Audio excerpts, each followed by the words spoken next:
quiet the music down. Hello. How's it going, people? How's it going? I don't know why I'm so out of it. I slept more than 8 hours, actually. But I think I'm good now. I did something called Yoga Nidra, for those who aren't familiar with it.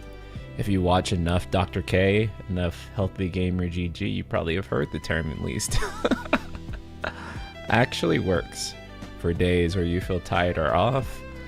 You do something like that and you just come back and you feel amazing.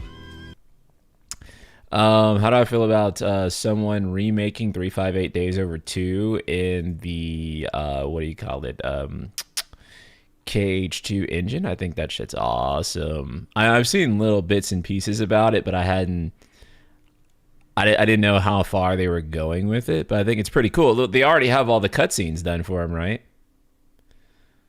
Yeah. So yeah, I noticed you were in the Discord kind of late last night. I was, but I still ended up going to bed like on time. So I wasn't up like too late or anything. I think I'm more just like paying off sleep debt from working on the video, which, by the way, is doing great. At first, I was a little panicked when the video went live because it didn't look like it was doing too hot. It had like maybe like 600 views or something like that in the first hour, which I was like, oh shit. You know, normally an NSP video is like 1K to 3K on average in the first hour. So I was like, what the fuck? Did I fuck up? So I started panicking and I panic changed the thumbnail. But no, it just took a little bit of time for it to sink into the algorithm, but it got there. That's the problem. You're looking at the views, not very zen of you, brother. When the views are helping pay the bills, you tend to look at them and you tend to place a lot. Should have put Cindy in the thumbnail. You're right. That's what 2017 NSP would have done. Still need to watch it in full. I was only home mostly for yesterday's stream since you posted. Haven't had that focus time yet touching grass. That's good though, Subtext. I'm glad. Yeah, Cindy's great. I hope that we just have like a bunch of like cool women in FF17. 15 had a lot of cool women too, but unfortunately they just didn't get the screen time they deserved. But I hope that changes in 17, because in my humble opinion, it did not change much in 16. Jill had like a moment, but unfortunately, I think in the latter half of the game, her character arc kind of also ended up falling short, and then Benedicta dies like immediately. So yeah, kind of all the prominent female characters in that game just really didn't get a chance to shine. Where are you now in 15? We're right before we go to Altissia, but I think we need to do some bromancing today. I think we need to hang out with the boys, touch balls, and enjoy each other's company a little bit more before we go and try to get Noctis married, which won't even work out to begin with. So I think we need to make them things clack together in the true tradition of bromance.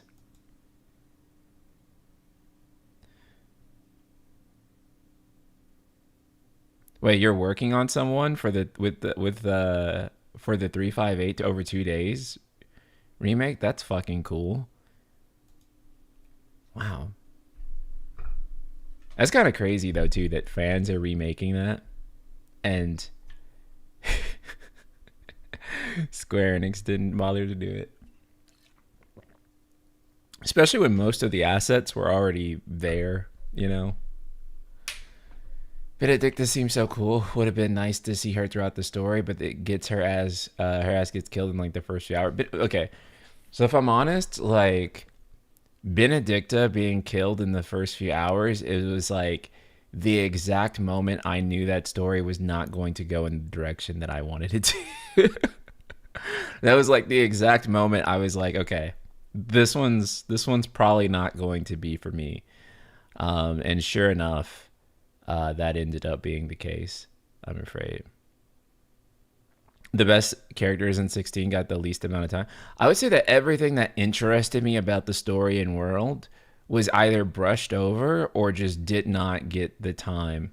Yeah, like, and not even just characters, but also concepts and ideas that I found interesting were not explored further. Like, I thought Clive being a slave for 13 years was like super compelling, right? And I was really curious about the trauma and the type of things that he endured while being a slave, and then they don't explore that further. Um, yeah, so everything at least that I was interested in about that story, they just did not. The writers vehemently disagreed with me on what the idea of interesting was, and they went in very different directions, and so I just ended up not really enjoying that story much. Is 16 worth going back to? I stopped halfway. Um, I don't know, man. Ask ask another person. I think I have a more negative opinion maybe on that game than perhaps the general audience does. A lot of people say it's like such an amazing story. I cannot see it that way personally. Yeah, if you didn't like the first half, you won't like the second half. The game peaks. I think the first half is way stronger than the second half. The second half, it's actually kind of funny because as much as like it's easy to criticize that game for being Game of Thrones, I think the game is more interesting when it's Game of Thrones, and it's less interesting when the Game of Thrones like wears off and it tries to be Final Fantasy, but it doesn't do it with like the same riz as expected from from Final Fantasy. So, anyways, other than that, I don't know what my next project after this will be. Obviously, we have the review coming, but that's going to be. I want to do a couple other things before I publish the re-review of this game. Sometime this week, I believe, there is also another bit of entertainment to follow up the video from last week, and that is Mike from Resident Arc invited me on his podcast again, and we talked about the development of Final Fantasy 15, everything I discovered, a lot of the things that I talked about in the video, I got to go into greater depth on with the podcast.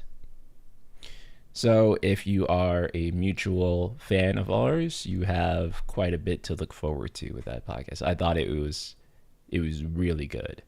It was really good. We talked a lot about it, and yeah, I think we got some really, really cool shit said in there. So I do hope that you would also look forward to that. So the reason I asked was because I gone back to so many complete games I never finished, and I need another game. So it's that or Cyberpunk 2077. If you're asking for the night sky bias, I would say go back to Cyberpunk. I would definitely say go back to Cyberpunk.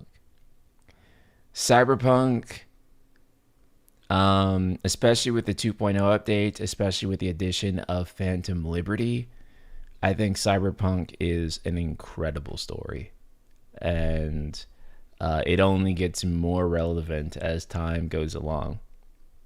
I finally reached Act 3 of Cyberpunk, finally. Oh, good. Cyberpunk, okay, let me tell you something about Cyberpunk. One of the predictions in Cyberpunk was that um, eventually a rogue AI would basically like rogue AIs would essentially ruin the internet. This is like before all the Gen AI stuff, right?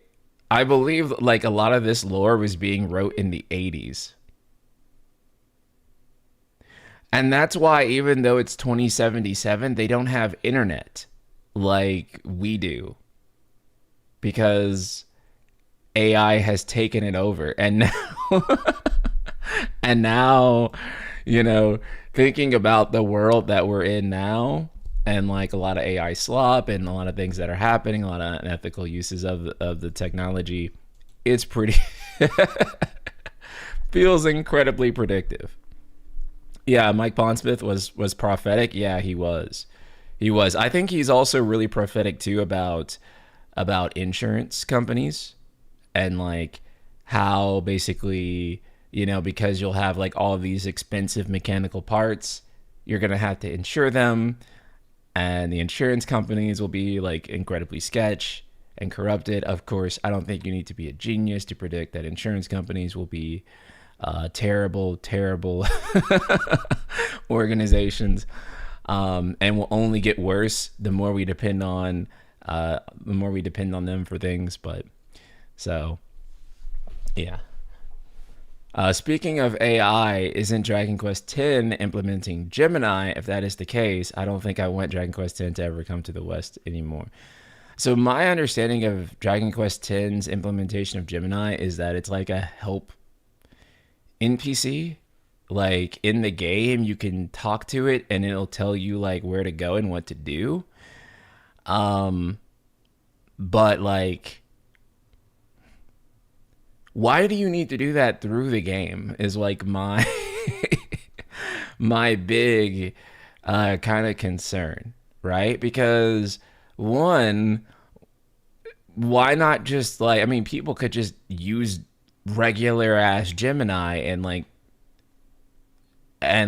just you know what I'm saying? Like why do you have to do that through the AI? It kind of doesn't make any sense, right? Like someone can just go and use an LLM to figure the fucking game out if they want to do that. But also, isn't it your job as game creators to make the game accessible for people and like to have the information like clearly clearly communicated to the player? So I kind of just see it as like as fucking lazy more than anything. That's like my big problem with it. I just don't understand. You're not really solving the problem with it, and it's already a problem that people can already just go to Gemini's website and just type the shit in if they want to use Gemini to look up how to play Dragon Quest. So why implement it in the game, especially when you know people have such harsh feelings about AI, and all it's going to really do is piss some people off, and the people that would already use Gemini to look up how to best play Dragon Quest X, they'll just go do that on their own time, right? So basically, all they did was make some people mad, and that's it. Yeah, so we have two articles from Games Radar. So let me go ahead and open this. I don't know if I'll make this into a video itself, or if I'll just record one later on. I might actually record one later on. We'll see. So this is something I have been talking about for like a really, really long time.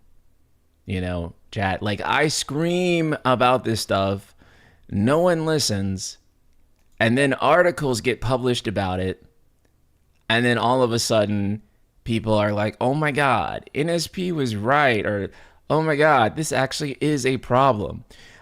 Yes, about this one, but more so about this one saying that 77% of Final Fantasy VII Rebirth players were 30 or older.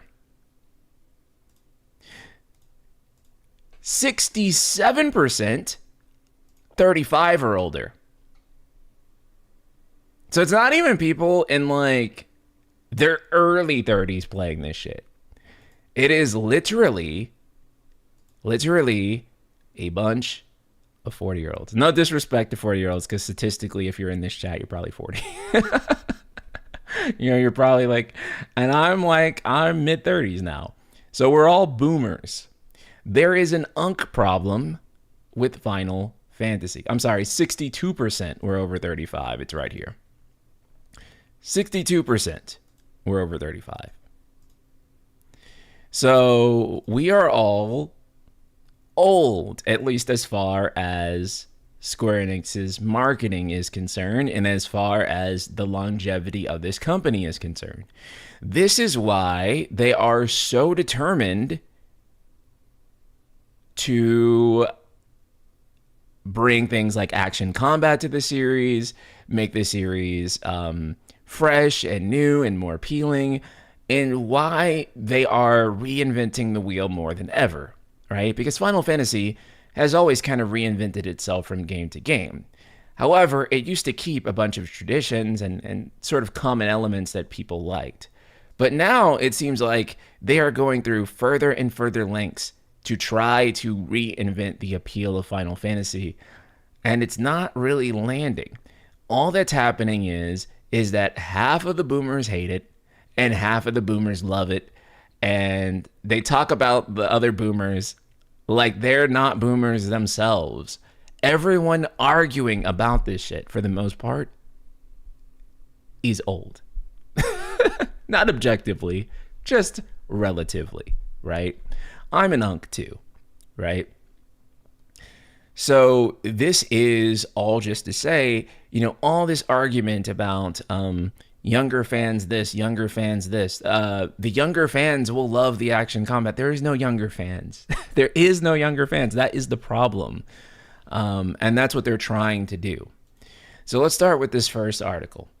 Final Fantasy XIV boss man YoshiP says younger players haven't really had a chance to connect with the JRPG series as the release intervals for the new titles have gotten longer. So he says here, I'm 53 and I've been playing Final Fantasy since Final Fantasy 1 in real time, Yoshida says. But for younger generations, people who grew up naturally accustomed to action-based combat and online competitive play, the recent entries in this series may have been harder to engage with. Part of that is simply because, I'm sorry to say, the release intervals for new titles have gotten longer. So some players haven't really had the chance to connect with the series the way older fans did.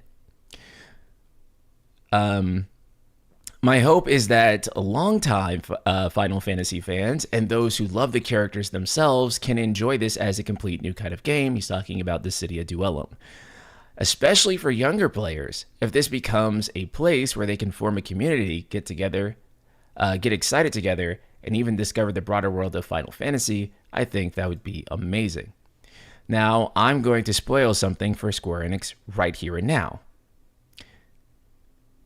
Dissidia Duellum is absolutely not going to appeal to a younger audience. There is no way that people who have not played a Final Fantasy game before are going to download Dissidia Duellum and play that shit. This one is yet another game for the unks. I'm sorry, it is. Look, they would probably play, I don't know, some other type of MOBA, but they're not going to play Dissidia Duellum. I'm not sure how to say your name. Ikashal? Is that how you say it? Ikashal? Thank you so much for this super chat. Just showing appreciation for everything you do. I looked at all your Versus 13 and 15 videos. Shame what could have been. Keep up the awesome work, man. You really get me through my workday easier. Thank you so much. I appreciate that a ton, man. I'm glad. Good to hear.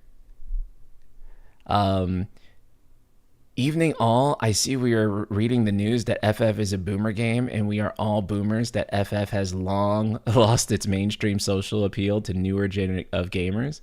Right.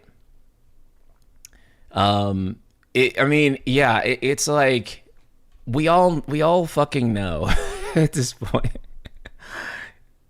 And so, I mean, it's just it's tough because they're trying. Final Fantasy VII Remake was something I would have thought in my head would have really moved the needle. Final Fantasy 16 also didn't really seem to significantly move the needle. So what do? Right? Because it's not, action combat really isn't pushing the games forward too much in terms of the appeal of younger people. I also don't think that I don't think that there is a system, a particular system that is just going to click in younger people's head in a way that necessary. Or let me back that up. Let me rephrase this. I don't think that there is a particular magic genre that they can pursue that will suddenly make young people think, oh, Final Fantasy is so cool. They can make it a Souls-like. They can do what they just did and make it like a Devil May Cry, like a hack and slash character action game. They can pursue all of these different things.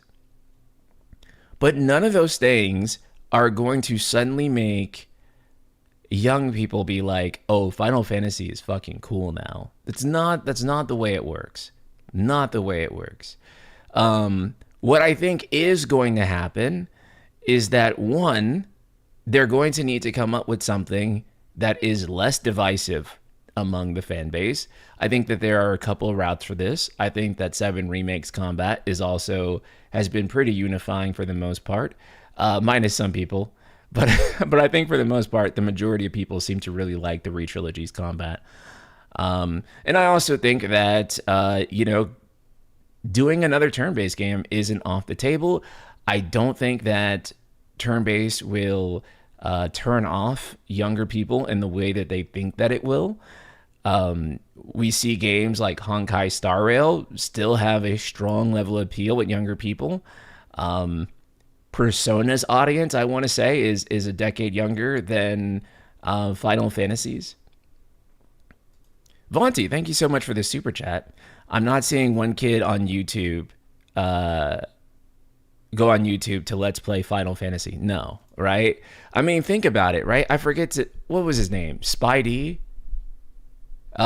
He's like a 19, 20-year-old kid, and he was playing, he was streaming OG Final Fantasy 7, and like the whole community was kind of like rallying around him for a second.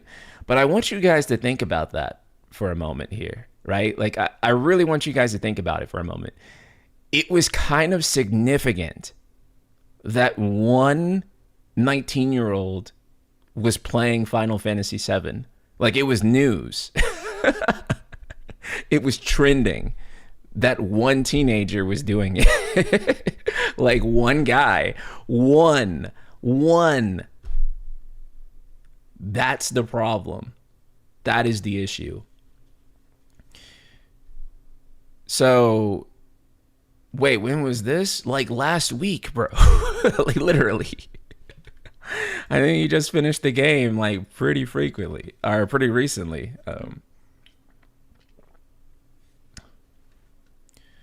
I like how Spidey low-key had a Cloud-esque breakdown at how different a Remake and Rebirth are to OG.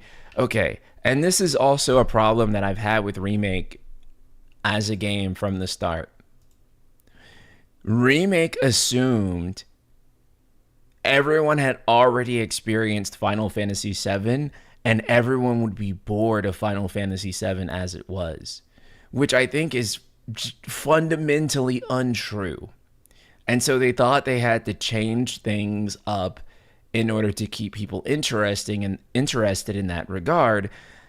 And I just didn't know. I just don't think that was ever true. I think, if anything, it was more important than ever to present Final Fantasy VII story in a more faithful way, than with its remake more than anything. So, um, Matt Piscatella released the same data about Resident Evil Requiem that said that 60% of the user base is over 30, too. Really interesting. It may just be that console games are like a boomer thing, which I also am kind of beginning to suspect.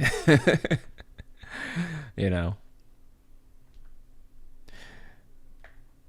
With you on that, NSB, they should treat it like everyone's already played it. Yeah. I don't think that you should treat it as like everyone has already played this shit. As I said before, if they want FF to succeed, they need to drop that AAA dragon. I do not care what us boomers argue about FF being the AAA JRPG. That is precisely why the series has so many people stirring the pot and games take so fucking long to release. Chasing trends already years once they're out. They need consistent games, stylized visual appeals to a lot of new gamers. Looking at the success of the Chinese gachas, they need to build on those ideas. Right. A lot of those Chinese gachas are also, I mean, you know, I wouldn't say a lot of them, but a number of them are also turn-based too. So I don't think that it's like impossible for them to make one that's turn-based if they wanted to. And I don't think anyone would push back on that. And I want to be clear here that I'm not coming at this from like a turn-based purist perspective for why I think that like that turn-based is probably a really good option for them at this point. It's not even so much about like, oh, well, I prefer turn-based and I'm an old man and I want them to go back to it.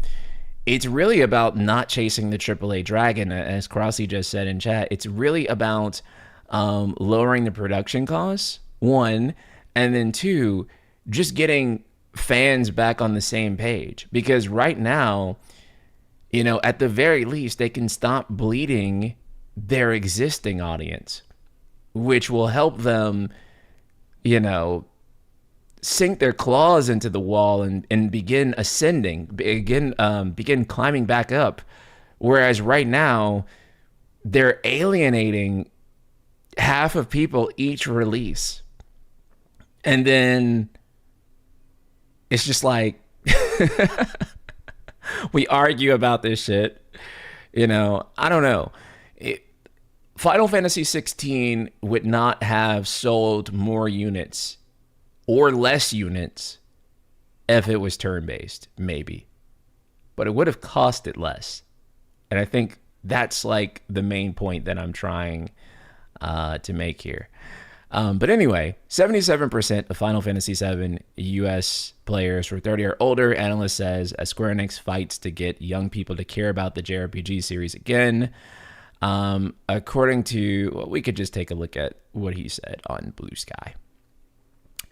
So Matt Piscatella says, according to Surikana's Player Pulse, 62% of players of Final Fantasy VII Rebirth were aged 35 or older.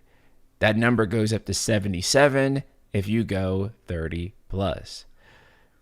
Final Fantasy Unks. FF Unks. Funks. Need a Final Fantasy AARP co-marketing deal for the next game. Oh no. Final Fantasy themed insulated trunk organizers and branded life insurance. Let's go. Don't ask me how much I know. I know so much about AARP offerings. Thanks. Ah, God. Oh, man. Well, what if FF17 is a Genshin-like game to appeal to more the newer generation? Okay. So here is also the thing, too. And I know this is really difficult to kind of conceptualize, but you can't engineer in a lab mass appeal. It just does not happen. It will not happen, right? Like you cannot sit there and be like, this thing is popular and that thing is popular and those two things are popular, and we're gonna put them all in a bowl and swish it all together, and then all of a sudden it's gonna be a popular thing. I don't think that, like, really that's how it works. I don't think anything popular that I've ever seen really works that way. Usually popularity comes from something that is unapologetically itself. It's weird, it's strange, it's new, and it comes out there and it gets people to look at it. And that's a hard thing to convince investors of, because essentially what you're saying is, hey, I need you to take a chance on this weird fucking thing that I came up with that has no proof and has never been done before. Will you give me $10 million right now so I can further develop this idea? Like, you know, like, imagine trying to pitch that to people. It's not an easy sell at all. So, yeah, I mean, to be fair, Vaughn, yeah, like, I can definitely see, you know, someone wanting to play something like Dissidia, but it also really needs to be, like, world class. I'm not saying that Duellum isn't, but I also can't say Duellum is, because I'm an unk and I don't play that type of shit. So I don't know. I legitimately don't know.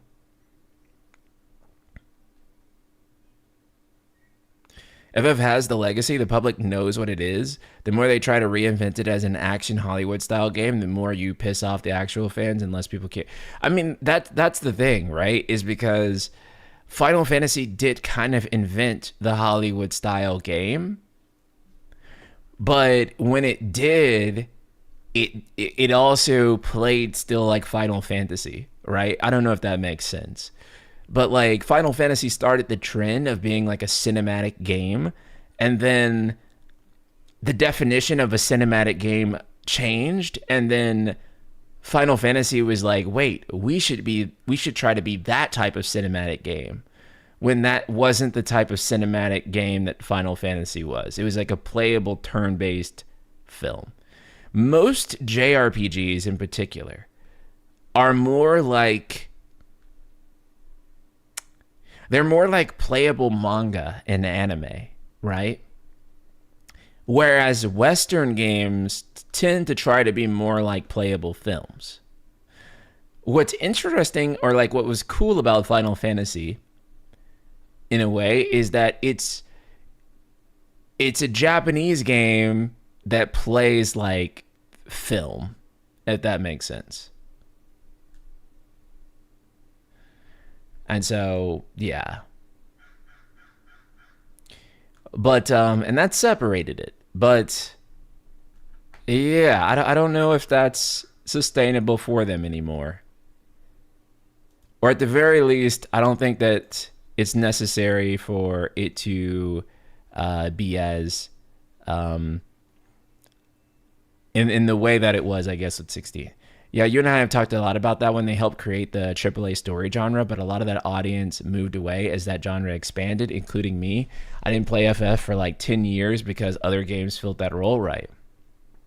When Final Fantasy was the only cinematic game, that shit was incredible, right? Like when you were playing 7, 8, 9, 10, there was not a single fucking thing on earth like that. It was like, holy shit. There is no other video game where I'm getting this quality of cinematics and these gorgeous pre-rendered backgrounds, and you can play as all these different characters, and like the level of quality and the way all of that was expressed, it was like nothing else on the fucking market.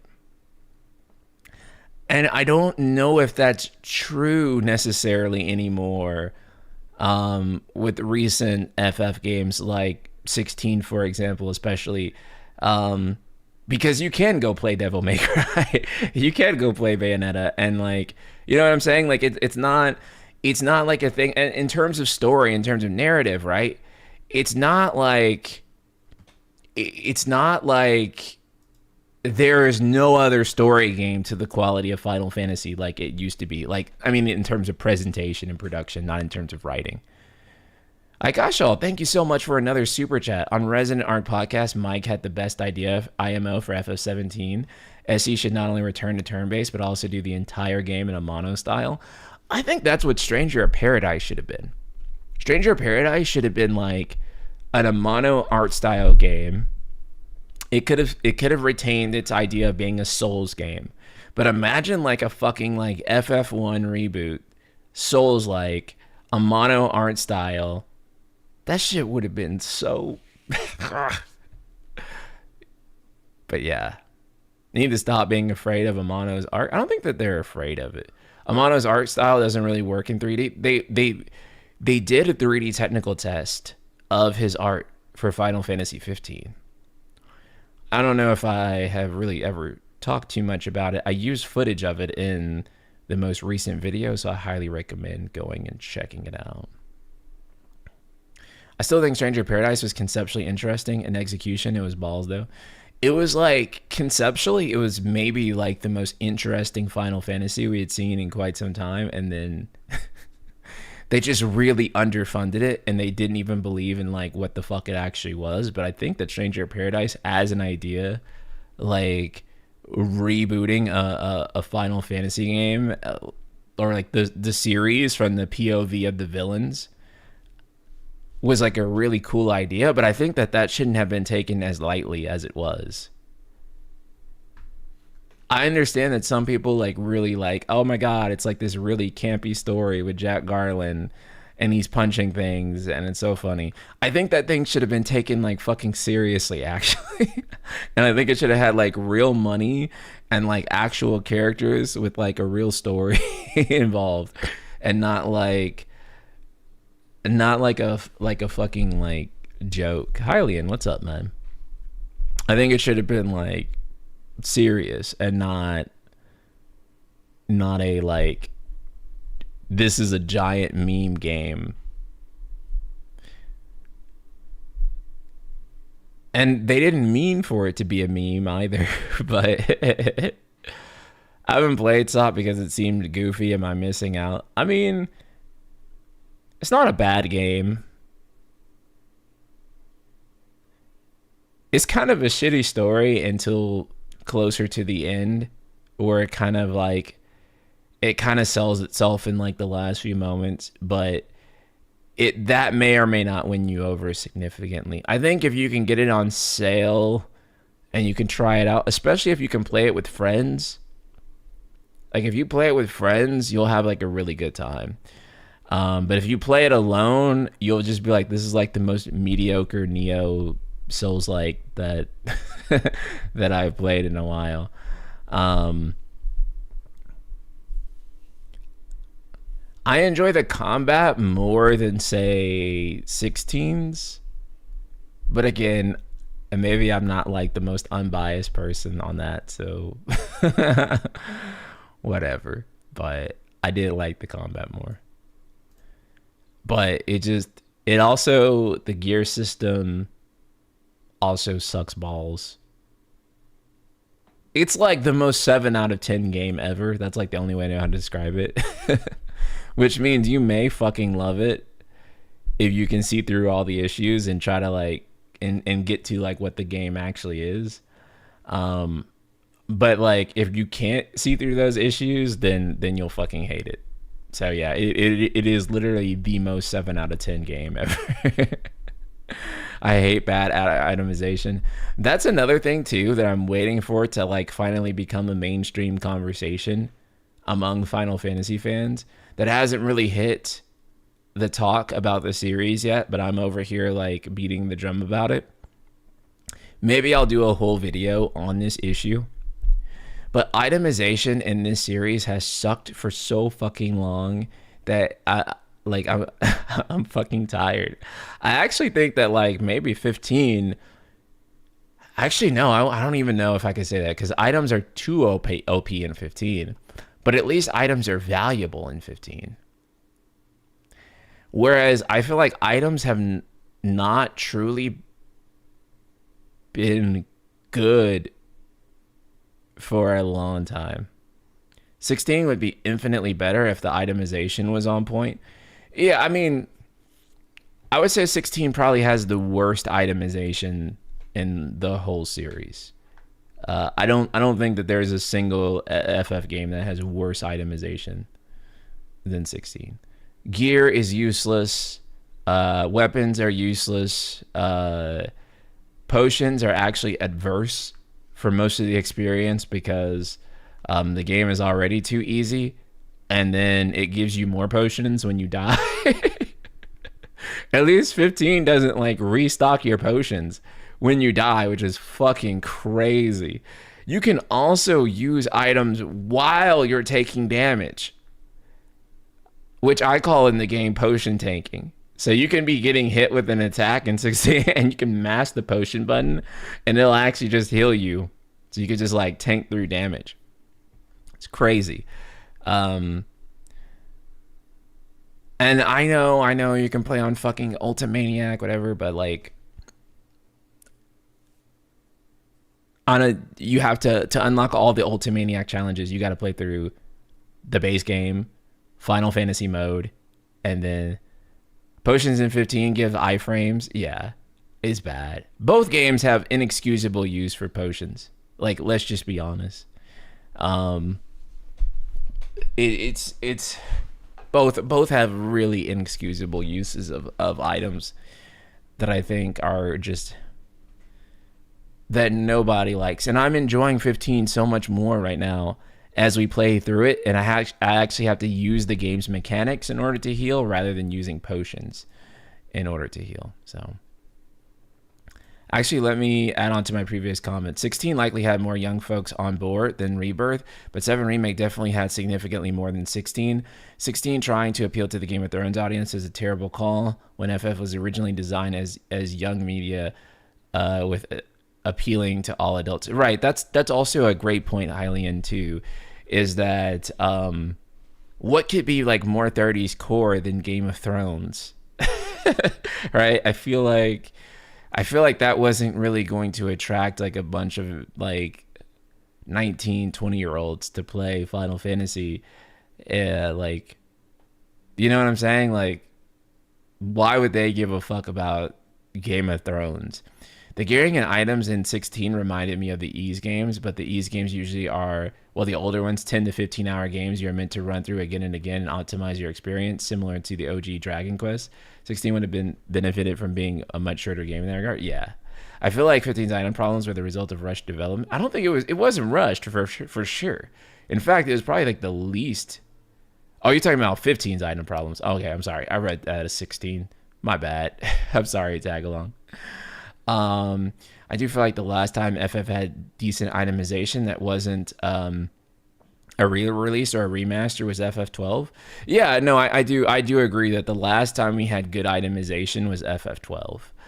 And items are like really important because, I mean, obviously other than the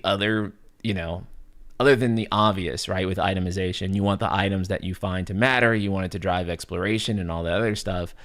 But at its core, if items are useless, that means that you don't have a good RPG system at its core. You're not fully taking advantage of the role-playing aspect. If the items don't have room to do anything in your game design, that means that the RPG mechanics somewhere are lacking. Because there should be plenty of room for items to do things within your design. And if items don't do anything or items aren't useful to the game, then what the fuck are you making, like, as an RPG? I think that's like a huge thing. And so, yeah, FF12, I would say, is like, I believe the last time we had good items.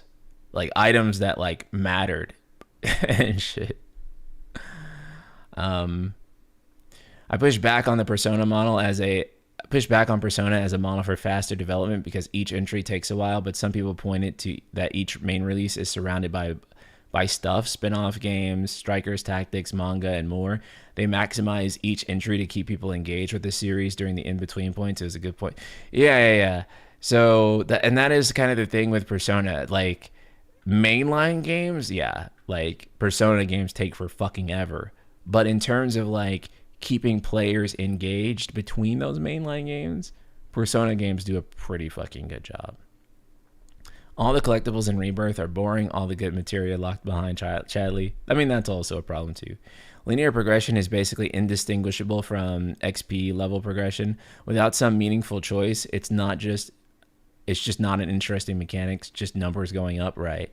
And if numbers are just going to go up in a linear fashion in such a way that it doesn't matter if you level grind or not, etc., then there's just no point of the numbers at all, right? The numbers are just artificially there. Or not artificially, superficially there, but they don't actually matter. The Rebirth stat definitely revealed a ton about how the sales numbers of it actually reflect the audience engagement of it. Hard bet most of it is the hardcore audience of FF loyals, the people who grew up playing with FF going into the PS2 right when the brand lost its identity and became the constant reinvention of the wheel. The sales numbers likely are expanded as well by lots of people double dipping and going onto PC. The multi-plat release that Square will aim for will surprise them for this reason. Yeah, that's part of why I don't think that multi-plat is like the easy solution, right? Like I don't think that like multi-plat is going to happen and then everything is going to be okay.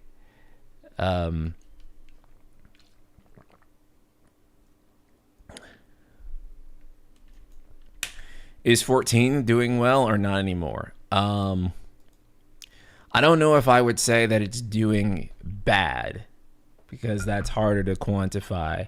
But when you look at most of the estimates, it has definitely fallen from grace in terms of how it was doing in the Shadowbringers and Endwalker era in terms of player subscriptions versus now. So can't say if it's doing well or poorly, but I can say that it is definitely doing worse than previously. Yeah. Luca, thank you so much for this super chat. I love the worlds of 13 and 15, but neither games made the world justice. Gave the world justice, I think. Or yeah, made the world justice, IMO, to really get to know, explore, and engage with those places. Thank you so much, Luca. I actually really agree. I think 13 has like a really fucking fascinating world. And I think that's also part of the problem with like the bad itemization, the world design and stuff like that, is that you end up feeling like the worlds are kind of hollow and like there's no reason to explore them or interact with them in any way. I think that that's actually one of the biggest things that Final Fantasy games have been missing, is that like there isn't like a really great way to interact with the world too much. But I think that 15 and Rebirth made the biggest strides on that front for trying to make the world a lot more interactive. And I also kind of like 15 and Rebirth. Like if we're talking about like the modern FF games, then I'd say I like 15 and Rebirth probably the most. And it's no coincidence that they also do a lot more to make the world something that you can do something in. PC version releasing almost a year after the PC version helped justify the double. Simultaneous releases almost never drive people to double dip in different platforms. So the sales numbers might even be lower. Right. That's also another thing too, is that a lot of us double dip for PS5 versions of these games and then we get them on PC, right? But now I'm like, dang, well, if it's just coming out on PC, then let me just get the one version on the platform that I like, right? So you may gain some people, but I think you may lose actually some sales. So, okay, I'm gonna say one of my most controversial takes on your stream yet, to say this as a 13 trilogy defender. The first run on this ladder to whatever the fuck FF13 was the FF to what modern FF is, was 13 chasing the visuals and flashiness of Advent Children. Everything since then has been overreactions to the reception of 13. No, I actually don't think that you're wrong at all. I think that 13 spooked the living shit out of them. To the point of where they thought they had to make everything around being the anti 13. And I think that, like, it's so funny that Square Enix took all the wrong lessons from like 13's criticism, like all of the wrong lessons. But to be fair, they only heard what people were saying, right? I don't think they really read into what people really meant by that, and that's why I think accurate criticism is so important, and not just screaming about how you think it sucks or whatever.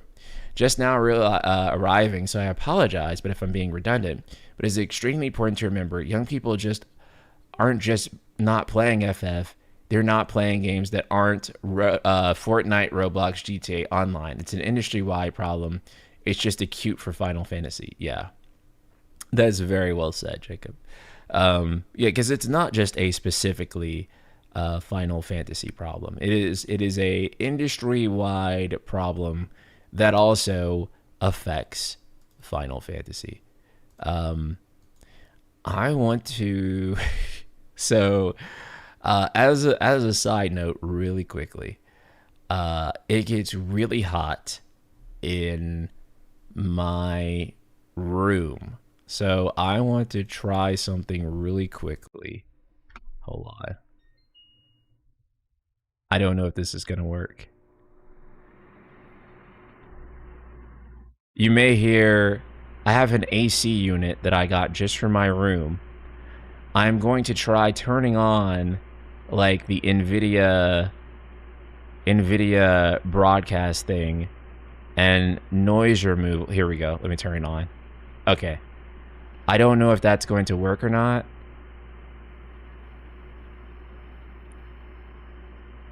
Is it working? I don't think it is.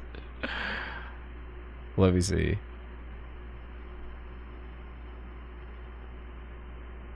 It's okay, not too loud. Does it work for OBS? Wait, maybe not. You can still hear it? Fuck. Here, let me try this. Let me try this. Yeah, my office is the hottest room in the house. So let me just try traditional noise suppression. How's that?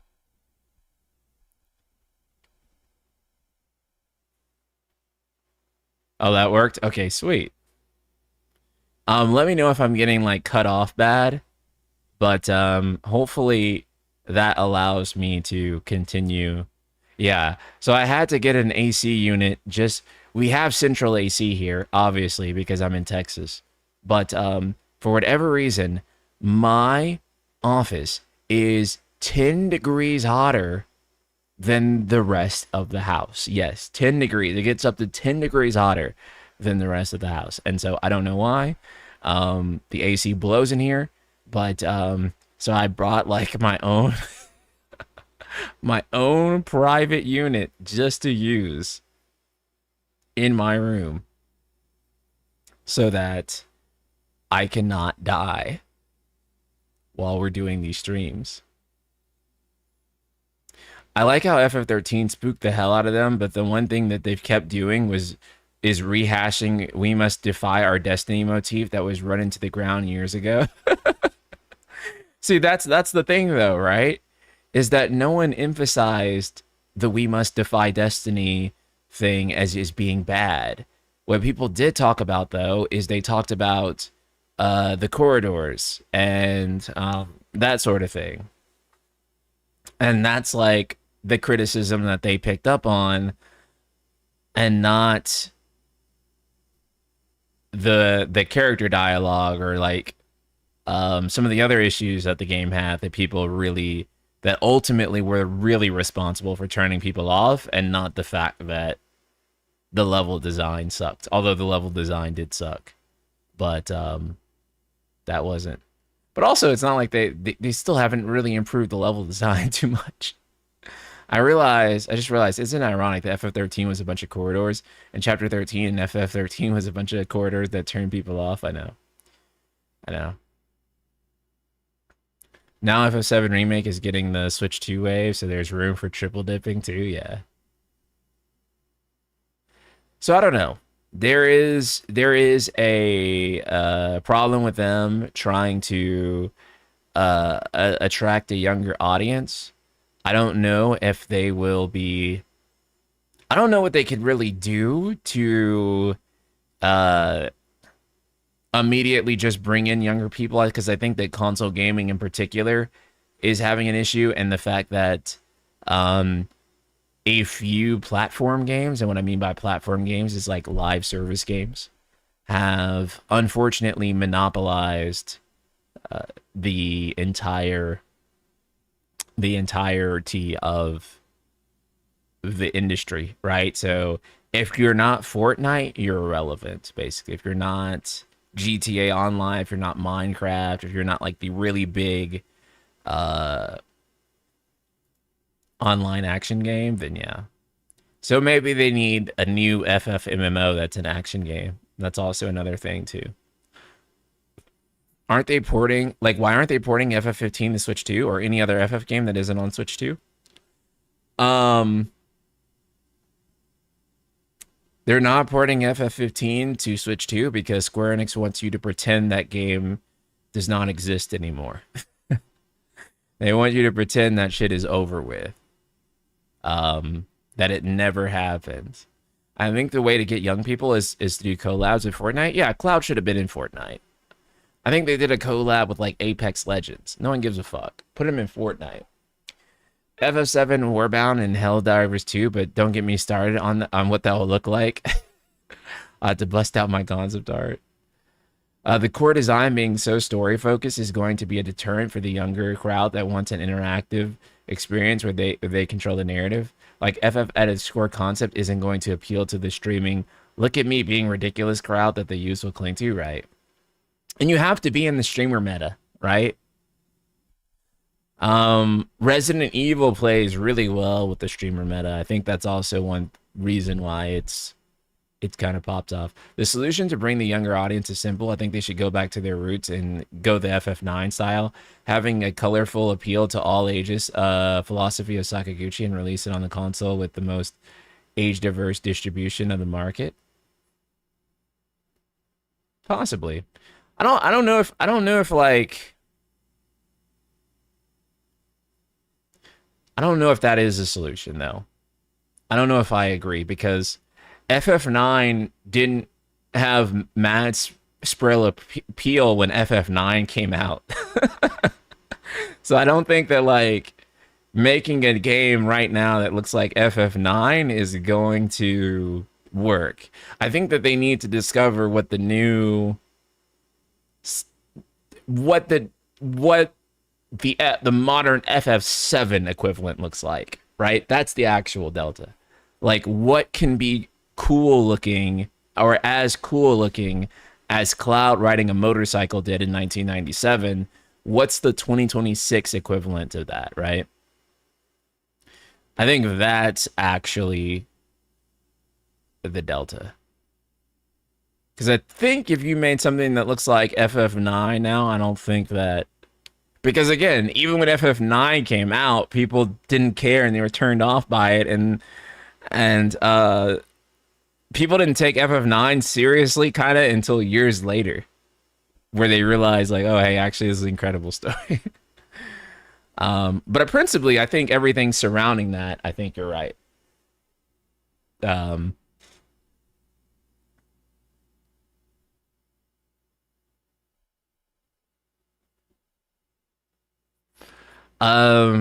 Detroit's Angel, thank you so much for the super chat. As an unk who's worked in game retail part-time, most of the JRPG fans are on the Nintendo. Yeah, I mean, that's where most of the Japanese audience is. And that's where I would agree with highly and pretty strongly is being on Nintendo platforms and then also being on PC are pretty big deals.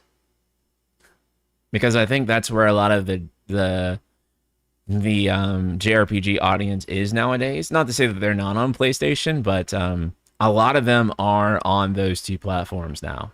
And so, because for the longest time, JRPG devs did not take PC seriously, like at all, and now they take it super seriously.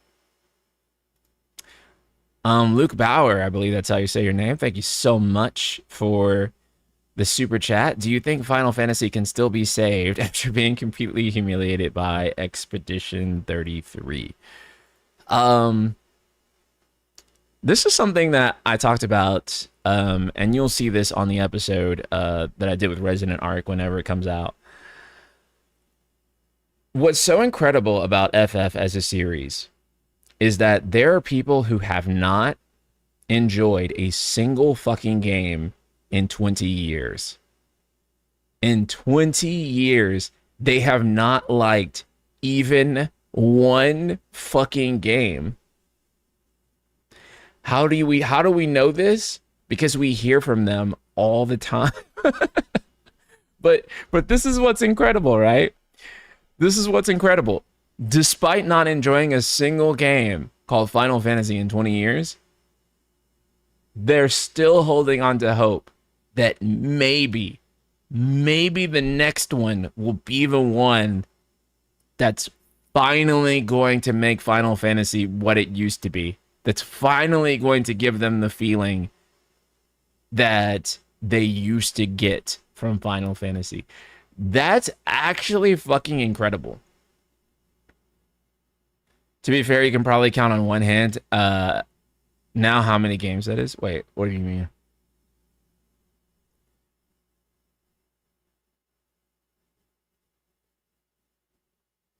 Last game I liked is FF10S comments. I mean, but think about that. Think about that though, right? Like people, the last game that some people liked was 10, and they're still fucking holding on. That's actually incredible. That's like I know people make fun of that, but like and sure it is kind of memey, but like at the same time, the fact that there are people who genuinely have not been happy for 2 decades and are holding on still, hoping that like, oh my god, dude, like maybe this next one is gonna be the one that finally like brings it back to how I felt like when I was younger. That's like name any other series where people are like that. You can't even name it. You can't name one. Night Sky, please say it ain't so. Please say psych. We ain't unks. We're unks, guy. I'm sorry. We're unks. I've seen not insignificant number of people that are relatively newer fans gravitating to for the FF6 through 10 area. Maybe SC should, take the fucking hit. And I know it seems like such like an oversimplification to just say go back to the thing that was working, and that would actually help a lot.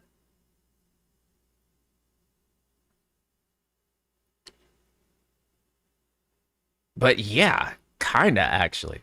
I will say Jacob is right about Cage being advertising for FF. I got into FF because of Cage 2, so Cage 4 might be a good way to get people in.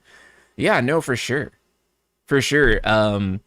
A lot of people got into Final Fantasy because they played Kingdom Hearts, which used to annoy us unks back in the day because we would be like, his name is not Leon, it's fucking Squall. Fucking nerd.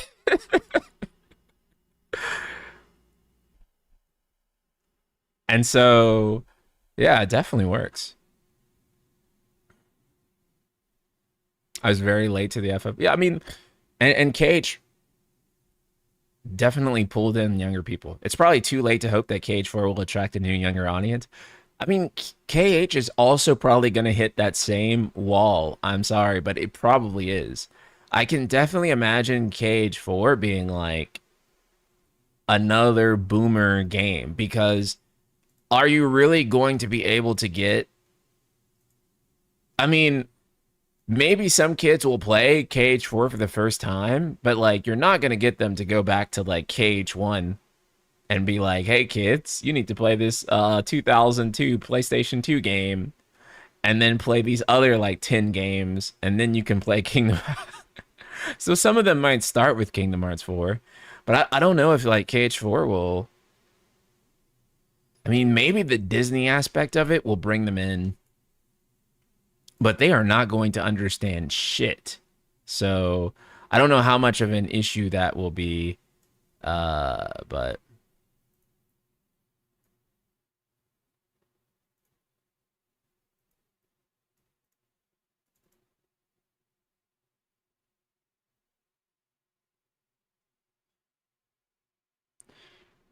well, why do you not include 10 in that? I would include 10 in that as well, Hylian, because 10 also, I mean, if you want to talk about appeal to the youth, 10 was certainly the apex of the second apex of that after 7. And that's why it's the second most successful Final. Actually, technically speaking, depending on how you want to splice the numbers, you can actually make the argument that 10 is actually the most successful Final Fantasy of all time. Because if you do the numbers, if you include the original release and the remaster together, 10 has sold about as much as 7. Like, if you do the math, 10 is about at like 15 or 16 million. So it had every bit as much appeal as 7. Also, wasn't 10's budget smaller? No. No. No, it was not. 10's budget was very big. Very, very, very big. Everything after 7 has had a very big budget.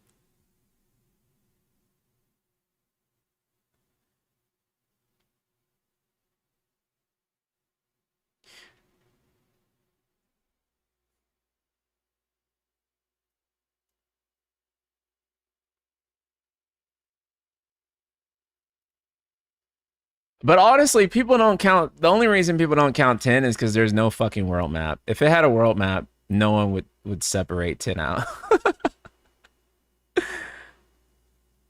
The reason I didn't include 10 is because the art direction of it is very much the same of what is seen from FF nowadays. Fundamentally disagree. I think FF needs that visualization from its current gen. I mean, if you just mean like realistic people, then you can say that about FF8. But also too, I don't think that look has been a negative. I think people actually fucking love Final Fantasy X's look. Um, yeah, sorry, Hylian. That's just one thing you'll never convince me of is that people didn't really gravitate to the visual aesthetic of Final Fantasy X. Actually, I think I would say that that is when the visual appeal of the series was strongest, especially with, I mean, people of all ages, really. And I guess like the only thing that's like really the same about 10's art style that's been replicated onward is just like realistically proportioned people. But you could really make the argument that that started with 8 and not 10, and that 10 is just the evolution of 8. So I don't agree with that. I think most people love the art of Final Fantasy X. I'm not even a massive fan of FF10, but FF10 has one of my favorite FF art styles, especially with look at, yeah. I think everyone loves the art of FF10. Yeah.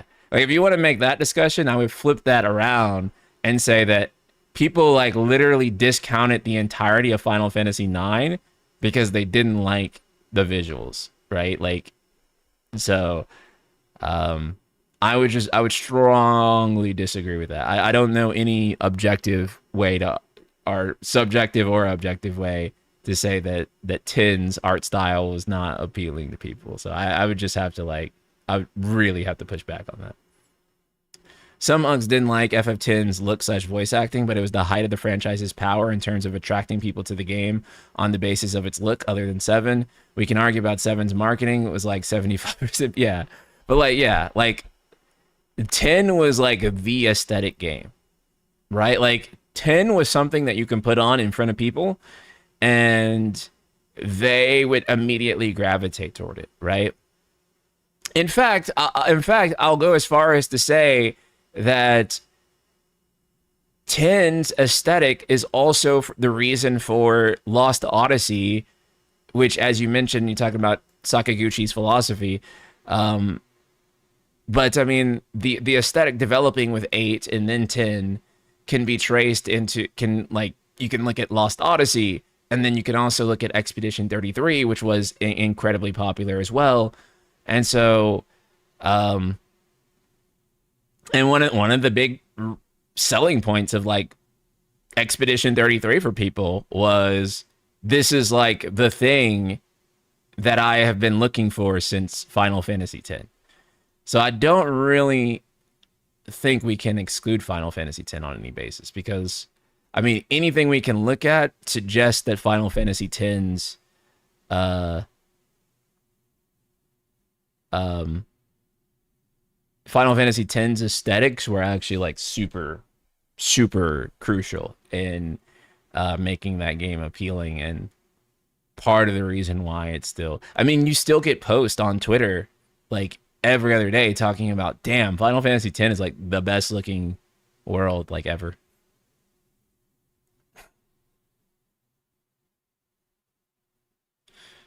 So, how much do you think of the ever increasing number at the end of each mainline title puts people off? So I actually do fully think that Final Fantasy 17 will drop the number. I do. I do think it'll be the one to finally drop. Guillaume did say that it was the game that inspired him to become a game director. Yeah, 100%. 100%. Yeah, 10 was a super generational title.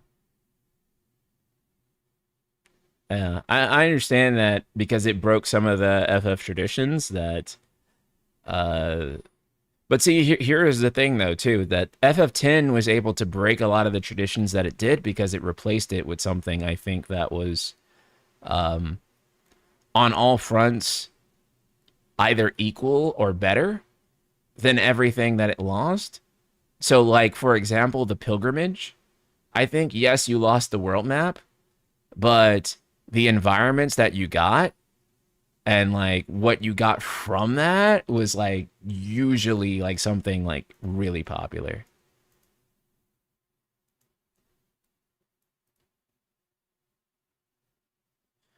I didn't mean it that way. FF10 has an amazing look. I love it a lot. You're correct that I should have excluded 8. Just saying that 8 and 10's looks are the framework for the visual direction of FF to this day.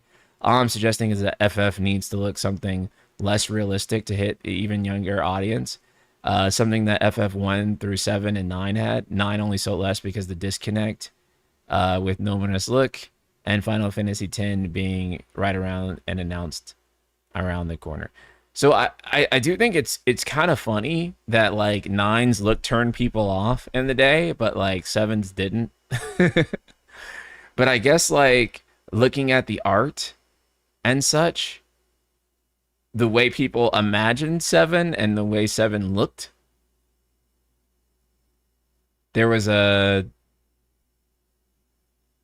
I don't know. But yeah, and then also too, people really liked Nomura's art. And people really liked the way that 8 looked as well. So yeah, ironically, 9 did end up being like the best looking game on the PlayStation 1. Part of that is that it was a late gen PS1 game, and the other part was how its art style aged. As much as I love FF9, I can't deny the massive visual dump from 10 was from 9, probably the biggest jump we ever saw to this day. Yeah.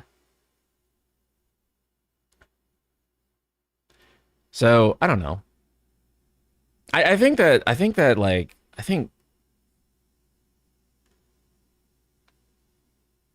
my personal take on it, I think, is that if you can make something that feels like Final Fantasy X's otherworldliness again, because I think that that's what I've been missing from Final Fantasy, I think, is like that feeling of otherworldliness.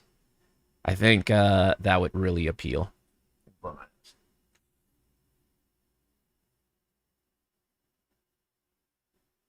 We're gonna play 15 today, I promise. um, Campaign, let me see this shit. Why won't it let me scroll? There we go. When people talk about Seven and its look, you need to remember that the major bulk of Seven's marketing campaign was only the FMVs, not the gameplay or the in-game visuals. The FMVs, yeah.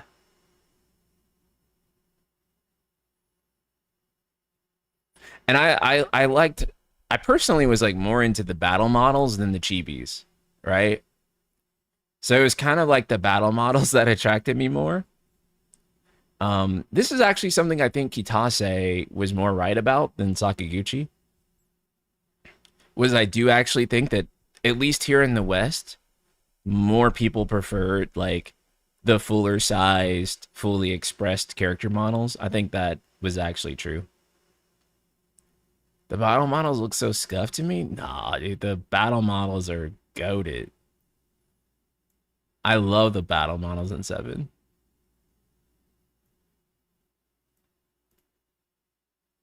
I used to wish that I was like, dang, I wish the whole game looked this. Vonti, thank you so much for this super chat.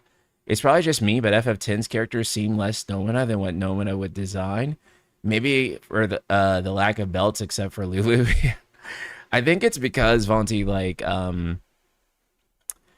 with 7 and 8, he was actually just drawing like whatever the fuck he wanted to, and he wasn't really concerned with like symbolism or like kind of the culture of the that he was trying to depict.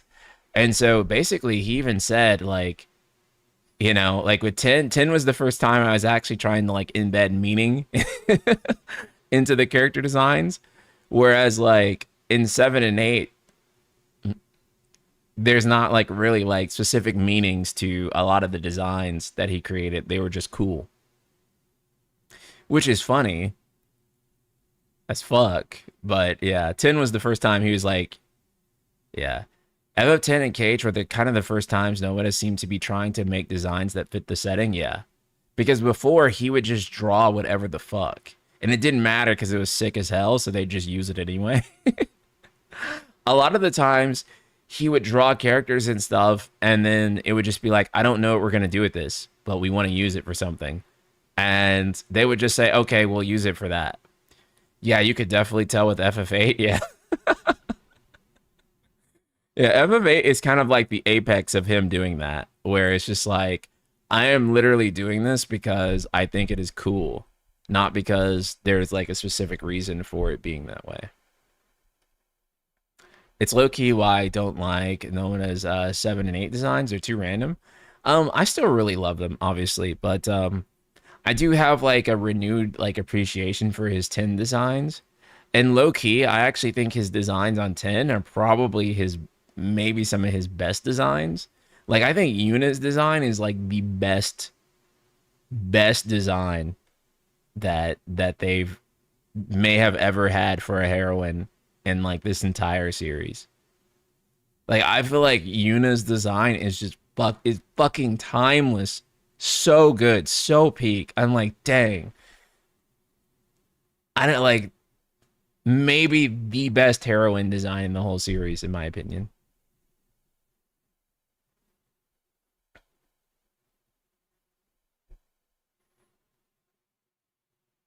Like peak of peak.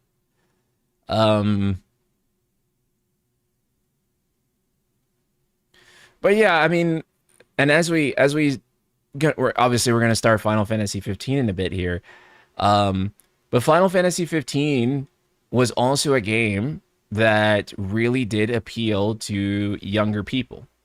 That's something I want you guys to think about as we play this. What was it about 15 that was able to get so many more younger people? Now, to be fair, I guess we were all younger when we played 15. But 15 really did bring in a new audience. 15 really expanded FF in a way that the series hadn't done in quite some time. To be frank, to Square Enix, as shitty as their decisions can be, but even in this chat reminds me of how split the preferences of the fan base are, and so it's got to be tough to plan out where to take the franchise. The anthology approach to that was such a strength creatively, but is also a challenge from a brand management perspective. Yeah, yeah, yeah. It is 100%. And that's also why I said that they had such a golden streak going on from Final Fantasy 1 through 10. And maybe you can include 12 in on this. It depends. But ultimately, yeah, I would probably say you could technically still include 12 in this. But like essentially the balance that they had going on was it was always new, but it kind of kept a lot of the stuff going. It kind of kept a lot of traditions up. Basically, it was the type of game they were cultivating an audience. I think that's what I'm trying to say. And they cultivated that audience and they grew it more and more and more. And they were able to change things up quite a bit so everyone would have like their own preferences, but it would never be like you were alienated, right? Like Final Fantasy 7 would come out, but then 8 and 9 would come out, and you never felt like Final Fantasy isn't for me anymore. It might be like, oh, well, I like 8 more than 7 or 9. Or I like 9 more than like 10 and 7. But it's never like, it was never like, I don't fucking know this series anymore. You know what I'm saying? Like it never felt like that. Um, Mickey, thank you so much for the super chat. Loving Rebirth so far. Queen's Blood, third best minigame in FF. Curious what your other two favorites are. Exploration is actually good for once. Love the homages to OG Serpent on the stick, etc. Music amazing. So much better than anything since then. Yeah, I do think that Rebirth is 100% the best modern FF game. It's not perfect. Not perfect. But it is definitely by far the best modern FF game. And it gives me hope on a lot of fronts. Some of the story stuff. But in terms of where the general game design is headed, then yeah. I mean, really on the gameplay front, all they got to do is maybe not make the world map so checklisty. That's like the big thing. Not make Chatley such a big hub NPC, and then that's like really mostly it, honestly, because the game design outside of that is pretty damn good. Magda Mughal, thank you so much for this super chat. I would love Yoko to make the next FF. What do you think, Kupo? I mean, I would love a Yoko Taro Final Fantasy, but I think a Yoko Taro FF would just be Drakengard. And I would personally be fine with that. But I don't know how people would react to a Drakengard-esque Final Fantasy. I do think it'd be cool though. I would love it. But and then also too, I guess my other concern about that would be like if we're taking him away to make a Final Fantasy game, then does that mean he can't work on Nier in the meantime? That would also make me really sad if he couldn't make a Nier game. But and it seems like he already can't make a Nier game anyway because he's been away from the series for so long. I definitely felt that I don't know this series anymore between 13 and 7R, but I was also a sucker for 7 Remake since I love 7 and always wanted to remake. Yeah, exactly. That's what I think is like kind of their problem. And I don't think that they should just kneel to the boomers either, but I do think that they need a solid brand identity. Luca and GBCAT, thank you so much for the super chats. I'm going to read both of them. Lucas says, FF feels like it's in a similar place to Sonic. It changed so much that it divided the fandom into various groups. But unlike Sega, SE haven't tried making new games on each style to please each side. Well, I think part of the problem with that is that there are so many fucking sides to Final Fantasy, right? That I don't even know where you can begin. But I do think you're right. I think that there either needs to be 2 Final Fantasy games where one is action and one is turn-based.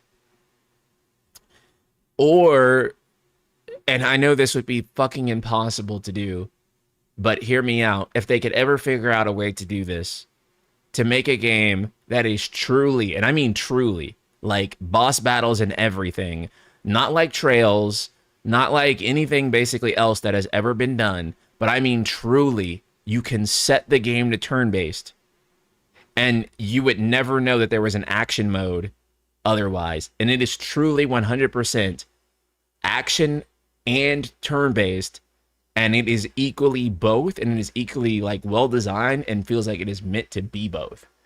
If you could ever pull that off, that would be like the ultimate Final Fantasy thing. GBCAT, again, thank you so much for this super chat. Your favorite Final Fantasy summon of all time? The Gooner in me wants to say Shiva, dog. I'm sorry. Like, I want to come up with, like, Leviathan, maybe, I would also say. I don't know why. I've always had, like, a strange, like, appeal, like, with Leviathan. I just think Leviathan's, like, really cool. But, like, if I'm gonna be like, real, it's gotta be Shiva. I just love me a blue woman. I'm sorry, dog. I love me a blue woman. I do. Subtext, thank you for the super chat. Remember when Kitase outlines FF's identity as like great graphics, great story? Still can't believe that. I mean, that's kind of like, that's been the problem, right? And this is something I've had arguments with people about, where I'm like, the current definition of Final Fantasy, according to its creators, is the best game with the best graphics and the best battle system. And I'm like, damn, my favorite Final Fantasy is God of War 2018. You know what I'm saying? Like what the fuck? Like, you know, like anything can be Final Fantasy then. There are so many games that have a great story, a great battle system, great music. The reason I understand why they define Final Fantasy around those things. They define it around those things because at one point in time, the level in which Final Fantasy achieved those things could not be compared to anything else on this planet, right? Nothing was in the same league as Final Fantasy when it came to having all of those things to the level and consistency that FF was able to deliver it.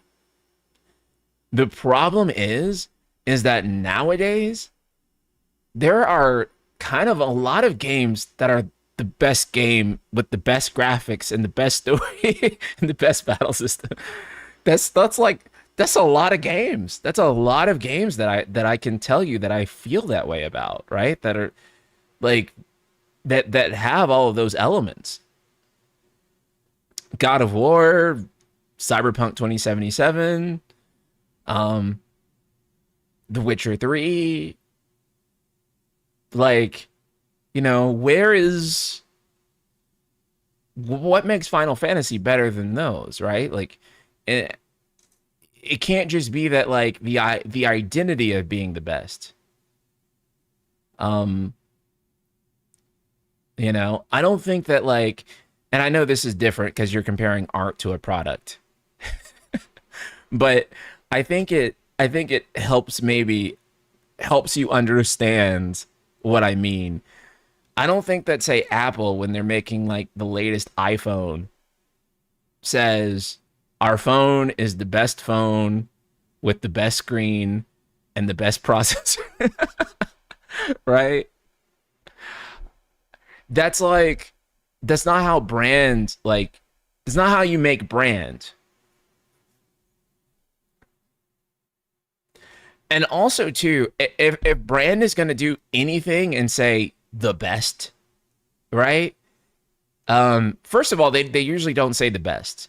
Not in that way, right? They tend to think of it as like they have like a definition of what they think is the best, like a strict definition, right? And how they deliver that style that achieves the function of being the best. It's not like we're going to write down the best, and whatever is the best is, you know, even the DLCs and X, they all share similar looking characters and different perspective. I don't know what you're talking about. I feel like a key to making games that resonate with a younger audience would be cultivating young talent within the company and giving them directorial opportunities. Yeah, for sure. For sure. I mean, currently speaking, the youngest guy that they have is Naoki Hamaguchi. And I think that you can really tell that Hamaguchi is the youngest guy from the way he speaks and how he approaches things. Which version of Shiva is your favorite? I would say 10, 10 or 15, I think, have really great Shivas. Or maybe one of the 20 Shivas from Final Fantasy 14. No motorcycle Shiva. I like motorcycle Shiva, but I think it's like a bit too out there, maybe. And Hamaguchi is 45, yeah. But he's still their youngest guy. And he is aging really well, because you don't look at him and think he's 45. You'd maybe think he's 30 something. Um, but yeah.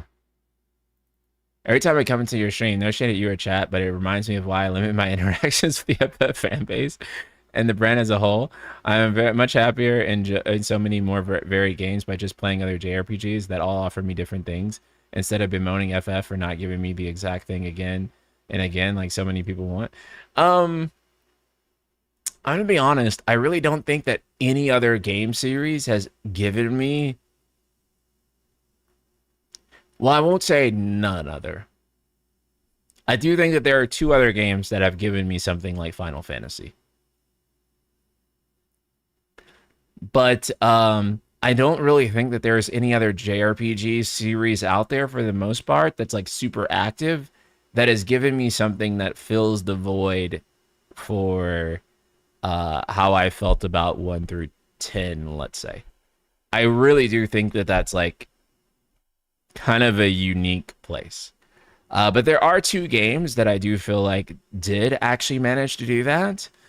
And those two games are Lost Odyssey and, brace myself for impact, I am going to say Expedition 33.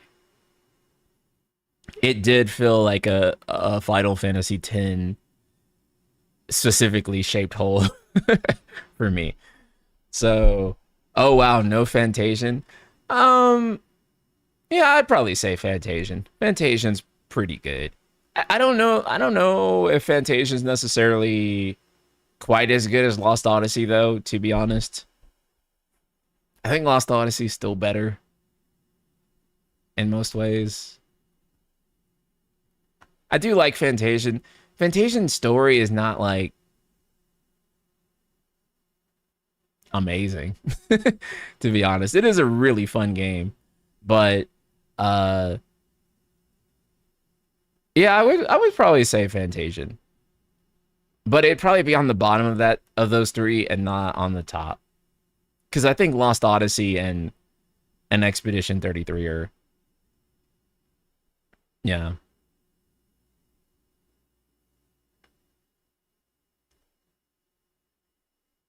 Do you ever play Shadow Hearts? I have not played Shadow Hearts. I actually always wanted to play Shadow Hearts, but I never got a chance. Yeah, so I think that Lost Odyssey and Expedition 33 actually did feel like um that. I think the combat of Fantasian is way better than Lost Odyssey. That's actually true. Um what makes Lost Odyssey better for me though is like story and vibes. Maybe that's not true though. I don't know. I haven't played Lost Odyssey in a really fucking long time. So I might play Lost Odyssey and then be like, Fantasian actually was better. Yeah, I've played Trails in the Sky. I don't think that Trails though is like I don't think Trails is like it doesn't feel the Final Fantasy thing. It's its own thing. It's its own thing. It's really good, but it's its own thing that's not the thing that Final Fantasy is. Trails can't really fill that void because if it did, it would not be Trails anymore. It'd be something else. It'd be a different game series. The way Trails is paced is like kind of the antithesis to the way you expect like a Final Fantasy game to be paced. And I'm not saying that Trails should be paced like that. I wouldn't want it to be. Because then it wouldn't be Trails anymore. NSP, what's your most look forward to game in general right now? I don't even fucking know, actually. What the fuck is coming out? I made a whole ass video about this. Oh, wait. Fire Emblem Fortune's Weave. Yeah, Fire Emblem Fortune's Weave is probably number one. I'm like gonna cheat and go and look at my own fucking video to tell you because I don't even remember myself like what is coming out. Um I'm like, yo, what fucking games are they making? So Fire Emblem Fortune's Weave is like my number one. And then other than that, oh yeah, Beast of Reincarnation. Beast of Reincarnation, actually. That's really high for me. Um yeah, so if I had to say like two games that I'm like most looking forward to right now, I would say that obviously Remake 3 and obviously Kingdom Hearts 4, but um I mean Remake 3 is kind of a given, so oh yeah, Kena 2, fuck. Yeah, Kena 2. Kena 2, yes. I really love Kena 1. Um Kena was like a dream for me, Eileen, because you know I love Majora's Mask. And and so that uh so I just really am excited to that they're continuing that and then we're gonna get an older Kena. Um I think it's cool that she's gonna like that it's gonna be like a we're gonna be following her, I guess, throughout her journey. And it's kind of the same thing I like about like Kingdom Hearts, for example, like where each entry Sora gets like a little bit older and you kind of like go through this character's whole life. And I'm excited to do that for Kena. And then I loved how the first game drew inspiration from Majora's Mask, and then the second game is probably going to be more of its own thing. So I'm very hyped. Yeah, Phantom Blade Zero is also up there for me. I don't expect that game to necessarily be like narratively like, you know, up there, but I do think it's going to be a kick-ass action game for sure. Whereas I am expecting things narratively uh from Kena and Fire Emblem and Beast of Reincarnation. So the first Kena is coming to Switch too. Oh yeah, yeah, that's awesome.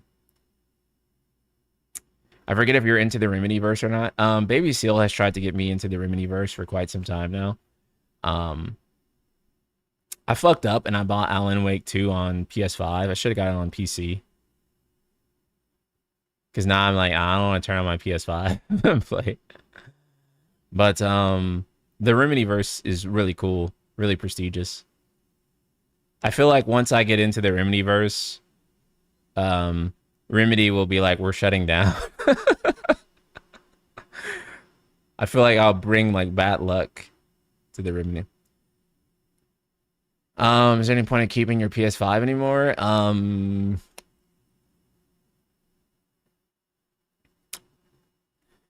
Sometimes I play games in the living room. Actually, no. Because even when I do that, I remote play my Steam Deck to my PC. Because I have my PC wired and my Steam Deck wired, so it can like stream up to 4K 60 to any of the rooms in my house with my Steam Deck. So I can literally just play games on my like my TV and on like my projector with my Steam Deck from my PC with no lag. I traded my PS5 for an O. That's crazy. That's crazy, dog. That's based as fuck. Uh, that's awesome. Um, Dragon Quest 12 is the GTA 6 for me. I mean, and that's so the problem is, right, is that every Square Enix IP is going through it right now. Like every one of them. So, whether it's Final Fantasy and all this shit, whether it's Dragon Quest and Dragon Quest 12, whether it's Dragoneer, Kingdom Hearts 4, dare I fucking say. And it's actually funny to think that Kingdom Hearts 4 is like technically at least that's ahead of like where Dragon Quest 12 things are and like where Dragoneer things are, because at least KH4 Bros got a trailer. At least you guys got a trailer. But like everything else, no. There's not even a trailer. There's no trailer for Dragon Quest 12. There's no announcement. There's not even a logo for Dragoneer, like next project or whatever. So, but yeah, at least I agree. The DQ is making the best of a bad situation with the remakes. So you can argue that DQ is better off than those games because, hey, at least DQ is actually getting some type of content where everybody else is not. And then Final Fantasy is getting content, but then that content is so divisive and it's just a tough place to be, if you're a Square fan. So I do think that, ultimate solution is that we do need more FF. Whoa, Robert Smith. Holy shit. Thank you so much for the very big super chat. My father found his way to the far plane last week. Oh my God, dude, I'm so sorry. Watching your videos has done a lot to keep my mind off of things. Everyone in the chat, if you still have your parents, tell them you love them and appreciate them. Appreciate all they've done for you. Leave nothing unsaid. Wow. Thank you so much, Robert. And I'm really, really sorry for your loss, dude. Holy crap. That is a lot to go through. Yeah, I was just thinking it's been a few weeks since I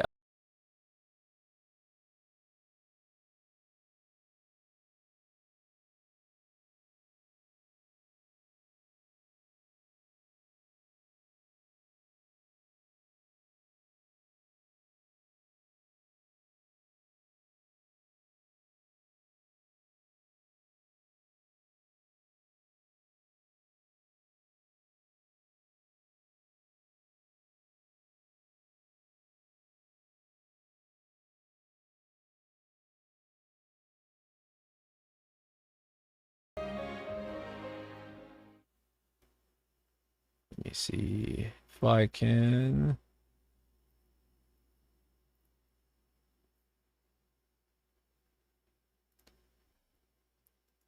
If I can do something real quick.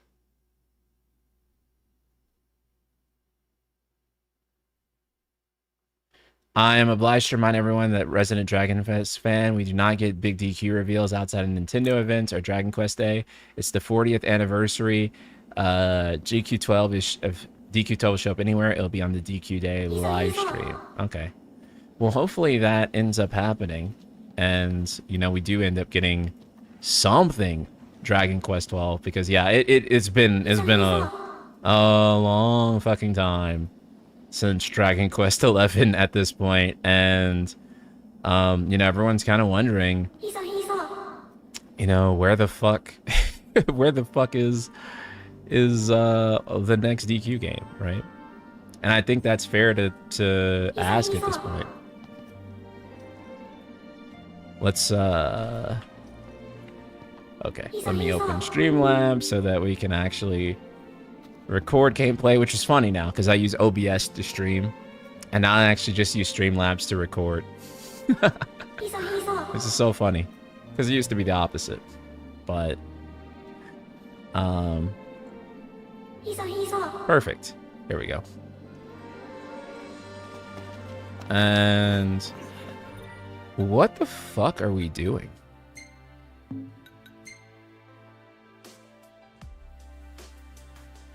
We already got that one. Treasure spots. We did the Hiso. We did the Terra Wars. I don't remember what good stuff was. Oh, I know what I want to do, because we can get a better engine blade, I think. Hold on. Where's our engine blade at? Let's take the Ragnarok off. Actually, we got Sarah's short sword now, so we don't even need the fucking Ragnarok anymore. What item do we need for a better engine blade 3? Or a better engine blade 2? Oh, okay. Actually, I know where this is at.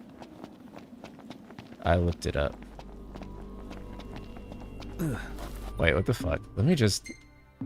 Can I just... Where's return to car? Wow, can I not return the car? Okay, that's fine. I will just run the fuck up here. And then...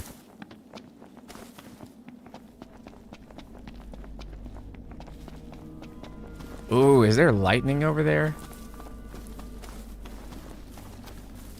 You know, one thing I really get maybe a little bit more now than when I first played this game is kind of like the appeal of the magic system. I get what they were going for. I just don't think that people really wanted it for this type of Final Fantasy game, right? Like, it didn't really make sense for maybe this game in particular. But they wanted a magic system where you essentially have to go out into the world and explore and find stuff, which I get. But at the same time, I think people just wanted to, like... I think people wanted Noctis to, like, just use some traditional Final Fantasy magic.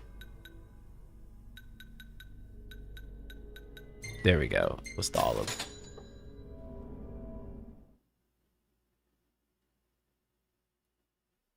Yeah, I kind of like the look of the first Kingdom Hearts 3 trailer more than the final Kingdom Hearts 3. I'm not gonna lie. But I guess technically that wasn't because of the engine. It was because of, like, the shaders that they were using at the time.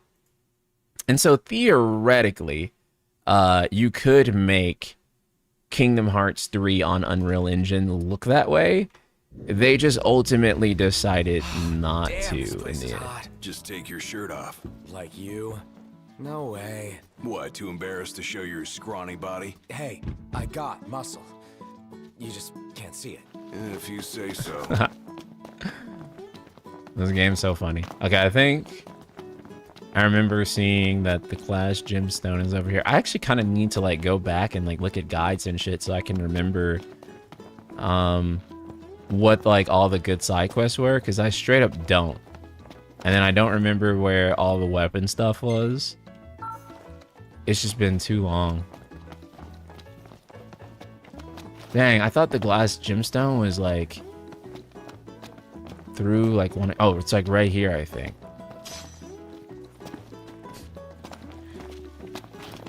Okay, then we'll actually... We'll leave and come back, because once we come back, we're gonna do Cup Noodle. And that shit is gonna be tight as fuck. Now that's a side quest I cannot fucking forget.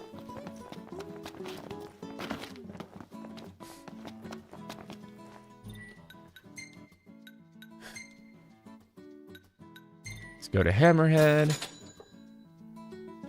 Yes, the ultimate flavor experience. Fuck yes, bro.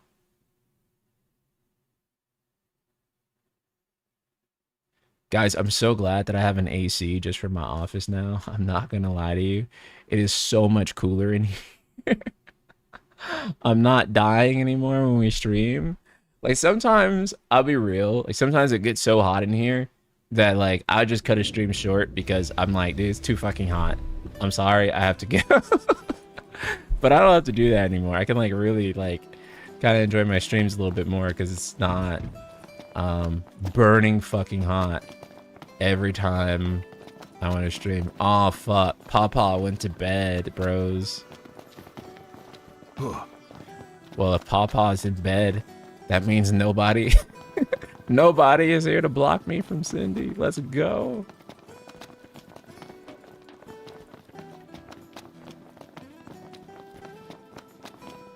Yeah, let me know if the noise cancellation is holding up well. Hopefully it's not making me cut out. It's bedtime. Sounds good. Sometimes it'll do that.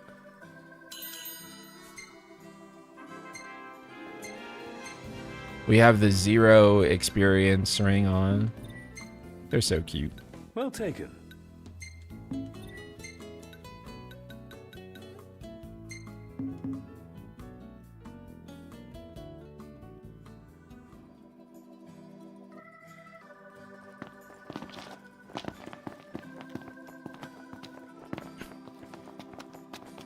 Morning. Sup?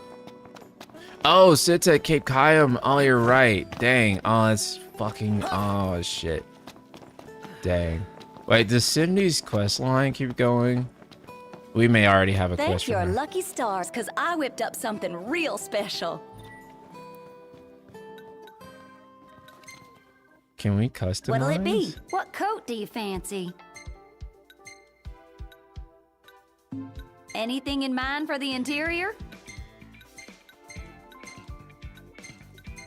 Honestly, it's kind of fucked up you can even do this. I know it's cool from a player perspective, but this is like your dad's Well, car, here's what right? I can do for her. How about the decals? And so it's just like, you can just like trick the fuck out of your dad's car like this. I do think it's kind of fucking funny. Wait, I actually didn't want to put the decal on, but since you're gonna force me. Oh wait, what the fuck? I guess maybe. What the fuck? What are you fixing to upgrade? How do you want the wheels? But people want it Grand Theft Auto, like Final Fantasy, right? And so. How do you want the wheels? How's this? Y'all leave the hard work to me. Yeah, like, I don't know if you should be doing this to Dad's ride. She's all ready for you. Have a look. It is fucking sick, though. Like, you can't look at this and tell me that it's not sick as shit, but...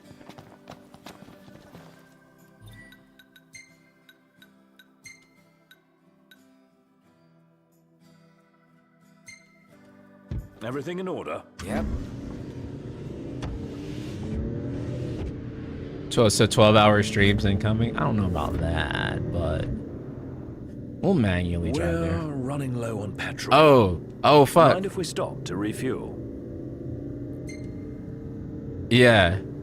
Yeah, oh god, dude, I forgot. Holy How shit. kind of you to oblige. Actually, hold on. Let me move my camera up so chat can like check me on this and make sure that I don't. Holy fuck, that could have ended so badly. Chat, we could have fucked up. We could have fucked up.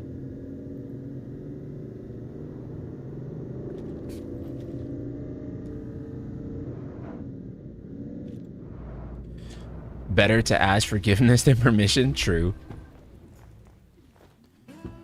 Okay, so...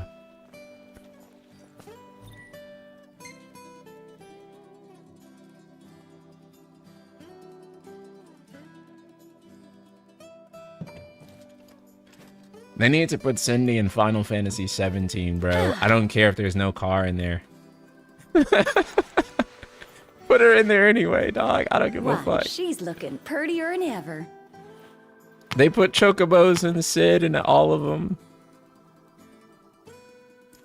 5 gil for gas seems absurdly cheap. It is absurdly cheap, especially with gas right now. Guys, gas is a whole fucking dollar more expensive than when I last filled up my tank here in Texas. A whole dollar more expensive. This is a reference to the fact that there was not a war the last time I filled up my tank. And now there fucking is. And so, yeah, it's a whole dollar more. Unbelievable. I saw a video breaking down the 10-7 connected theory and had an epiphany. What if 7 came before 10 and sin's purpose was to stop humanity from repeating the past? That'll be like the big reveal at the end of like at the end of 7R. Oh man, you know what you just made me think of, Mickey? You just made me think of like Pez's like old video of like 7 and 15 are connected. And he had like the theory that like FF7 and FF15 would be like connected. That was pretty fun. Yeah, I'm not gonna lie, this this blue coat, this shit does look pretty baller. Like I can't even deny, bro.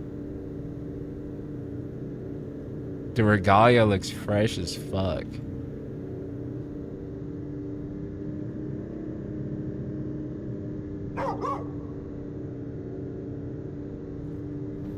Do y'all remember the Empire's alternative fax line from chapter 13, verse 2? That was incredible. I cannot believe that they fucking did that, by the way. I cannot believe that they fucking made a Trump reference in this game. I think people forget about that, but yeah, they did, they did do that. It's kind of hilarious. Okay, hold on 1 second. I am going to go to the bathroom, make sure nothing weird happens while we're driving there.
Okay, we're back. Yeah, this is a beautiful game. And you know, this is part of the part of what like making a custom engine lets you do, right? It like lets you make this very beautiful world that you can't get with any other engine, right? And this is part of why you know, this game still looks better, in my opinion, than Final Fantasy 16 and most of like Remake and Rebirth, honestly. Will they ever use this engine again? It's hard to imagine, especially once Luminous Productions kind of shut down, right?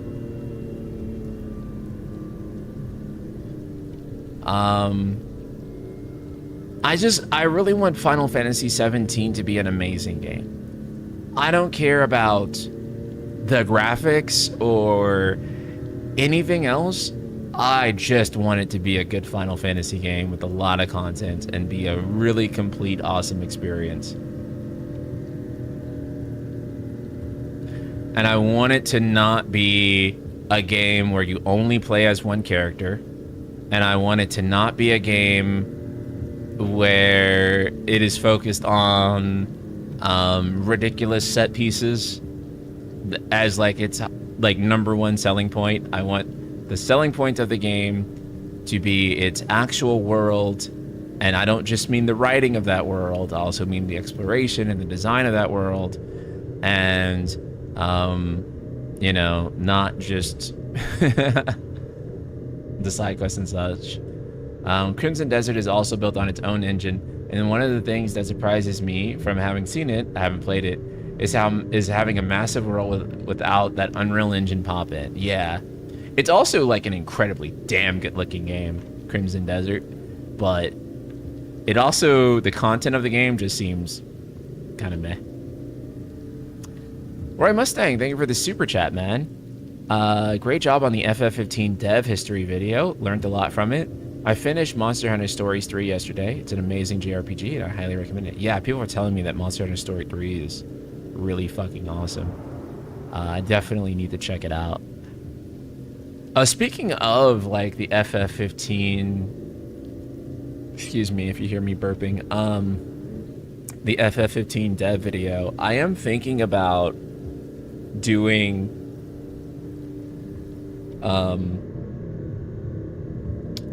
I'm trying to bring higher value content to the channel, which means more of these videos that are like 30 minutes to an hour long and have all of this depth and research. So I am considering currently maybe, I mean, it still exists, but I want to like maybe push my Patreon again. I don't know, but if you guys like really value these types of videos and you really want to see me do more of them, then that's something we can explore so that I can continue to do that. The reason is that those videos take a tremendous amount of time and energy and research, and you know, maybe doing something like that will allow me to dedicate more time to it. Another thing too is that as I learn Japanese, I've been learning it, trying to learn it for like 4 years now, but I have like an actual tutor now. I'm hoping that what I really want to do is I really want to interview devs.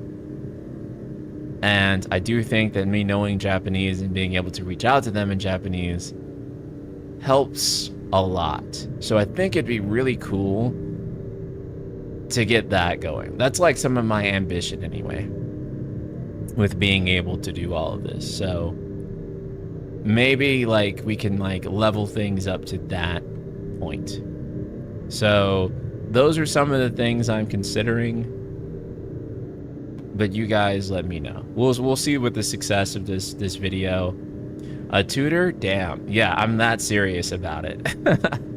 I am so I have always said before I die, I am going to learn Japanese. Like, it is that serious. Really looking forward like, to Iris' cooking. And obviously I've been at it for like a really long time, but I want to be able to speak it.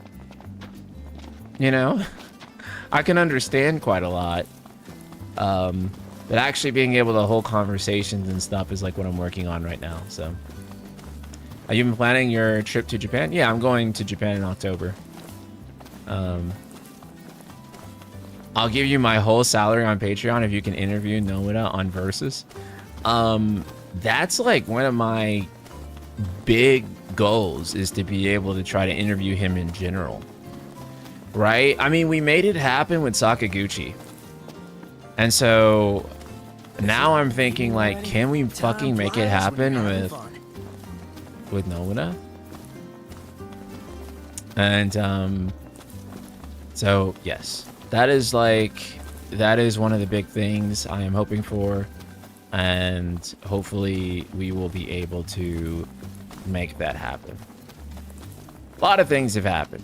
I also got to meet all right, I'll give you a call when it's ready. I got to meet You slacking off? Naoki Yoshida, which was also cool. I didn't get to interview him though. But I did get to see him and get a picture with him, and that was cool.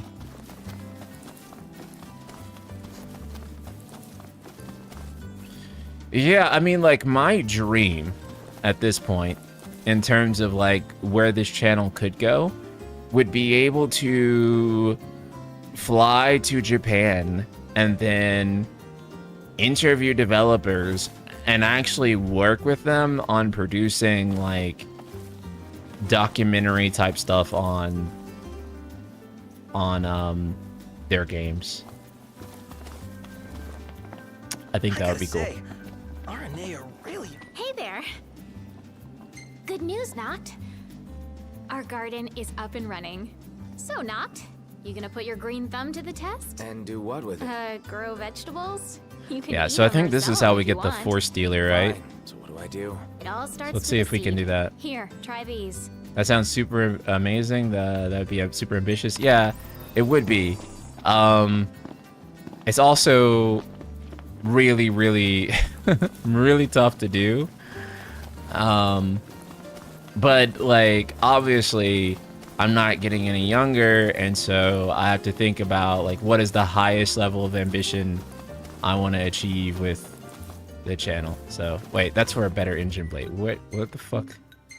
What's the quest you just gave us? Living off the land. There we go. There it is.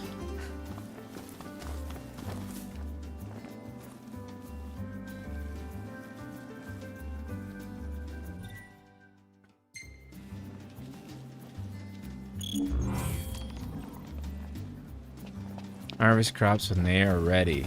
Sweet, okay. I think we can sleep then. And that should progress both quests.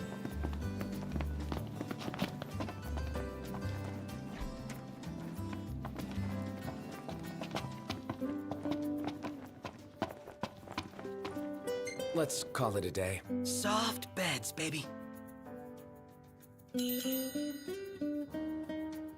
I do find it weird that they lock 4 engine weapons to farming and not like all 6. Yeah, it's so weird.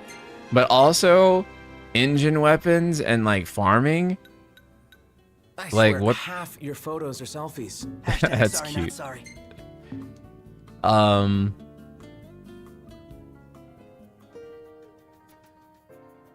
I get jealous looking at Capcom and and Resident Evil fans get their game every few years. Yeah, I mean, I'm a huge RE guy, so I mean, I love Resident Evil, and it is awesome. It is fucking awesome to get like a new Resi so frequently. Not gonna lie to you, bro. That's what the pipeline should look like, and it almost kind of looks like Check that it out. Ripe and because we do get Hey there. Made a um little grave for Jared. Be careful. we get Final Fantasy 7 and then we Careful. get 16, but the thing is that it's just Final Fantasy 7, right? Or I shouldn't say it's just Final Fantasy 7, but it's like it's only FF7 that's getting those remakes, and then we aren't getting anything else that is outside of FF7, right? Whereas Resident Evil is kind of going through each different Resident Evil game as time goes on. Say, are you the ones working this garden? Yeah. Who are you? Oh, sorry. The name's Tony. I run a restaurant not too far from here.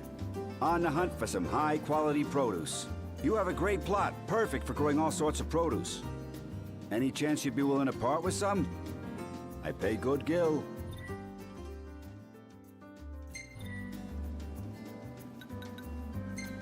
Oh, I'll be back to buy whatever you're willing to sell. So let me know if you got any leftovers. Dang, okay. Well then, can we plant more? Oh wait, and then while we're at it, Let's get a shot Bro. of the lighthouse. Hair blowing in the breeze will be seaside supermodels. sure. Seaside supermodels it is then. Oh yeah! Seaside supermodels! This is like one of the few games I feel like that Take a shot from here. Good call. Now it's picture time. pointless fetch questing almost kind of works. Like it is like just hanging out with the bros and stuff like that, and so you know. Oh, that is a great shot. Oh, love the lighting. And so it does kind of work. Oh shit, hold on 1 second. I just realized something. Because I launched the game like through the game itself. I don't know if that makes sense. And not through the mod launcher.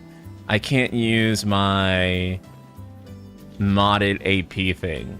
So let me actually close the game really quickly. And then launch Flagram. This is what they call it. Give me 1 sec. Bring the game back up.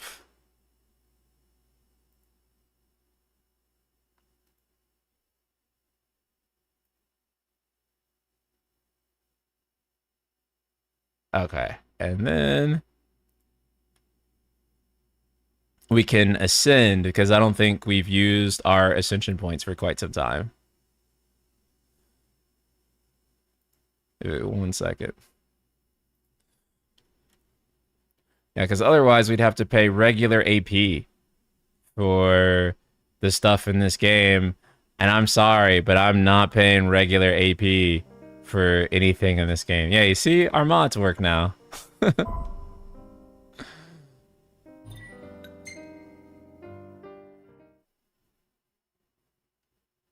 I heard Final Fantasy IX anime is in development. Yeah, it is. It's a sequel anime, actually, if you didn't know. So look at the recovery tab in the Ascension window. Yeah, you're right, actually, because for starters, my recovery sucks. I don't even think I have, like, the HP regens shit going on. Oh, Ascension. Bit of HP when low. Boost an ally's critical after taking them out of danger. Boost stamina. Let's see. If anyone should get this right now, it's Prompto. Oh wait, who is this then? Oh, that was Ignis. I did it too. Oops.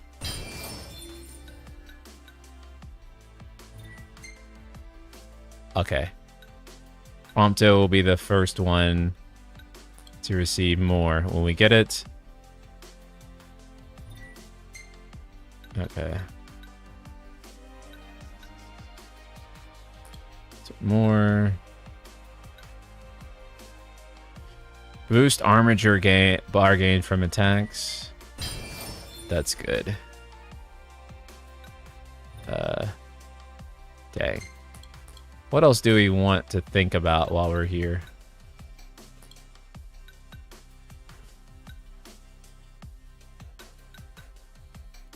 Blindside damage.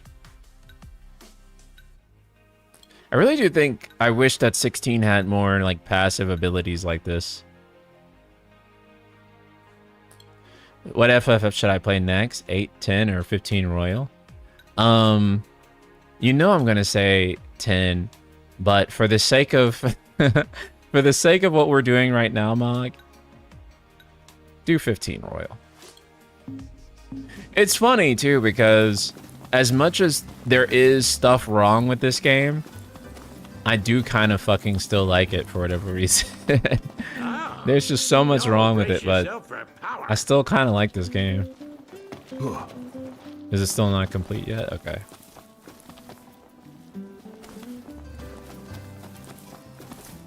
Let's see.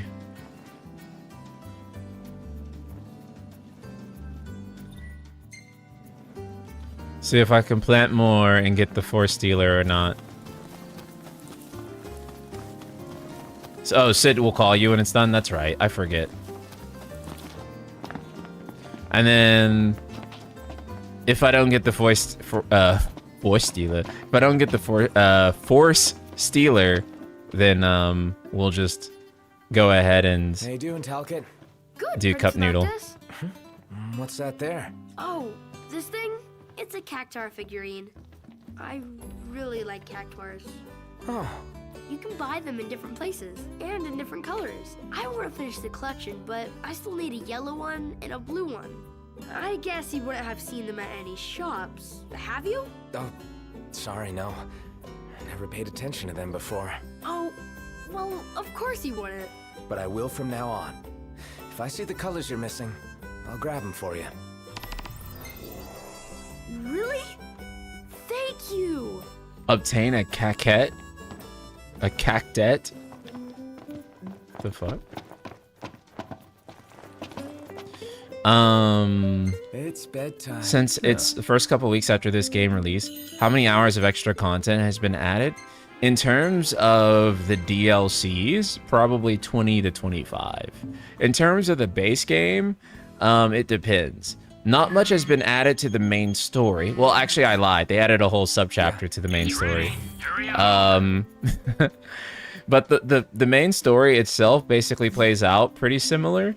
But they added a ton of things, mostly in the DLCs. So basically, if you play all the DLCs, you're looking at like maybe 20 hours extra worth of content. And then there's a whole online multiplayer mode, which probably adds like 40 or 50 plus, maybe more hours. Sounds like a plan. Let's do it. Because I never beat comrades, so. There y'all are. But the Here's your multiplayer system in this game is pretty fucking cool.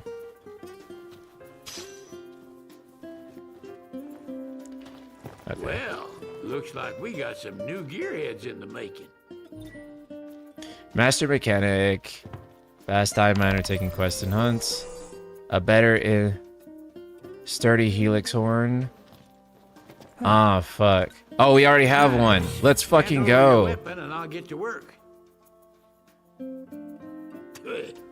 How y'all doing? Let's fucking go. Wait, is that the last one to get Ultima weapon? Actually? Wait. How did I look at quests? Okay. Oh shit, nice. We should be able to get Ultimate weapon then. This is such a strange place for like a good chunk of the strongest weapons in the game to be, but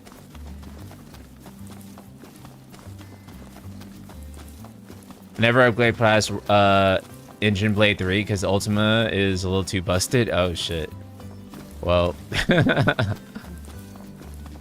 I mean, Ragnarok is also busted. Also, the whole game is busted, so you kind of just got to choose your battles.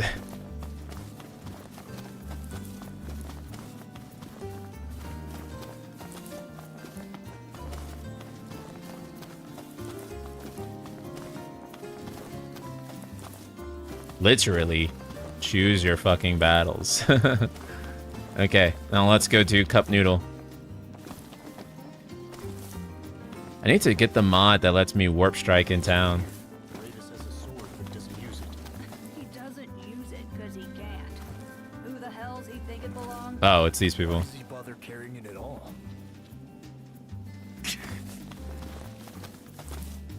They're talking about Ravis having the sort of the father, interestingly, I think.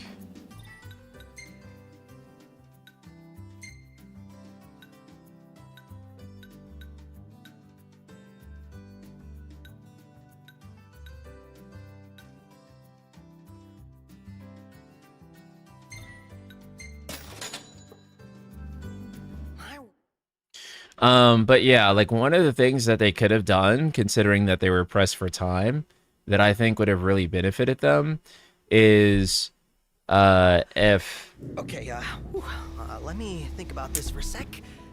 if they use the quest for more world building than they currently did, right? Like I think that you could have connected a lot of things together and had like a lot of story pieces in some of the side quests, and it's just kind of unfortunate that none of that actually comes together.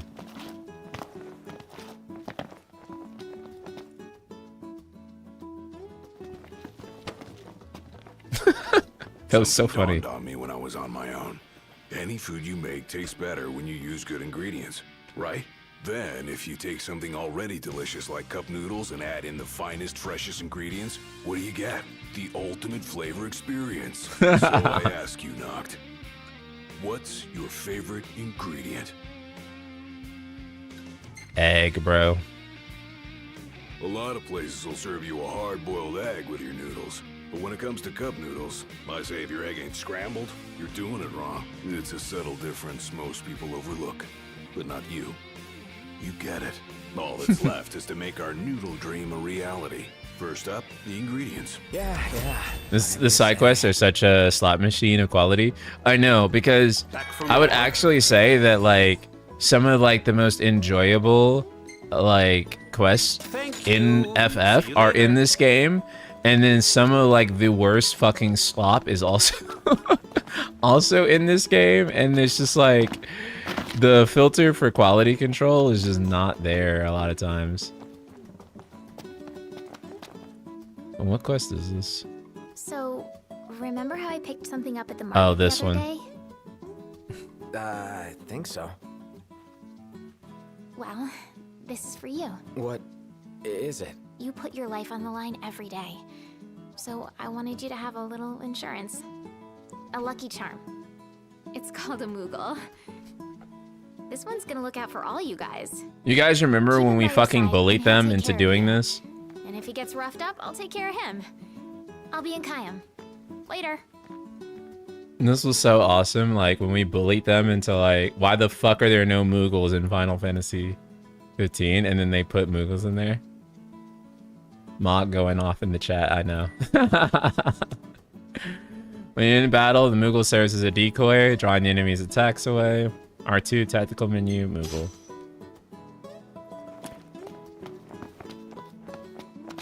Nice. Oh, let's quests, and then the perfect cup.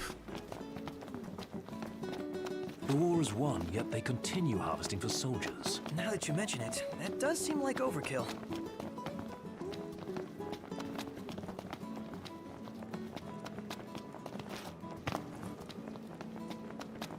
Scary to think that fortresses can fly. You know, if anything, like my video has taught me, is that people are really not over this game. Like it's so fascinating, right? In a weird way, Final Fantasy 15 is like the least divisive game. I know that sounds like maybe like insane to say, but like some refreshments. Everyone's kind of like, pests? no matter what you say about this game, Wonderful. it's not gonna upset people. We all kind of agree. Like, I feel like if you say that this game is shit, Best of luck. then like people will be like, yeah. And if you say this game was also kind of fun, people are like, yeah. And if you say like this game could have been better, they're like, yeah. And if you're like, you know what I'm saying? Like, you almost can't say anything controversial about 15. Like, it's almost impossible to say anything controversial about this game. In a weird way, it's like the most unifying modern Final Fantasy. Did you hear about the statistic of over 70% of FF consumers are over 30? Yes, we talked about that earlier. I'll have a video on it coming eventually. Oh, that's right. The roads are perilous at night. How do I skip wait this for nerd morning. fucking preaching at me? Disagree. Fuck off, glasses. Peril is our middle name, then, eh? Don't say I didn't Actually, it's warn you. Lucis. But go off. Folk here are real friendly. Yeah, everybody greets you. Takes some getting used to. You draw more attention here than you do at home. Yeah, they would ask anything that we asked of for this game, except for Stella and like some content. regarding the story, but yeah. The most unifying FF game is the most clusterfuck of them all. Something about that weirdly feels right to me. I don't know, man. It is kind of funny. Like, but yeah, like this is like the most unifying one in a strange way. Like, I also think that that's what like makes this one like more fun in a weird way. Like with FF16, for example, if you say like, it's a flawed game, but I still really enjoyed it, people will be like, no, it's a masterpiece. Before it starts pouring. It's the greatest game ever. People just don't understand. But I feel like with this game, you can kind of just be like, yeah, it sucked ass and it wasn't what it's supposed to be, but I still kind of like it. And everyone's just like, yeah, you know what, bro, fair. There's no argument to like really be had about it, right? Or like 7R, for example, you got to argue about like the new story twists and stuff like that. And some people were like, actually, the new story twists are brilliant. Actually, they suck. Blah, blah, blah, blah, blah. Every single person with this game is just like, yeah, I wish they fucking finished it. That's like literally the only take to have. No one's arguing about anything else. Like, it's just like, damn, I wish they finished it. Yeah, I know. Me too, bro. So.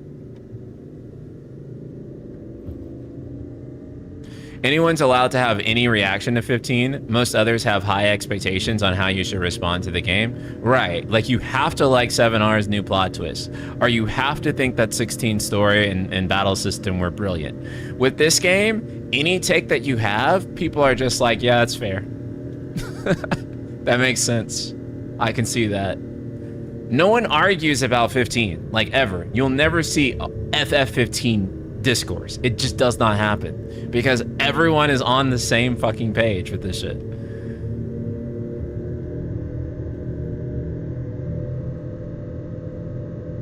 Genuinely, how many copies do you think that of 15 they would have they would sell if they shadow dropped Dawn in the Future DLC and a full Switch 2 port, including everything? I think they would sell another 2 to 5 million copies. 100%. Easily. If they say, bro, if they just take this game and they just say, hey, we fucking finished it. We fucking finished the rest of the content that you guys asked for, and we're doing a re-release. I think they would sell another 2 to 5 million copies. And I don't think that they need to like port it into Unreal Engine and do like all this remastering work. I think if they just literally finish the fucking content in the same engine with the same tech, the game looks the fucking same, but they just say, hey, we made the rest, people would just sleep with civilization nearby. People would go fucking crazy. Outdoors, but there's definitely safety in numbers. People would go insane, man. Everyone is still so hungry for the rest of this vision. And sorry to say Versus fam, but like I don't even think that it even needs to be Versus. I think that people would be okay if 15 itself was just complete, but people just want closure on this project so bad, you know?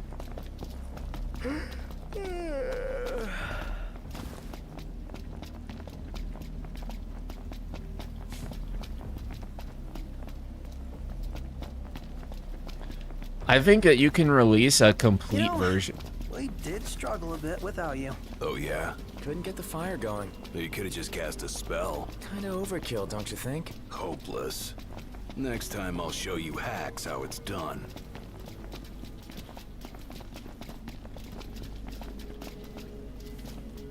What was I gonna say? But yeah, so I learned a lot from data miners.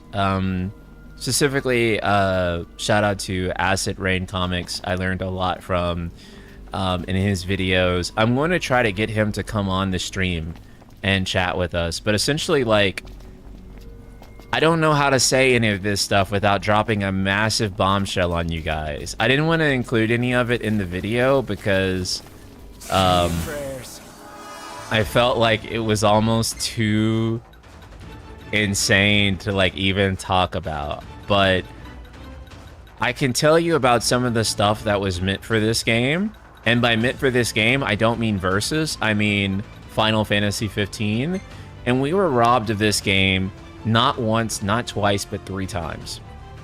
I'm going to start with something like that will just blow your mind, like straight up. But Acid Rain had found evidence that Dawn of the Future content was not only meant, or how should I say this? Dawn of the Future content basically was actually meant for the base game. Let me explain what I mean by that. It's not that you were going to play as like Aranea or something like that in the base game, but the game was meant to have 2 endings, and you were always meant to be able to challenge Bahamut. He told me that the original name of Chapter 15 was called The Trial of Bahamut. And so it was always meant that you'd have 2 options where you'd be able to challenge Arden or you'd challenge Bahamut.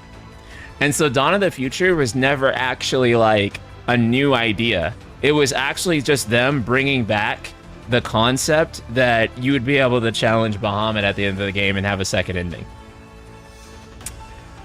Yeah. I'll let you guys sit with that for a moment while I figure out the elemancy I want to use on here. I think we'll do a quadcast. Yeah, I couldn't really talk about that because I'm like, that's too big. But he's found like a lot of interesting stuff. And if you guys knew about some of the other stuff that he found, it'll blow your mind.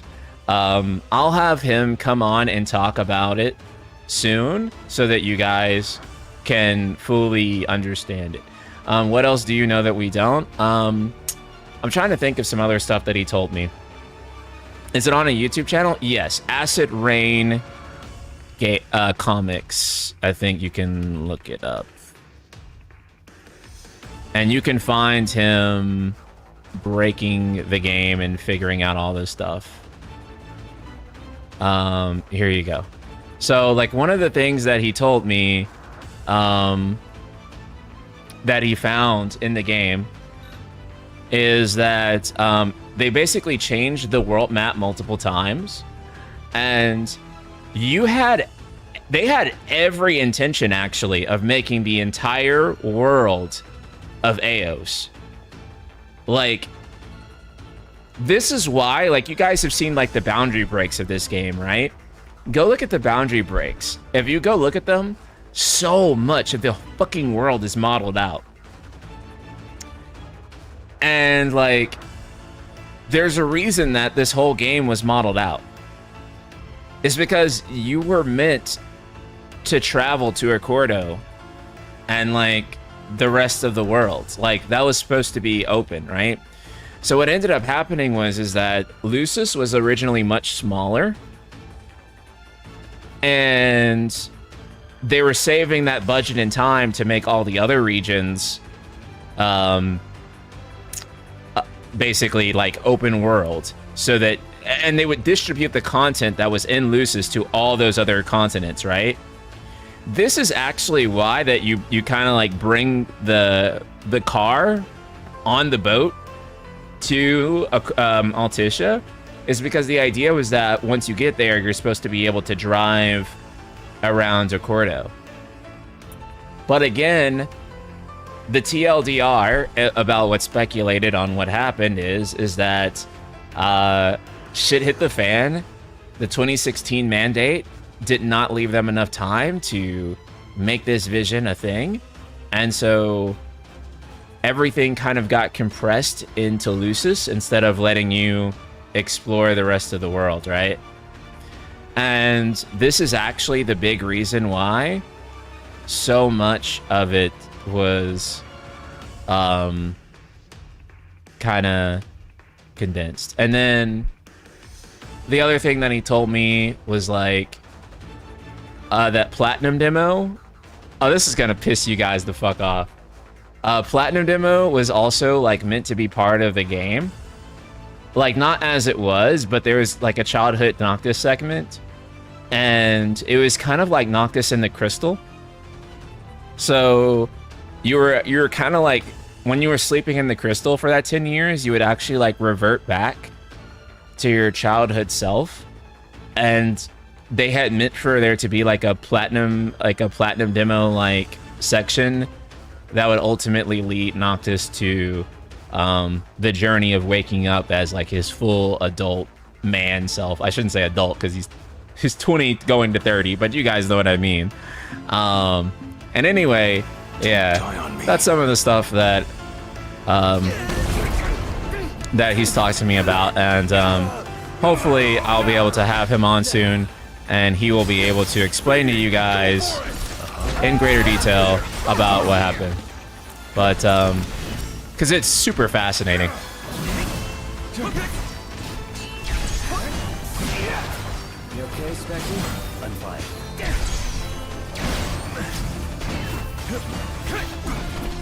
So yeah, I'll let you guys sit with that discovery for a minute. And how we were robbed. All in together now. How about this?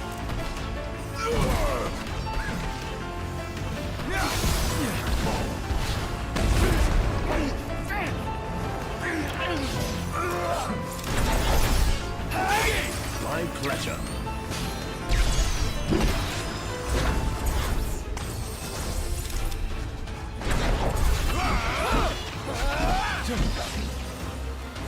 Fucking camera.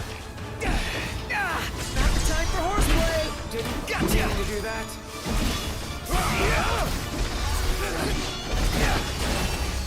Oh, so the E3, I kind of presented this as like a little bit more speculation because it was hard for me to present it as fact. But after talking to Acid Rain, I feel a little bit more confident in saying this a little bit more factually. But basically, as he explained it to me, and again, you know, because I am secondhand saying this, I always do recommend checking out his channel and listening to all of his explanations on these things. But more or less, the E3 2013 trailer is fucking funny, dude, because more or less, those were Versus 13 assets. So what they did is that they pulled Versus 13 assets into Luminous and created a trailer with it. And the thing is that Enemy on your left. Got it. the thing is that what was I gonna fucking say? Oh yeah, Every time you said that. so if you look at the Leviathan fight, that was like mostly like, that was Visual Works kind of carrying, right? Because why does the Leviathan fight run at a higher frame rate than the Niflheim stuff? I mean like than the Insomnia stuff, right? So when you look at like the Insomnia invasion, it's running at like 15 frames per second. The performance is like not good at all. The frame rate's like all over the place.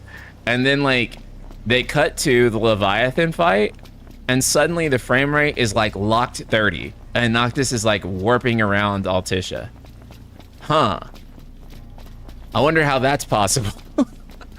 And so, yeah.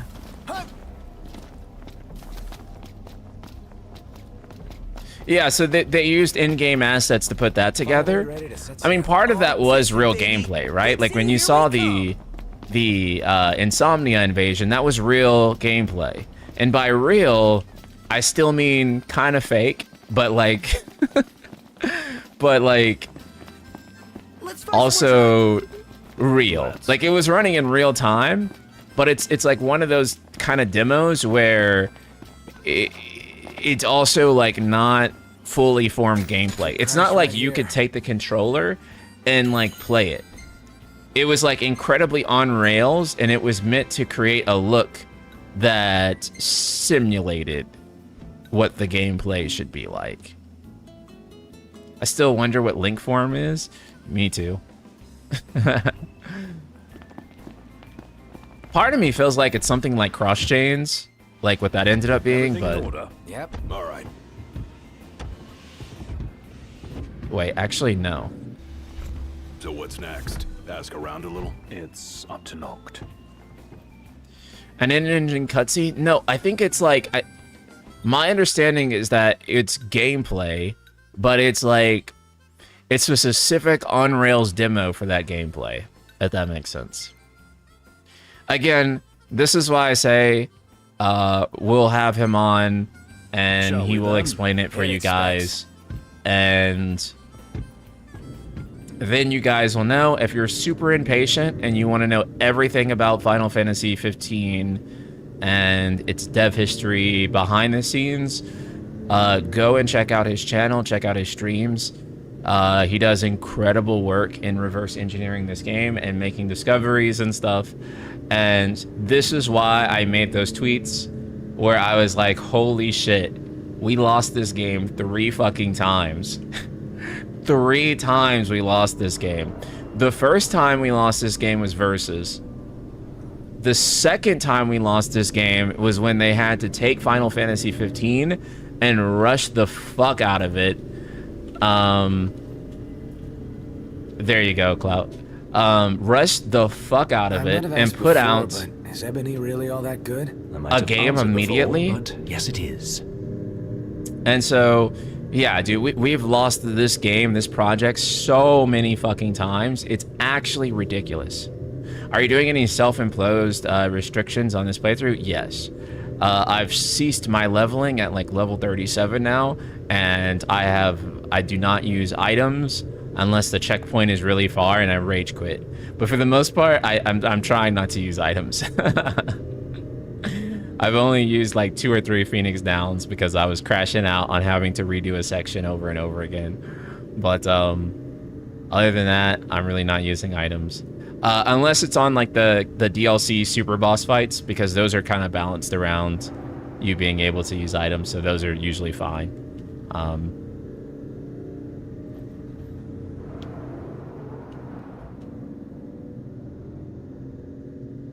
I do wish this game had a proper hard mode for sure. So anyways, this is why I walked away from the video so pissed, because I found out so much information about this game and about the dev stories behind it. And Square Enix as a corporation. They are definitely a corporation that corporates a lot. And it's just a lot of the times people are mad about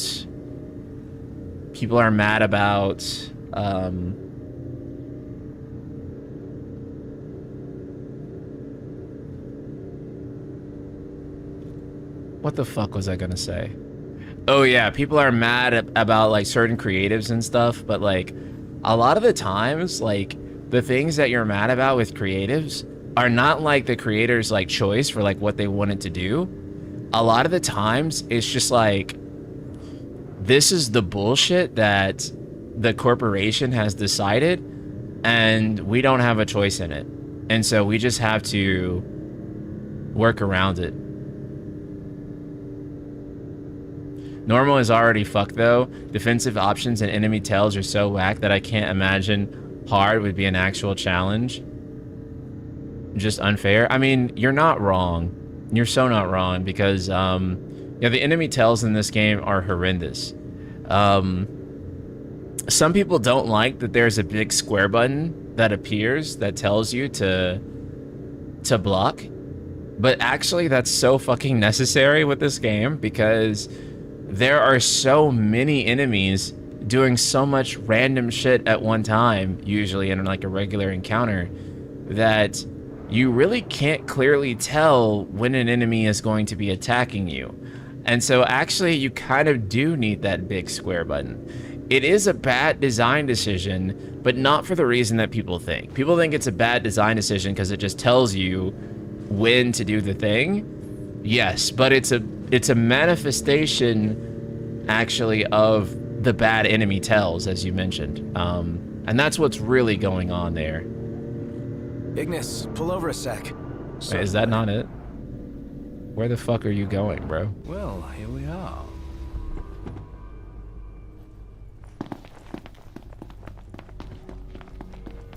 Tabata was clearly the fall guy for Matsuda's screw-ups. They really set him up to fail. I'm convinced Tabata leaving made them canceled year or two out of pettiness. 100%. 100%. And here's what's funny, dude. Matsuda is such like a fucking what's the word? Fuck, I can't think of the word. He's such like a... Damn, what's the fucking word I'm thinking of? A hack. There we go. He's such a fucking hack because he canceled season 2 to put out fucking Forspoken, and then Forspoken ended up like bombing, dude. And it's like they could have put Forspoken out at any other time and it would have been okay. But not finishing this game was just such a miscalculation.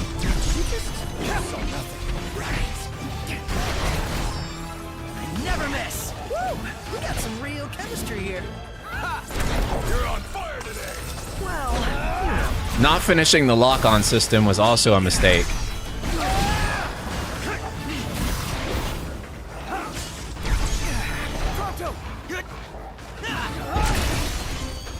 Oh, I am starving. Take a break after this? Gladly. While the vegetation in this game is beautiful, holy fuck, does it get in the goddamn way of everything.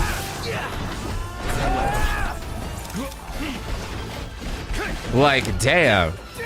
Excuse me?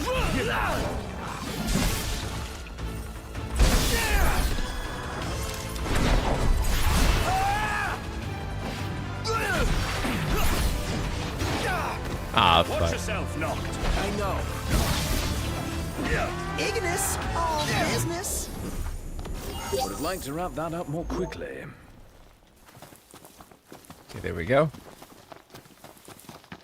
Don't have to lock on if you're shooting everything. Yeah, but remember, for the first year, we couldn't shoot anything. So, well, I mean, I guess we could shoot anything if you had, like, knocked this with a gun. Holy shit, the camera in this game is so garbage. Holy shit, yeah, I know. It really is. I almost feel like the surrounding vegetation should become invisible whenever you're in a fight. Right? Like, it should fade out.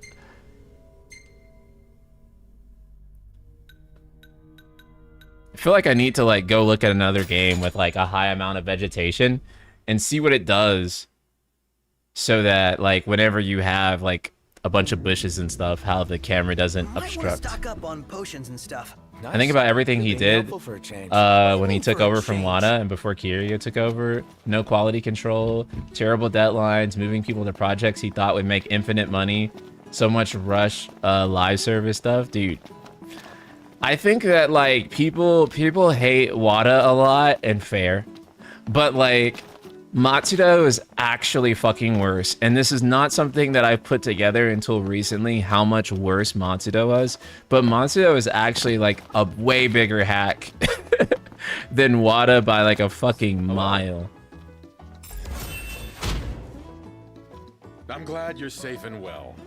Okay, to be fair to Kiryu, right?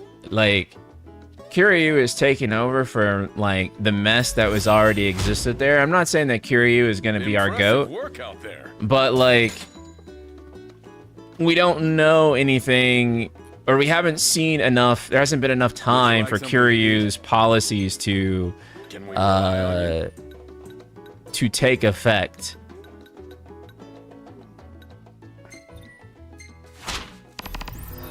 You'll take on the job? Wonderful. Best of luck.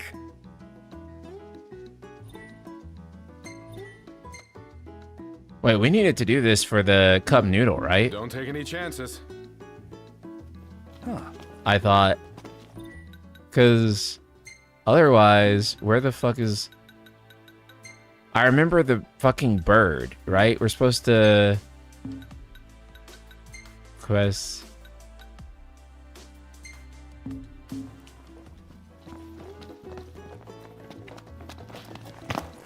The women here are built. That's a hell of a comment, bro. Wait, because otherwise, what am I supposed to do here? It has to be...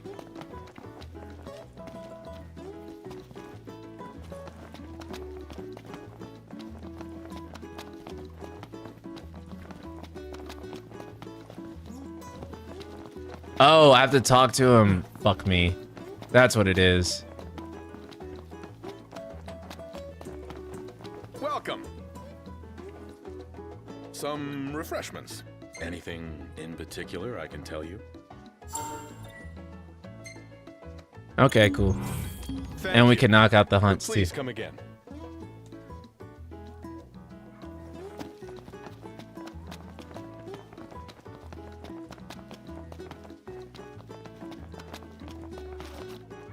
But yeah, with the FF fans being like mostly 30 and over, I wasn't too surprised because I look at my own channel analytics. And it's tough to explain to people because people will just say like, oh, that's because your audience is boomers. And so I can't really ever mention that. So, so I just kind of like have to wait for someone else to say it. Roy Mustang. Thank you so much for the super chat. In order? Can you make a video on Forspoken's dev history? I am sure Square Enix wasted 100 million plus developing that game. They definitely did waste 100 million plus developing it. I think it would have been okay if they stuck to making Agni's philosophy, which is what people wanted. I don't know when they took the turn and like made something that was so far removed from that. I think that was a big mistake, but also let's be like really clear here. Forspoken is not, or the Forspoken we got is not the Forspoken that we were supposed to get. Forspoken also has its own Versus 13. They had writers like Amy Hitting on like Forspoken originally, and then they basically threw away all of her work. Right? So you guys need to bear in mind that the actual concept for Forspoken that Tabata was creating is not the Forspoken that we actually got. So that's another thing too. We ended up getting corporate slop because the corpos came into Forspoken's development and were like, we want the game to be this.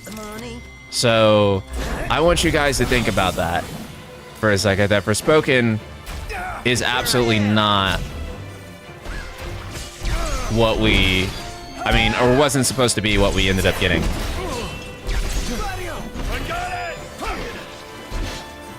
on the same page. Lots of rules.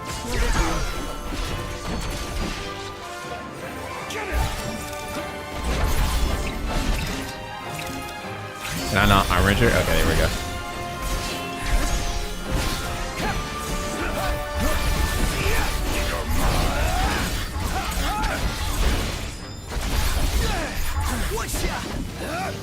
I forgot to do armature chain. Sorry about that. Going for it. Gladio, do it. I almost hate doing the ally commands because they just break the flow of the combat so much.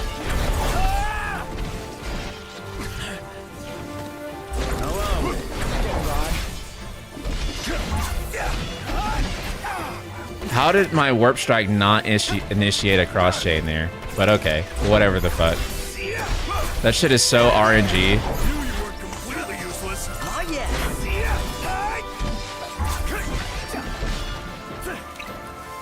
Let's try some Gladio gameplay.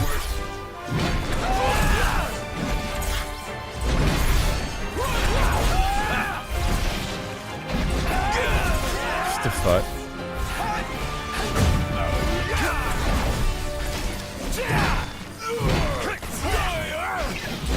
Audio gameplay is not suited for this. Let's try dying with some Prompto gameplay. Here we go.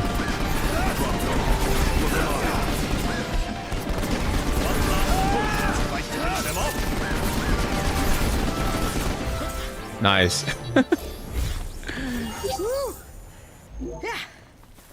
You can always fucking shoot them.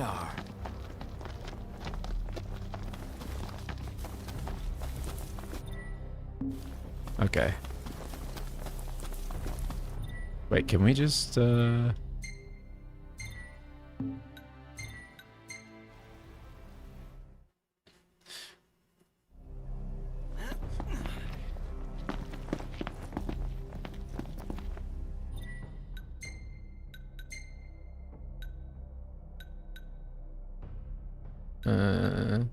let's do that, and then we'll do Cup Noodle.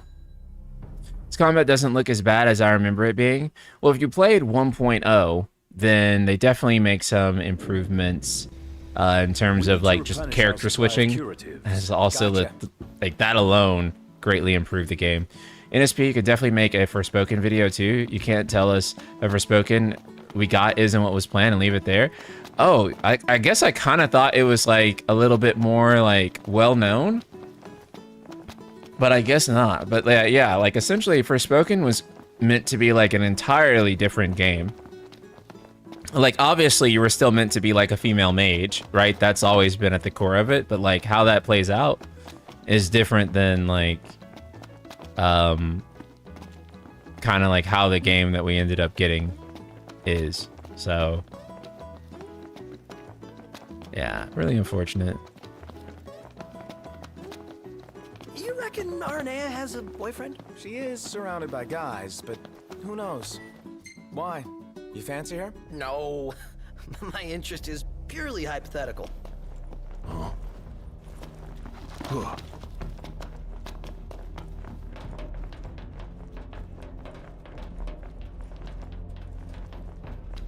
The way you're gradually becoming a Square Enix exposed content creator, I'm not trying to be, I'm not. But like at the same time, a lot of people just don't know this kind of stuff, and it's just like, dang. And it's like if you did know, it would like explain so much.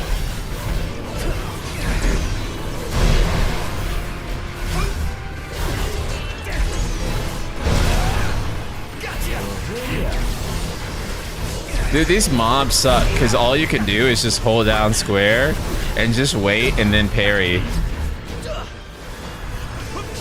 Like, you can like literally abuse the fucking square button if you want.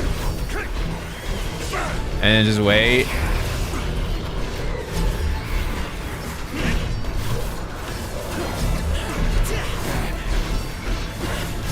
Say your prayers. Sorry to break this up. You can also do that. This is really fun.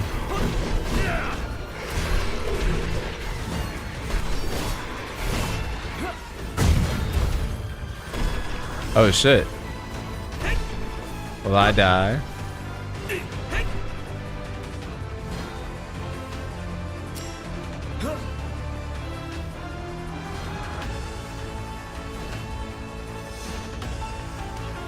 Oh shit.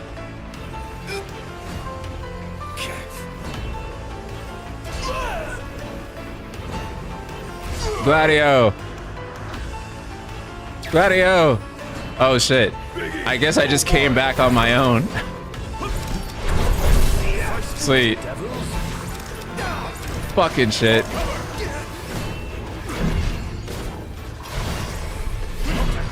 Can you help? No. Okay, I'll be right there. It's all you. Allow me. Okay. Now we got the goat. Everything's okay.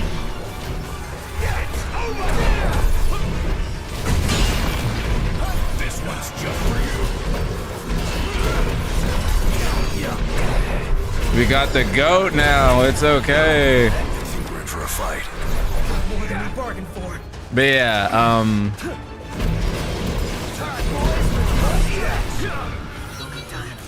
I just want this fucking companies to get its shit together and make great games, man. Like, I'm not trying to be a goddamn hater. Like, I'm so fucking not.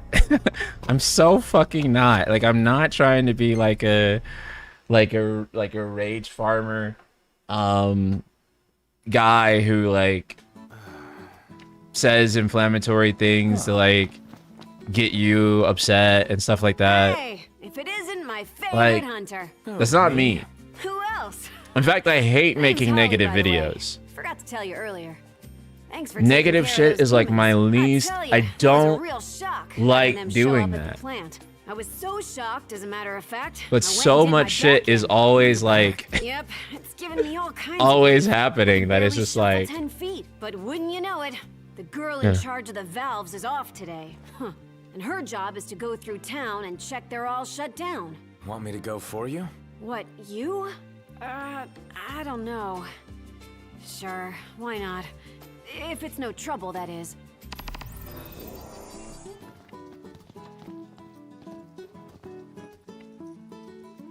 can't believe NSP hates video games. NSP becomes a sports tuber instead. That would be funny. Everyone's got their hands full.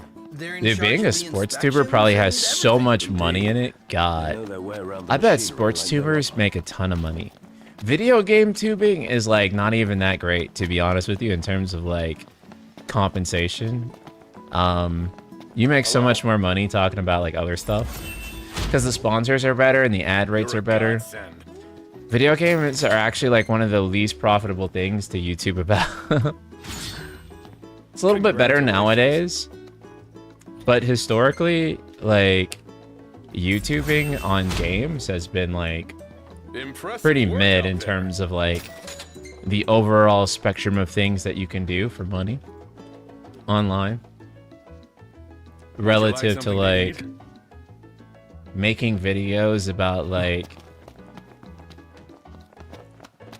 I don't know, insurance, investing, anything B2B is really big. You make videos on that type of shit, All full of foods I've never eaten. The like, aroma is indeed way more money. I'm detecting a rather unique blend of spices. Your nose knows everything. I mean, and this is kind of like the entirety of the video game industry, right? But like, all the video game industry is kind of predicated on people being really passionate about it. And so they do the work for like less money than the same job, but like a different niche or a different specialization, right? So you can be like a software developer and make way more money, or you can be like a game programmer and work twice as hard and make way less money. NSP becomes a poker channel. Bro, Yeah.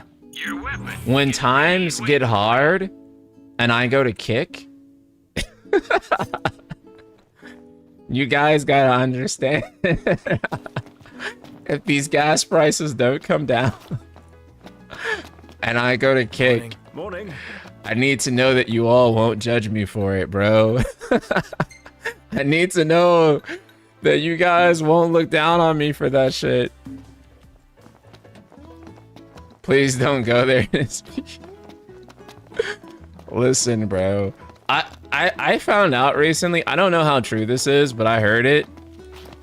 I heard that Kick pays you like, if you're a partner, they pay you like an hourly wage.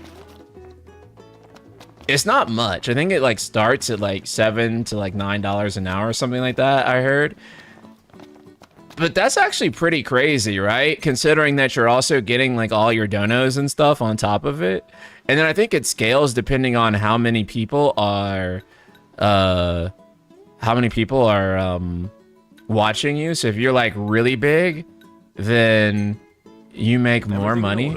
Yep. All right.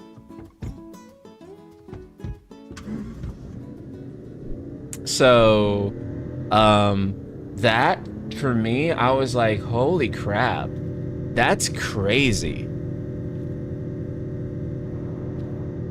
Like, if you could, I know so many streamers that if they were just, even like if it was just like $9 an hour, right? Like on top of like what they currently get, would actually bring so much stability to their lives. Because if they were streaming 40 hours a week, and then on top of that getting like all their donos, they would actually be in like a much more comfortable place. So I'm like, dang, that would actually be like, that would be pretty comfortable to stream on. I mean, I only stream 2 days a week, but that would definitely, I mean, definitely knock out some bills, right? On top of everything else. But that'd be my Armageddon if you go to Kick. I won't go to Kick. Unless. Nah. I personally, I can't see myself going there. But, yeah. But knowing that, I do get the temptation. Is Kick bad? Well, it's kind of amoral, let's just say, because it is funded by gambling, right? So, you know, if you're comfortable with that fact, and your audience is comfortable with that fact, then,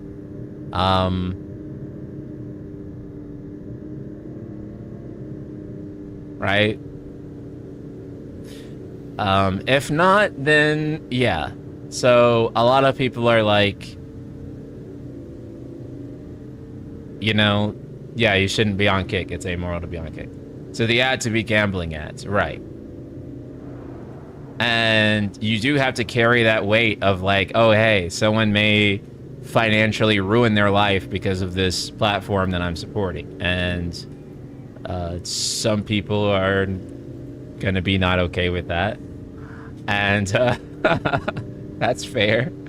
It's very fair to be not okay with that. So also another thing is that you get a 95% cut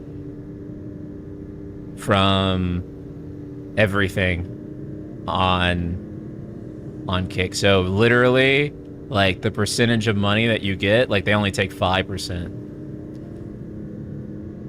So this is I mean, you definitely will get your bag, right? Like, if you have an audience that is willing to go there as a streamer, like, there's pretty good financial reason to be like, fuck it, dude, I'm just gonna go to Kick. Like, 100%. Like, I get it. I get it.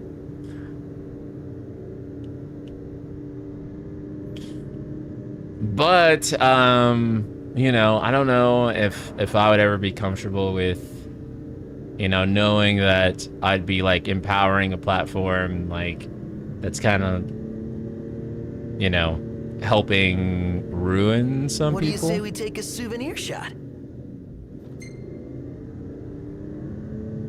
Yeah, go for it. Woohoo! Yeah, I mean, financially and, like, trying to, like, really be sustainable as a streamer is a tough challenge, right? So I've had, like, my ups and my downs. Sometimes sponsorships are good and I'm making a lot, and sometimes it's down and I'm not making so much. And in those times, it does get really hard. And so sometimes it's really hard and sometimes it's really easy. And you never know, like, what it's going to be month to month. Brian, thank you so much for the raid. Welcome, Raiders. How's it going?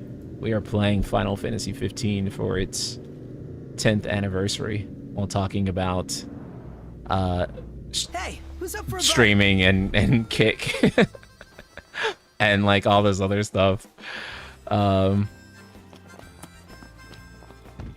So, I mean, I get why people would do it. It is a... Is there anything in here that we need?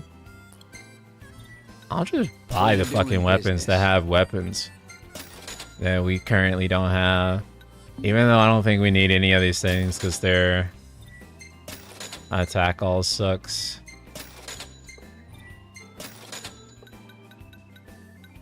I'll see you later.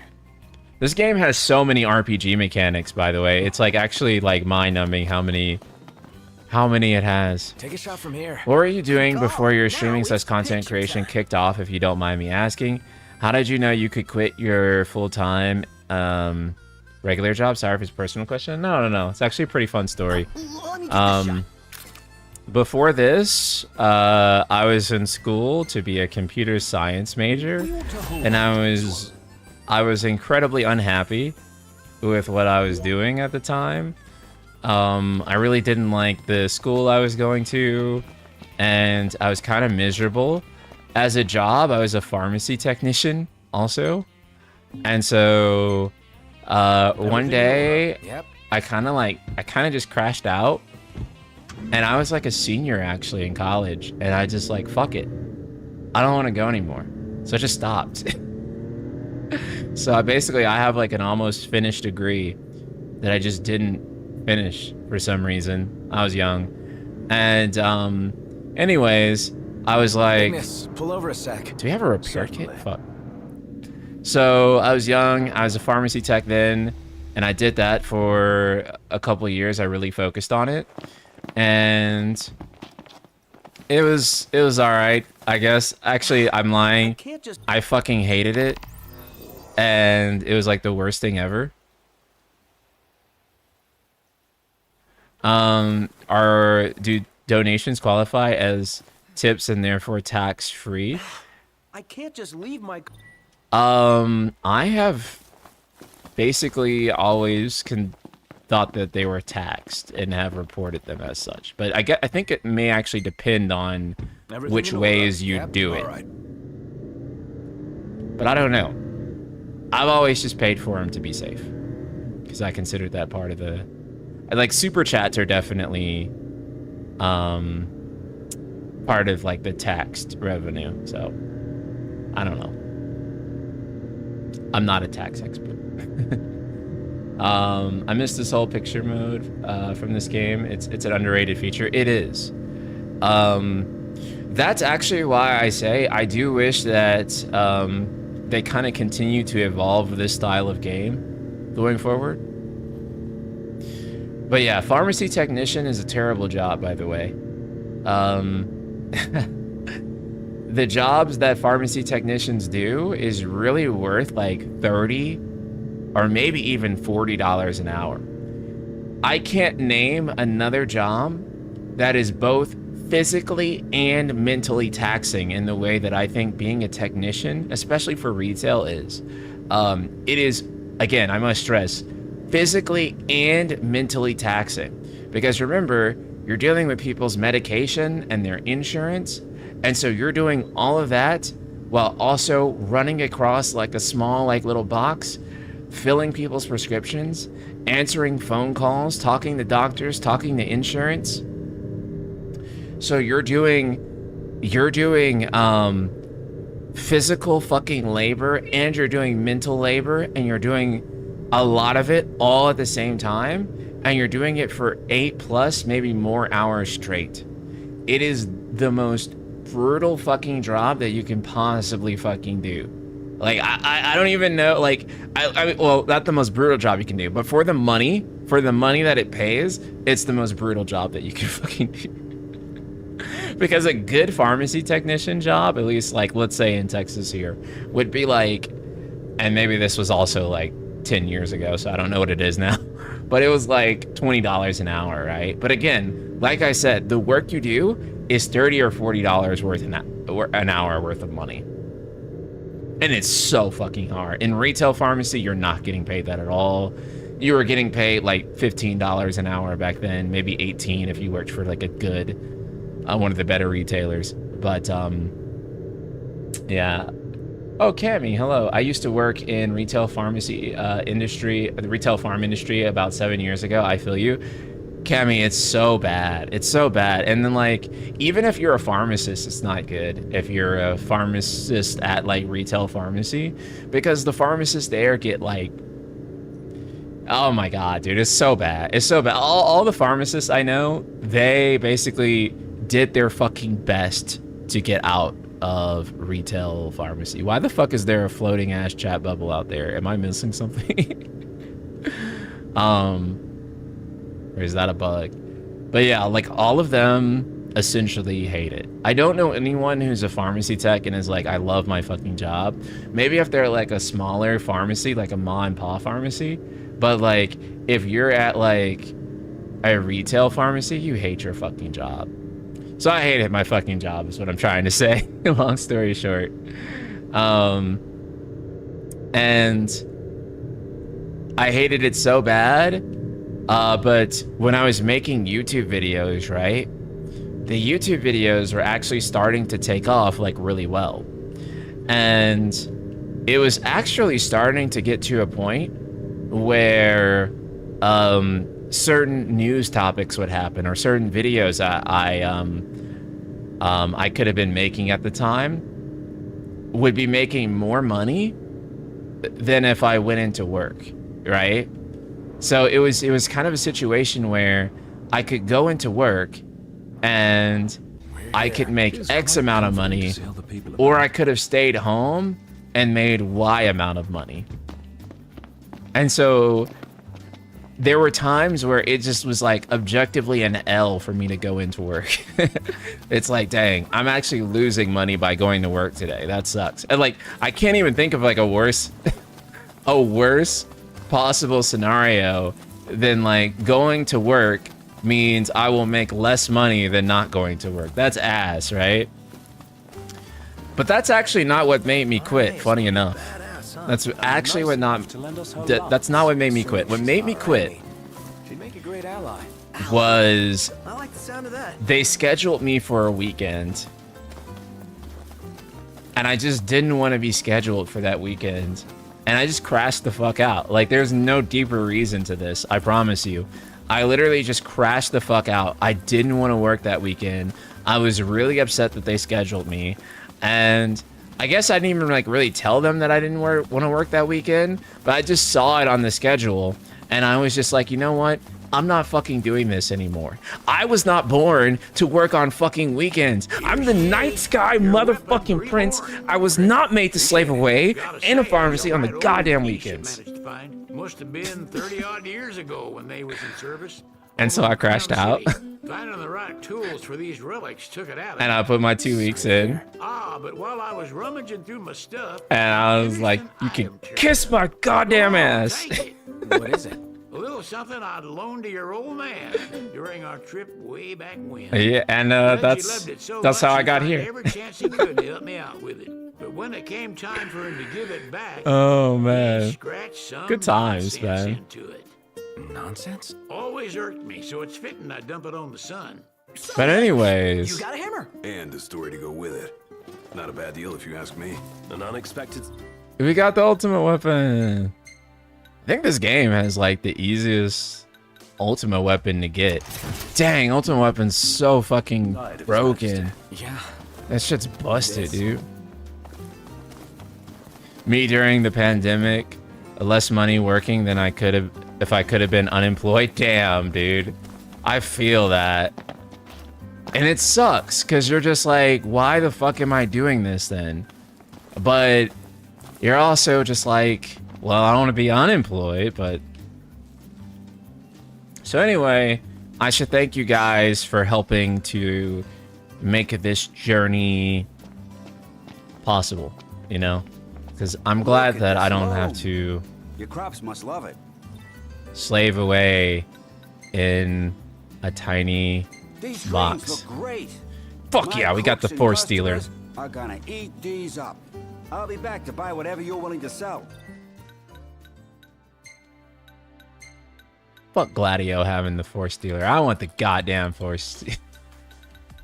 I want the damn versus epic, brother. Let's see if we can upgrade it. Let me know if you got any leftovers.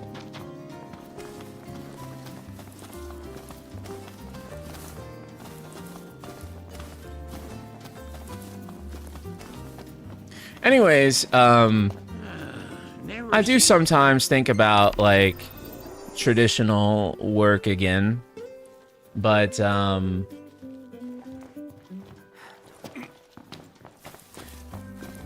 Brian, I relate to the computer science part for sure.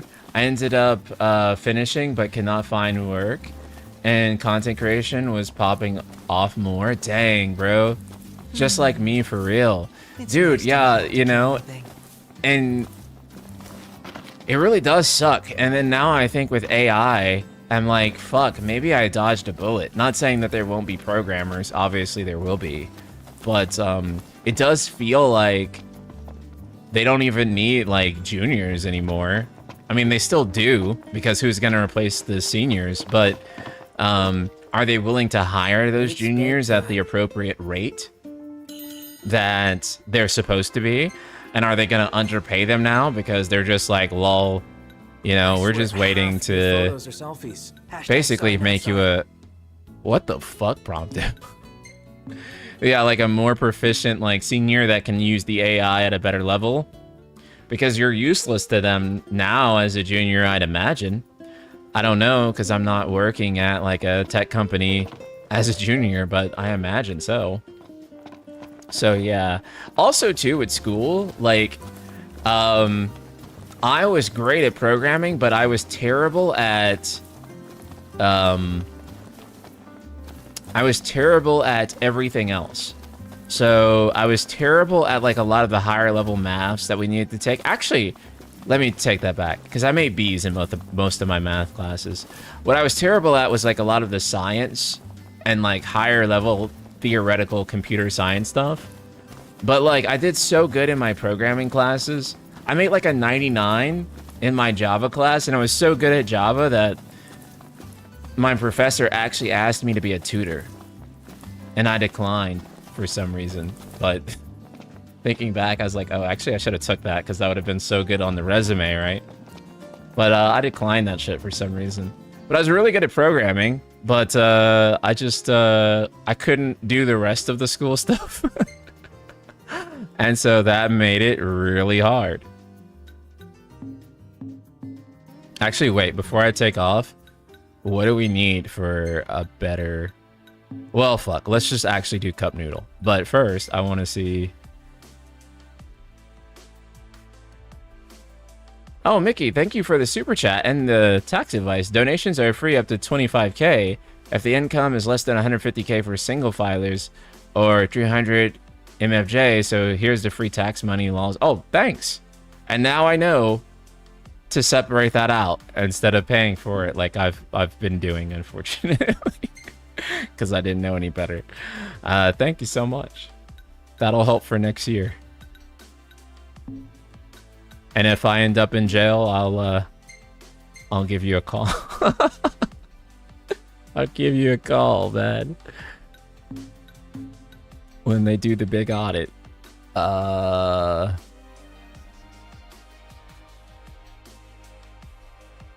A Monster Claw? Do we not have a Monster Claw? What the fuck?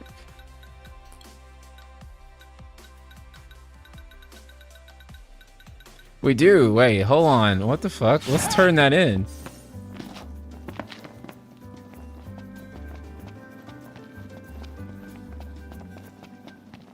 So you do have a super duper big brain. No, I'm stupid. Holy fuck. I'm stupid, bro. I promise.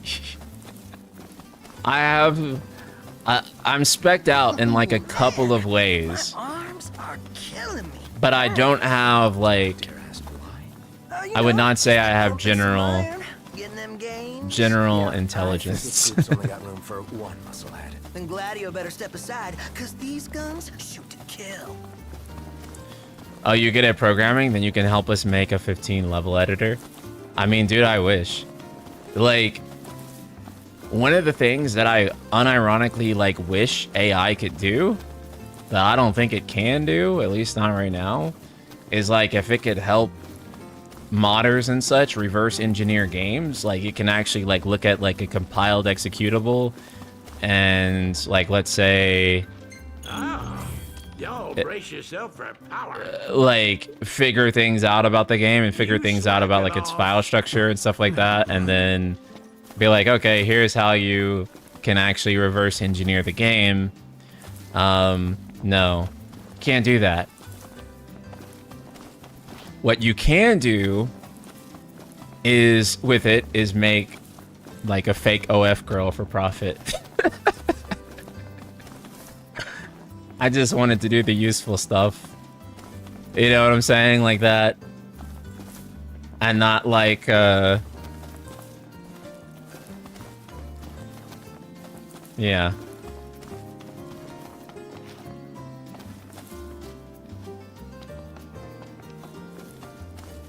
You put all your points into strength and not enough for intelligence? Hell yeah, brother. Hell yeah.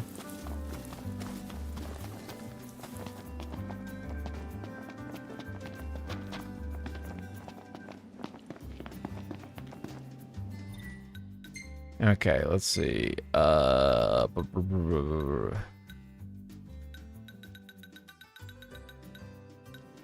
Let's do cup noodle. Finally. What's the forecast? Clear skies with the temperature rising. Nice. Honestly, I wish someone would be able to figure out how to co-op in the base game with party members. They're planning on adding more missions with the bros to comrades with year 2. Matsuda really hates money and fun. I know.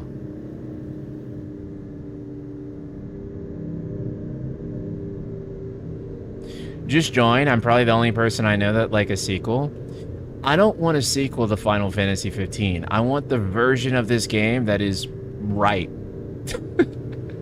I want the version of this game that is appropriate, that is finished. That is, it's so strange because inside of this game, like inside of this idea, like my favorite Final Fantasy is somewhere inside of this part of it. And they just didn't fucking finish it, man. They just didn't finish it. That sucks.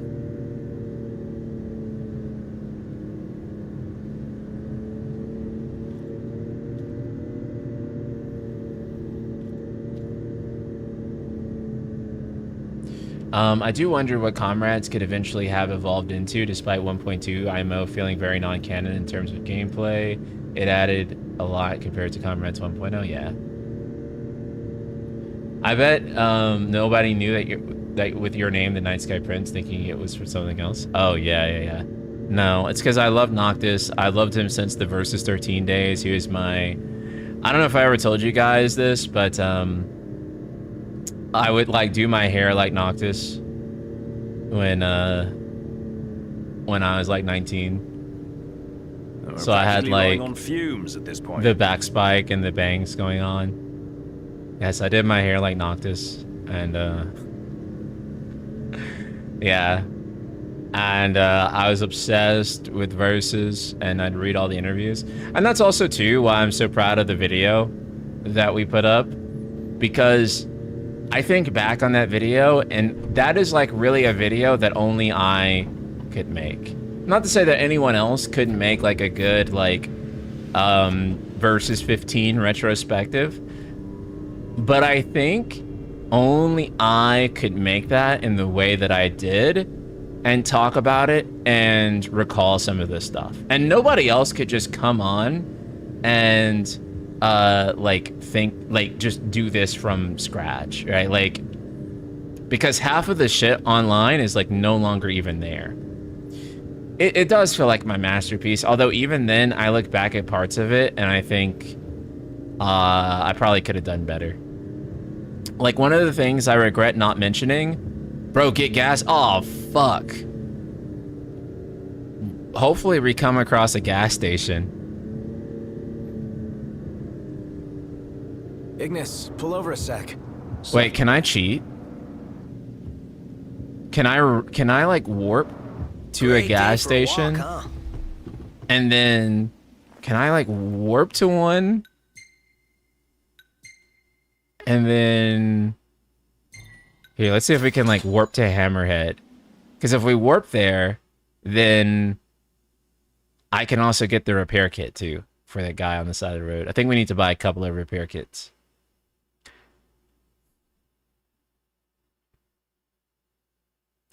Noctis's design is genuinely top 5 FF character designs. Yeah, for sure. Like 100%, man. Honestly, his design silhouette still may be my favorite overall. He might just aesthetically be like my favorite of the male characters in FF in terms of just like his overall look. Like if I had to look like a Final Fantasy character, All pretty again. I'd Take probably care of look her, like you hear? Noctis, right? If not Noctis, I'd probably look like Tidus. And mostly because Tidus has like the gains that that I would covet. Oh, can they be repurchased at more places? Okay. I'm gonna just get a bunch. Well, actually it doesn't matter. We got Gil. Much appreciated. Thank you kindly.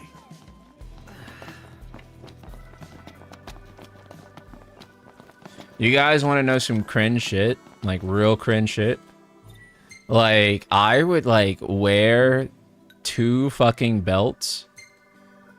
I only did this like once or twice to school. But yeah, I would wear like 2 belts to be like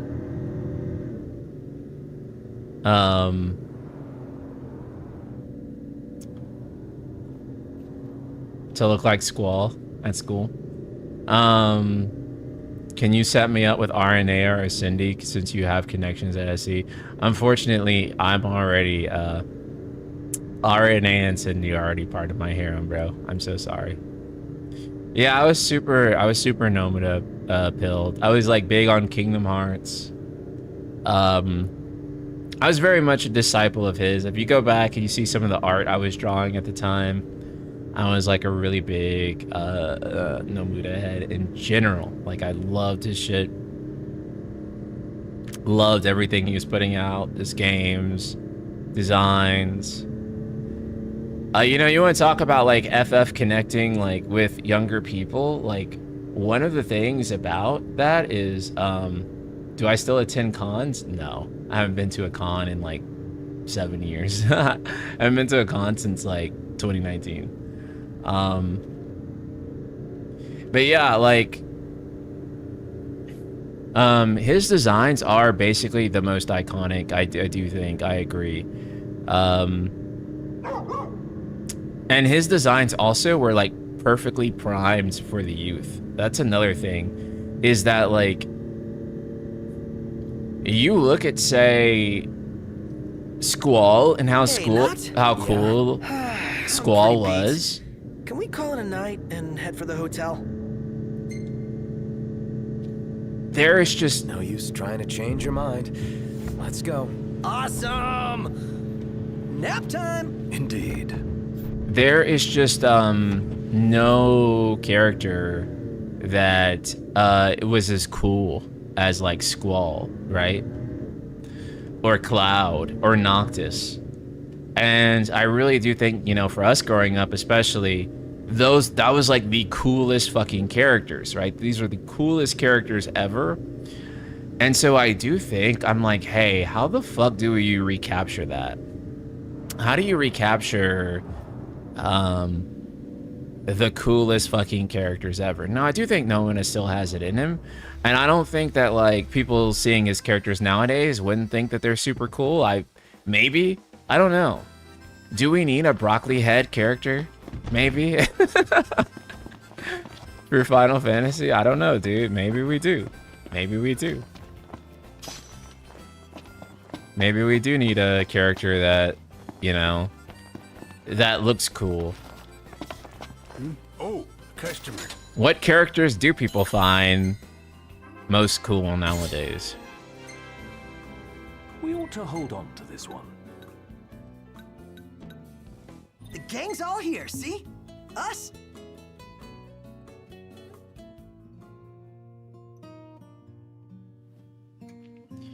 Oh, good. I've been wanting this scene. Why is Noctis's hair like the wet hair? The game is glitching. What you That's doing? so funny. Nothing much. Just chilling. Cool.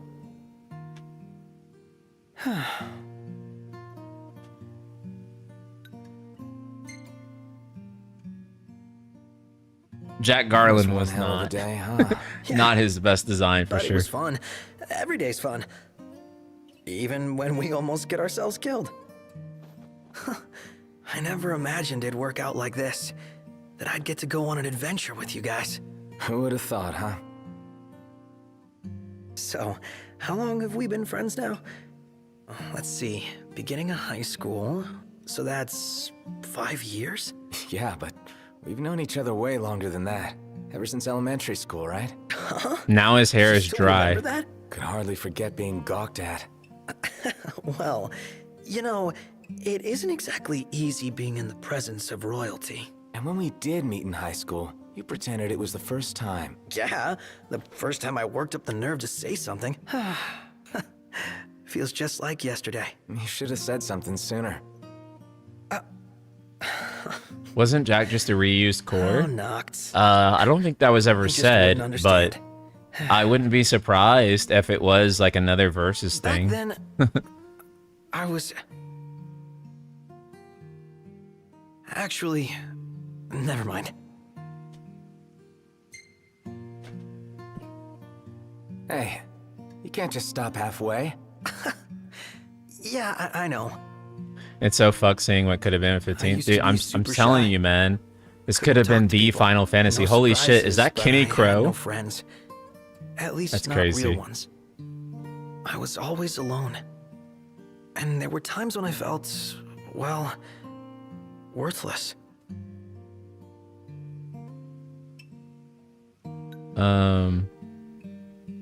I forget which one's the right answer. Maybe tease him. That doesn't sound like you at all. Well, You've always been the life of the party. yeah, I guess you're right.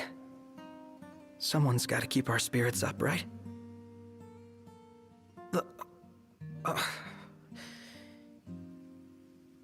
Yeah, I'm sorry I got emotional all of a sudden. Well, I guess I'll head back. I love that that chat bubble is like still glitching. That's so funny. Yeah. The voice cast for this game is amazing, man. They were all really awesome. Everything in order? Yep. All right. It's Luna calling? Dang. No one picks up the phone.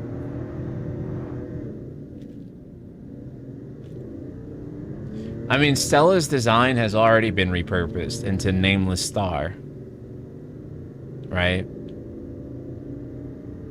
At early 20s, 10s era, FF had a big influence on gaming and pop culture. Right. Yeah. I guess, like... I think that FF basically had, like, a huge influence on pop culture. Basically, this game was, like, the last one to kind of be, like, really big culturally. And then, and that's not to say that 16 has had no cultural impact whatsoever. But I think that if you make it relative to other Final Fantasies, I don't think it's quite as big. So yeah, I wouldn't say 16 has no cultural impact, but like relative to like 15's cultural impact or 10's cultural impact or 7's, I don't think you could like objectively say that that's there.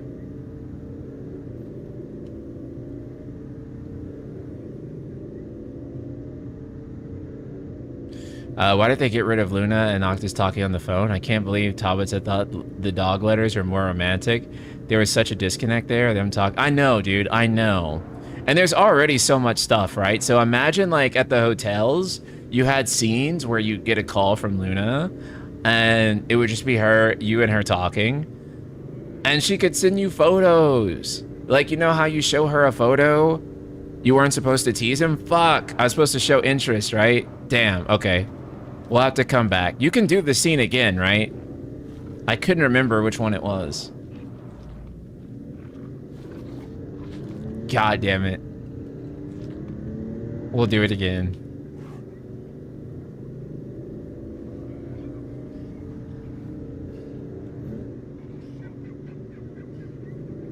Well, Matsuda resigned before 16 came out, so I don't think 16 had anything to do with Matsuda resigning.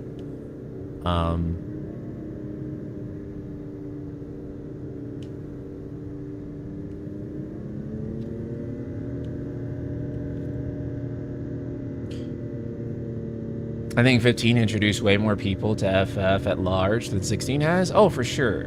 And honestly, more than 7 Remake has.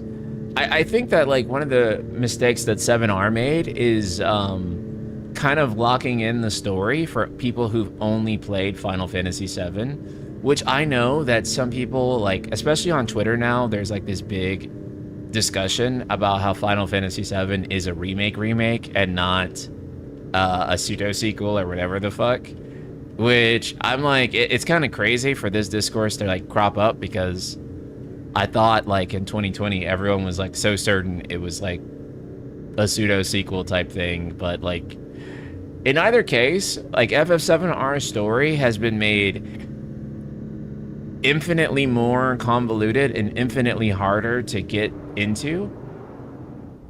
And I do think that that was kind of a mistake, to be honest, because I do think that it would have been great pull over a sec. if I could just tell people, play Final Fantasy VII Remake. This is a complete experience. You don't need, like, literally anything else.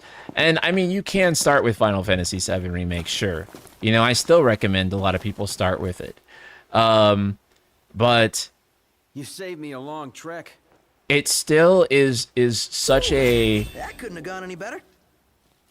difficult thing to recommend, because it's always going to be a better experience, you know, knowing what happened in the OG and the compilation and how it's designed like that, and how stuff like Aerith's death and Rebirth is just so much more difficult to, let's just say, appreciate than it would be if it wasn't like that.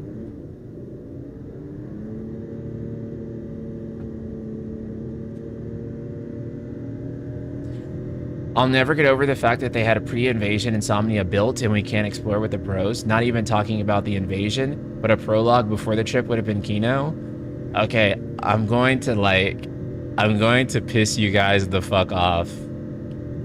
Because this is something that is in some of the data mines that people like Acid Rain have discovered. I hope, don't be mad, chat. Don't be mad. Don't be mad. Promise you won't be mad. Originally, there was still a prologue in Insomnia. So the way it was originally was that there was an Insomnia prologue. You know how when Regis is basically like when Regis is sending you off. So like after that, like you basically would get to like explore like Insomnia for a little bit. And it would basically set up everything before you left, and then Kingsglaive would take place. But unfortunately, that was also cut from the game. So you were actually going to start the game in Insomnia still, and you were going to get to like have like not necessarily the invasion moments, but you were going to get to hang out in Insomnia for a bit in gameplay, and then yeah, they cut that as well. But honestly, and this will piss you off even more, really. That was cut because wow, it's beautiful. You know, Tabata just wanted you to get to the open world faster, right? Like he was like really big about players need to start in the open world, which is why the game ended up being the way that it was, right? And a huge part of that was how Final Fantasy 13 got reacted to, with it being such a linear work, that they were like, no, we need to show people that this is not Final Fantasy 13, this is Final Fantasy 15, big open world game. So that one was probably not cut due to time, but just due to directorial choice. That was not a good directorial choice. Heard about the cut prologue years ago and still feel irked about it. It is quite possibly one of the worst decisions that they made on this game. And I don't even mean Kingsglaive because Kingslave is something that I get that they had to do in order to make this game work, given the mandate, but cutting the prologue in Insomnia where you actually get to like know the characters for a little bit is such a bad idea. Such a bad idea. I would also say that like cutting Luna Freya from the game and cutting Luna Freya from being able to have a cell phone, I think, massive error. Terrible idea. I think that really debilitated the game in a lot of ways. Why would they drop the light of expiring souls concept? It could not be that bad. Reaper worship, because it was tied to Etro. Ignis, pull over a sec. Right? And Etro had to be cut from the story. Nice change of pace. And so since they were cutting Etro, they cut all the Reaper stuff. Imperials above us. Thanks. Of course. Tenebrae is when no phone. I know, right? Tenebrae is when... I'm like, dang, bro. They couldn't even get Luna, like, boost mobile or some shit. Like, you know what I'm saying? Like, dang, bro.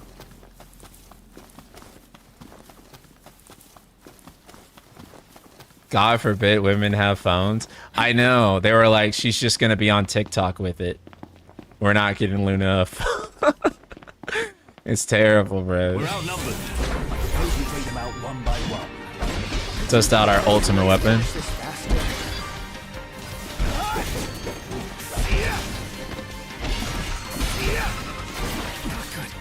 Dang. What the fuck? Bro. Yo, literally, okay, so let's say, like, literally, where is Prompto? Sorry to work this up. Can't keep on like this. Nice work, Gladio. Sorry. Think I'm finally starting to get the hang of this. I've seen worse. Do you mean it? I mean, really? Mean it? Warp striking is such a fun mechanic. Everything in order? Yep.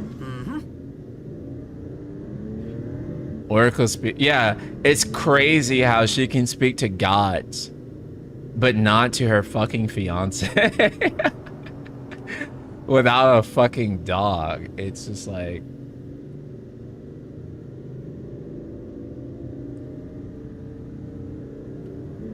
Yeah, anyways, hopefully we're gonna have the guest I mentioned on. He will be able to explain these discoveries, how he made them, and in much greater detail, and he's gonna tell you things that are going to make you fucking angry and piss the fuck off, and will reopen decade-old wounds and make you really, really, really fucking upset. And so I really hope you all look forward to being pissed off beyond fucking belief.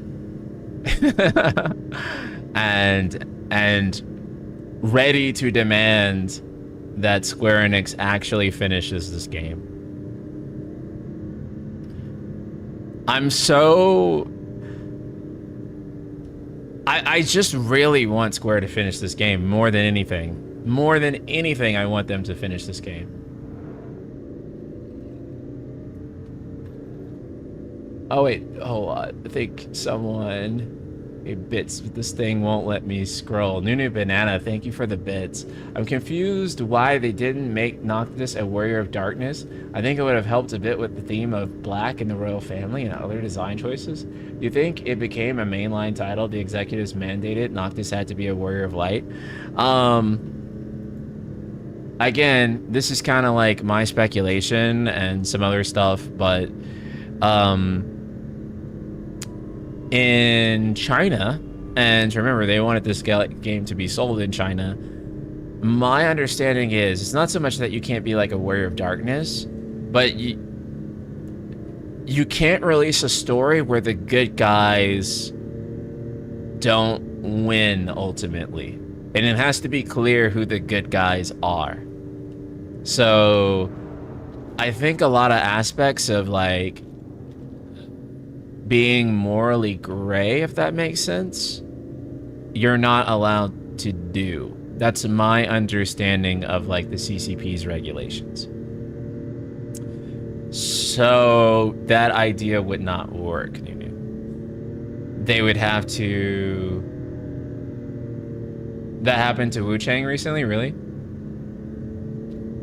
What's the full story there?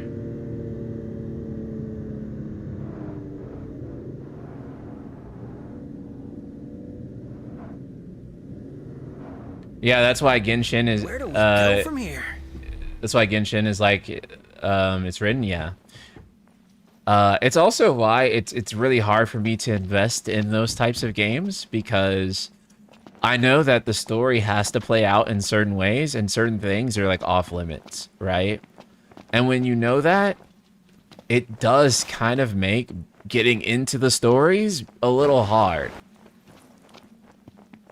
And I think it's probably one of the reasons that I never like really got deep into like Genshin and like Hoyoverse stuff, is that I'm like, dang. The writers are really boxed in terms of like what they can do. It's really unfortunate. How the fuck do you get up the Rock of Rabbito again? I forget.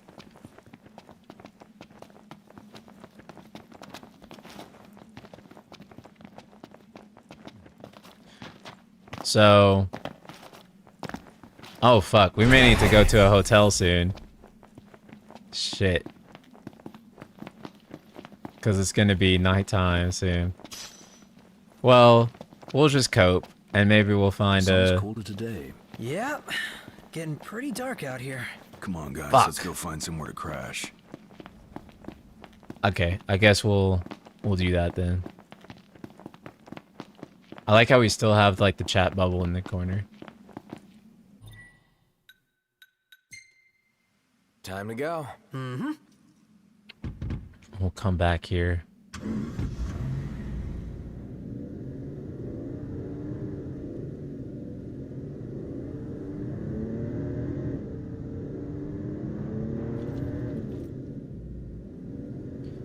Okay, let's go back to this hotel.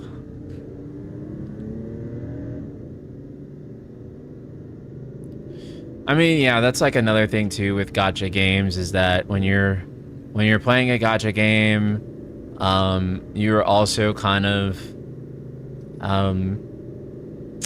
you are not just able to pay for things. You do have to do rolls and stuff like that. And I feel like personally that just inherently sucks for me. It's really hard for me to get behind gacha mechanics. Because basically me having certain items and weapons is not a result of my efforts. Hey, who's up It's for a a ride? result of what I managed to be lucky enough for. And I feel like that's ass. You know? I feel like video games are supposed to be like the great equalizer in a way. Like, what you have in the game is the result of what you have worked for, which you have forged yourself and created, right? You know, like your hard work, your skill, your ability, your dedication to the game.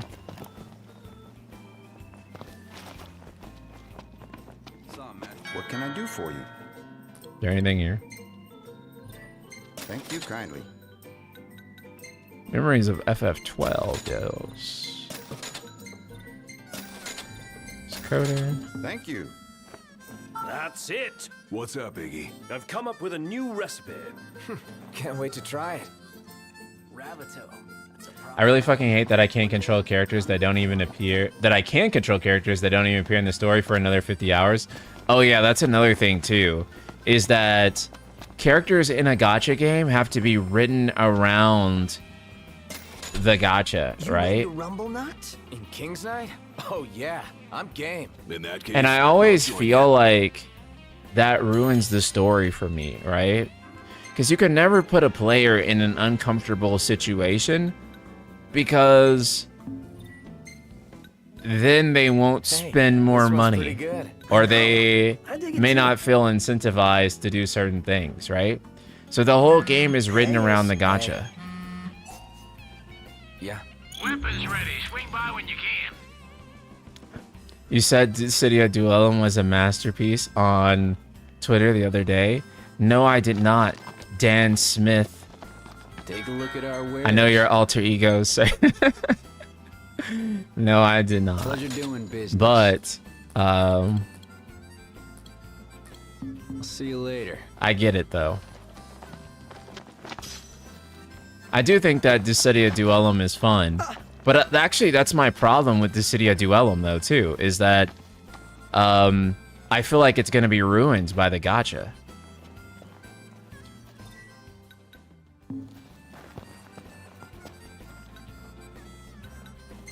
Okay, I'll just rent it for like 3 days. Easy now.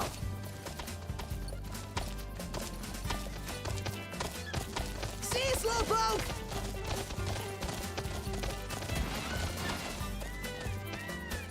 Better make tracks. Ignis, we're going. Oh, wait. I guess I could take the car there and then use the chocobo. I don't have to do it like this. It's the stupid way.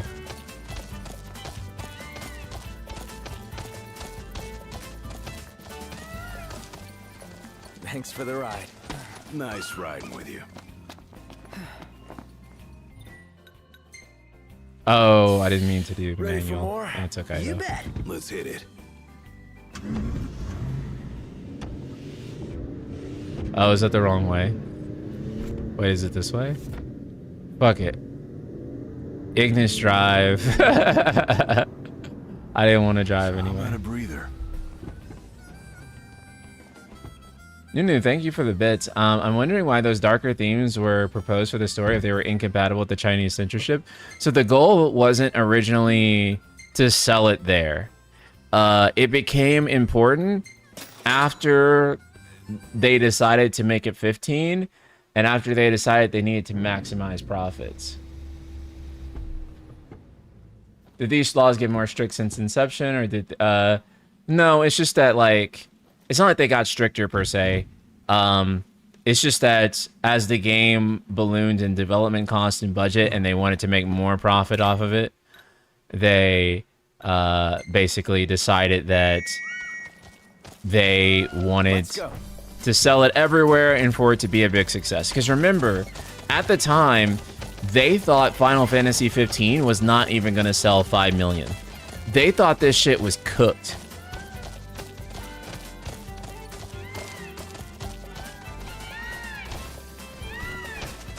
I forget how to get up the Rock of Rabbito. I think it's over here, though.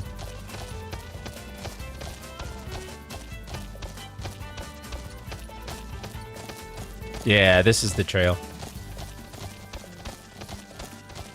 When's the last time they updated 15 sales? It was a couple years ago and they said 10 million. So I'm hoping that for the 10th anniversary, we'll get another update on the game. And hopefully we'll hear that it's at like maybe 11 million.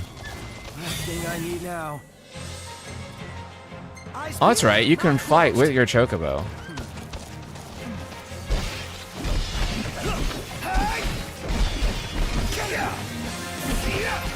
Or they can run away. I thought they could fight with me. Sorry, Ignis, if I may. Maybe I'm doing it wrong. Hey, where'd you learn that one, Knock? Nothing to. You can't fight with them, but when leveled up, chocobos can buff or heal you sometimes. Oh, okay, that's what it is. Oh. Did FF13 screw the brand up that badly? I don't know. It's kind of hard to say. I don't think that like FF13 in like its individual release hurt the brand as badly as, say, what the fuck's over here? As, say, 14 1.0 following it up and 15 then being incomplete when it launched. So I don't think it's so much that 13 was so bad, so much as like the context around 13 made it being divisive worse, if that makes sense. Well, it's an uphill climb. Looks pretty insurmountable to me.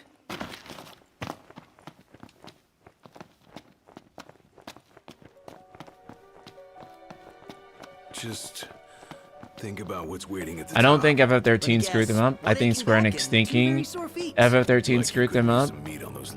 Screwed them up. I mean, yeah. Like, the problem is that with FF13, they took every single wrong lesson that you could take from a divisive video game and tried to avoid it. And they ended up making worse design decisions for subsequent games as a result of it.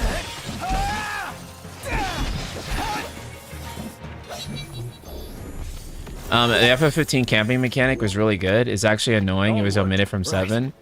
It should be in all FF games, honestly. Why do I ever leave my car seat? This game actually has so much RPG to it.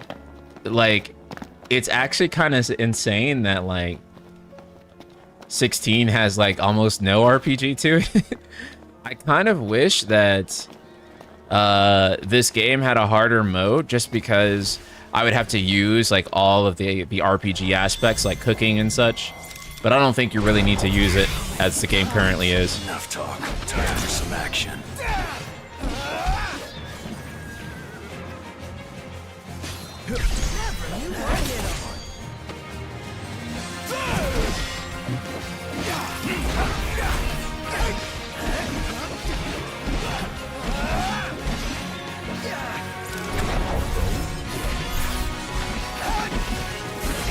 Jojo, how about this? Knocked another one out. This game's combat is really broken, but it is kind of fun, like when you get in the groove of it.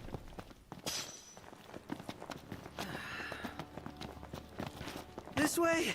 Anyway, so much of like, I mean, everything with like modern FF can be traced back to like Final Fantasy 13 or maybe Final Fantasy 12, depending on like how technical you want to be about it. But I'd probably say 13, and they kind of just from there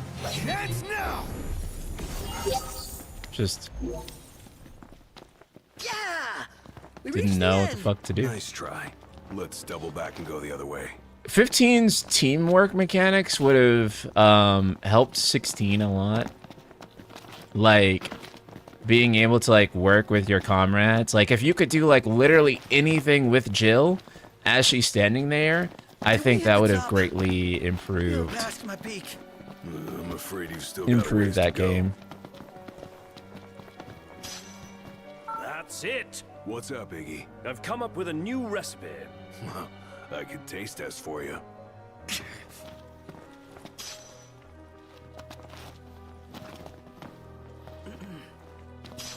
Yeah, synergy abilities were a great addition, and I like link strikes in this game too. Whenever you get them, Killer climb, dude. It's killing me. Feeling a steep pain. One false step and you won't feel anything ever again.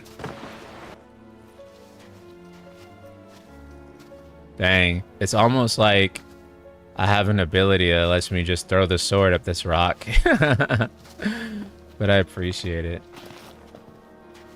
I hate how awesome the demo for 16 was narratively, and then everyone got so hyped, and then the final release, it just falls off so hard. Yeah, I know. It feels like, it damn near felt like, for me personally, that someone else started writing the game after the demo area. Because the demo section, I would go as far as saying I think 16 has like maybe one of the best openings a video game ever has. And then unfortunately just nothing else after that story-wise like really gets back to that level of quality after that. But that was like such an incredible opening.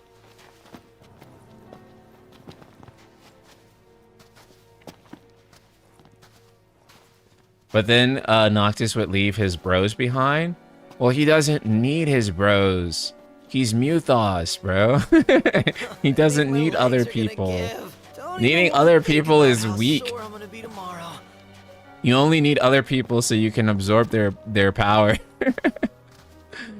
and take it so that you can be the ultimate vessel. You don't need other people. What the fuck?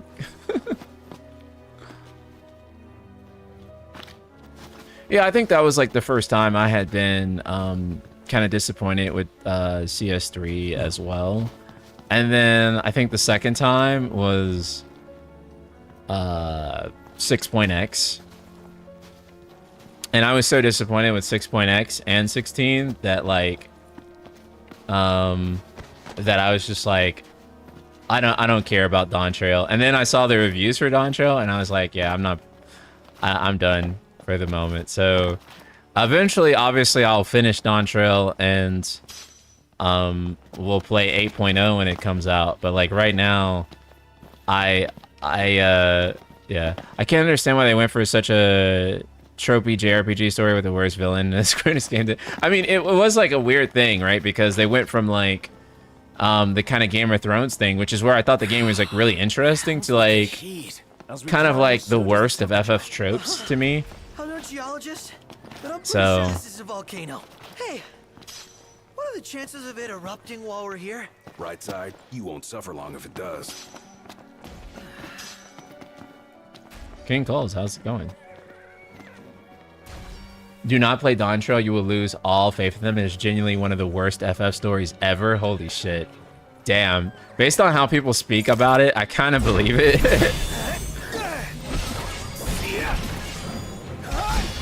You ready? Ignis, don't be late. Can't stop knocked. What can I say? Back to it. Yeah, I hear the 7.x patches are really good.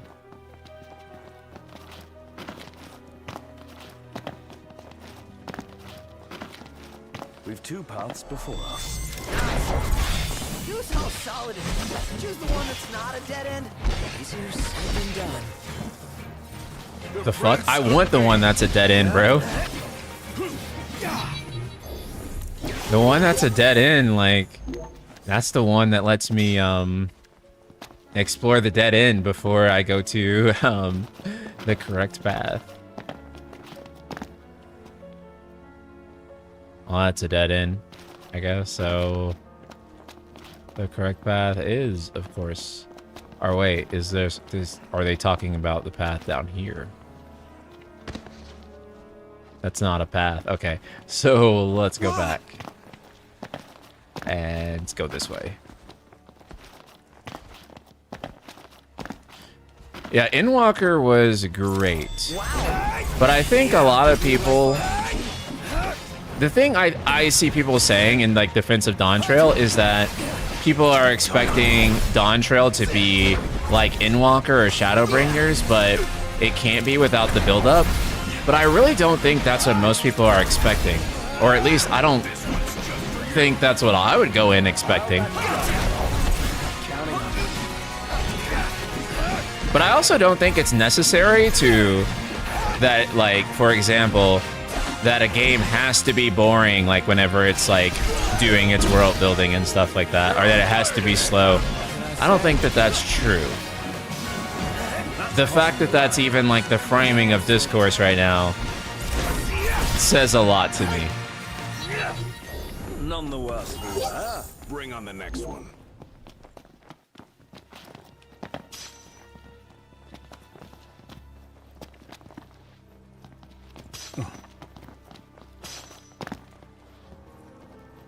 DT defenders don't actually know why people hate it, so they just make up reasons to make it not look bad. I figure that's the case. Most people in most video game fandoms, I would say, don't actually understand why people don't like something. So they typically just make up a reason that is not actually what anyone is actually ever saying.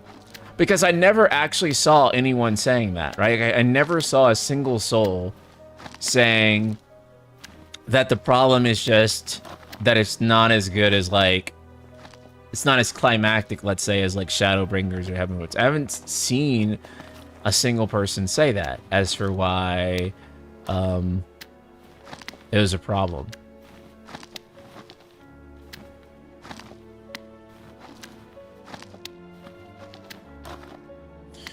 There are people blaming Kingdom Hearts for FF's big transition to an action RPG. Those people are stupid because we never got a Final Fantasy game that plays like Kingdom Hearts, and it was supposed to be this one.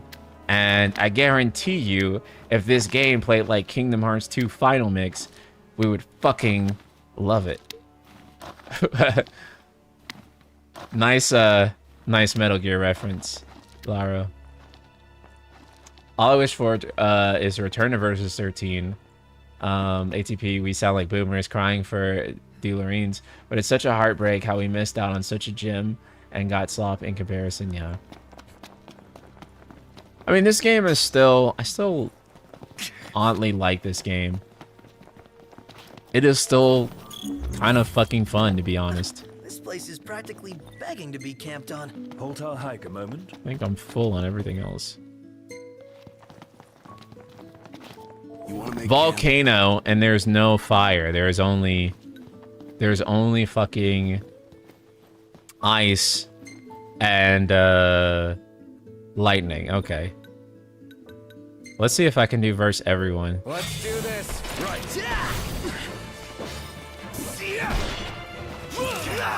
Oh fuck, no. Just what I needed.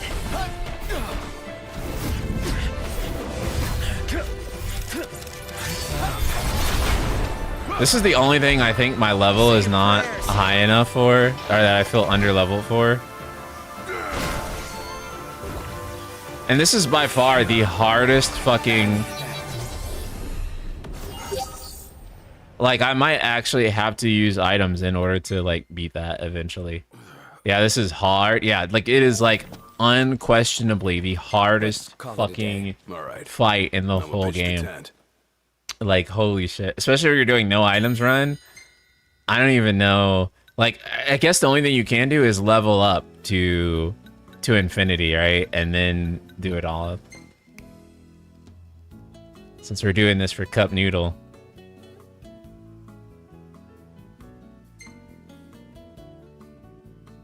Yeah, I am under level for it. Oh yeah, I know about the hidden technique. It's basically like I swear half your photos are selfies. Hashtag sorry not sorry. Hey, isn't that... Isn't what? What? Just my imagination. I mean, even with like develop crit hits. Okay, cool. Keep it moving. Yep. Hold up. Oh, there is fire. My bad. I'm tripping.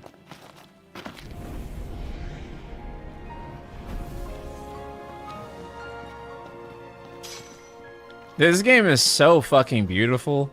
Huh. Like, damn. Watch your step, kids. No room for slip-ups, Noct. I'm not the clumsy one. You need to kill Prompto first and Ignis. Yeah, okay. Yeah, killing Prompto first is so hard, though. I guess, like, when we sufficiently level up, it'll be easier. I mean, or, like, when I do decide if I want to level up or something. Because some in-game stuff I probably will need to level up.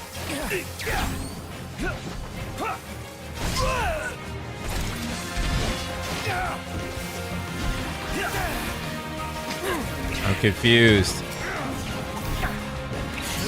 I know, Armiger. You don't need to be, like, not confused when you can just blow everything up. Yeah! I love mashing circle. Let's go! Oh, crap.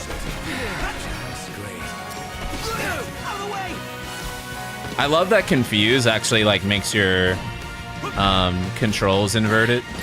Okay. All thanks to you, buddy.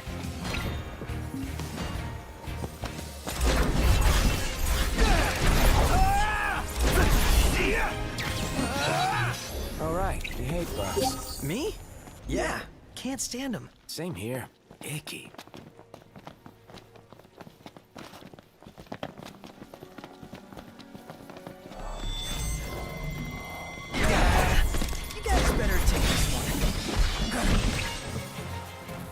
Prompto!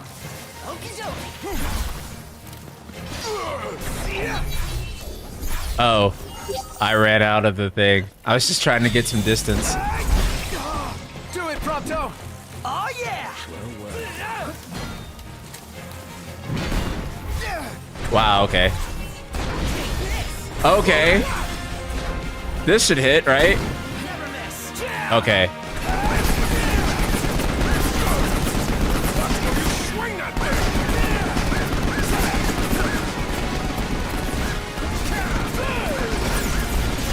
Needn't waste more time.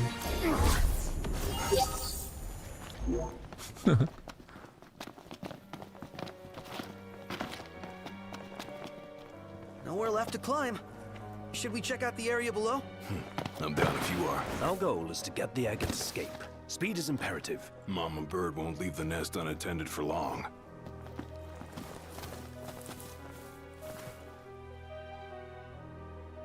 How much fucking egg do we need for cup noodle? Holy shit. That thing?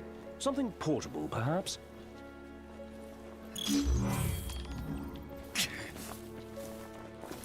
Sure hope we don't have an accident on our way back. You break the egg, I break you.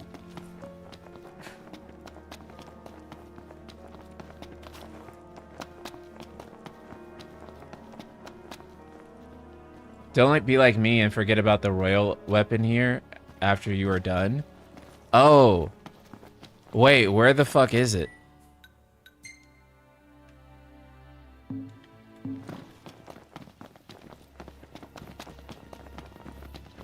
Hopefully I come across it on the way back.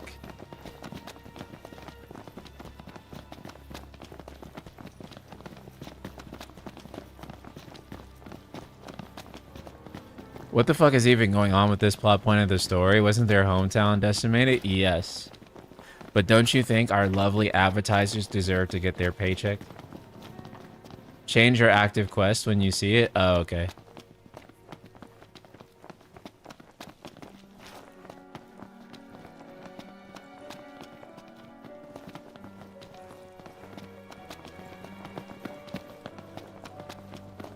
Dang, this game does kind of have a good sense of exploration though, right? Like, it is kind of fun that there's, like, optional dungeons and shit. Like... You know? Like, fuck.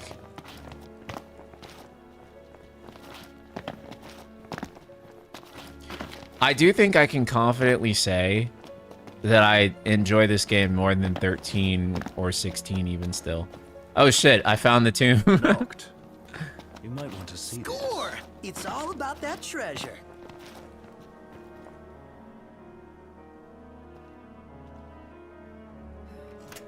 FF16's dungeons are...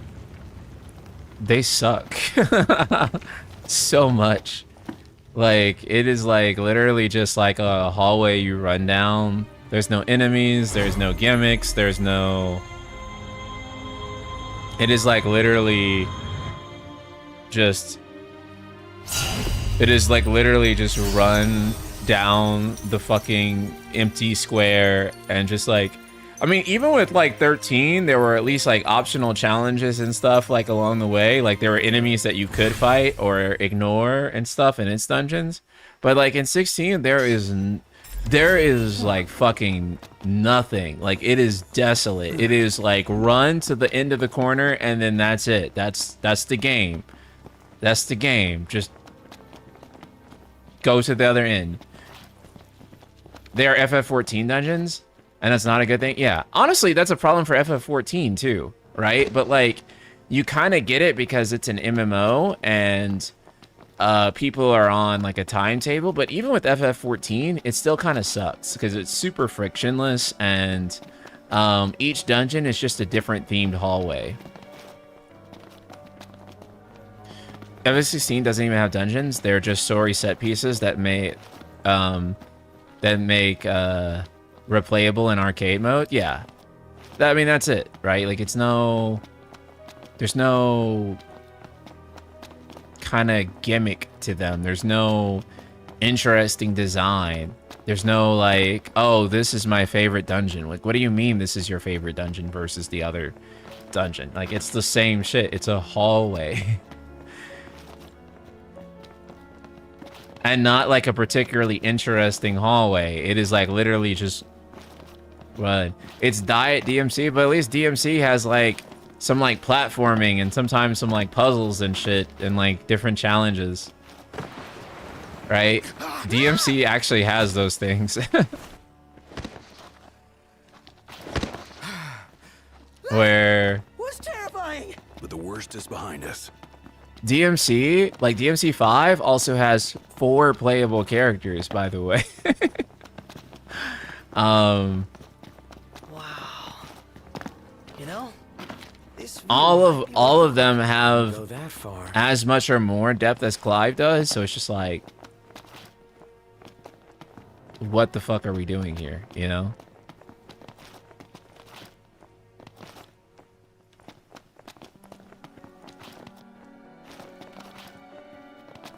Episode Arden was a better attempt at DMCing Final Fantasy than all of 16. I can't wait to go back to Episode Arden and actually like kind of take its story in and like its gameplay, because yeah, Arden gameplay was awesome if I remember correctly. It's been so long. Arden is actually way more DMC coded than Clive when you actually look at their movesets. Dang, I cannot remember how Arden like really played, so I'm so excited to go back and do that. But I do remember loving his episode narratively. It was great. Rest for the wicked. Gotta love it.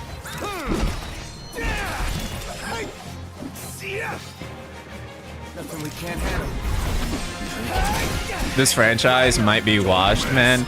I do think when we're talking about like I do think when we're saying that we had it good with this game and we didn't even know it, I do think that like there is a potential of being washed. For sure. We might actually be. You might be right.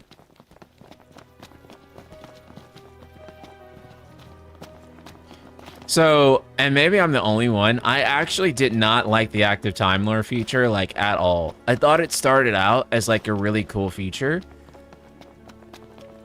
Oh, that's right, I can fast travel to the entrance. Thanks, Vonti. Like, I'm, like, over here, like, walking to it. And I forget you can just... Stupid ass. That's better. But yeah, I didn't like the active time lore. Because I don't want to ever open a menu in the middle of a cutscene and read stuff. Like, I just don't want to do that. But then also at the same time, the active time lore actually did contain like some pretty vital, useful information to understanding the story.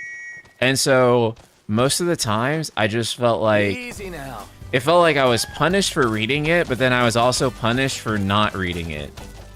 And then after a while, I just stopped because I'm like, dang, I just don't care anymore.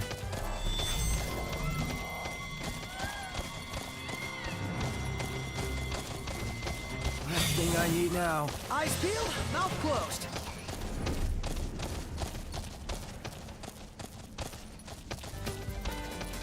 Yeah, basically, I'm trying to enjoy the world of Final Fantasy 15 before we get to like the really super serious stuff in the story, so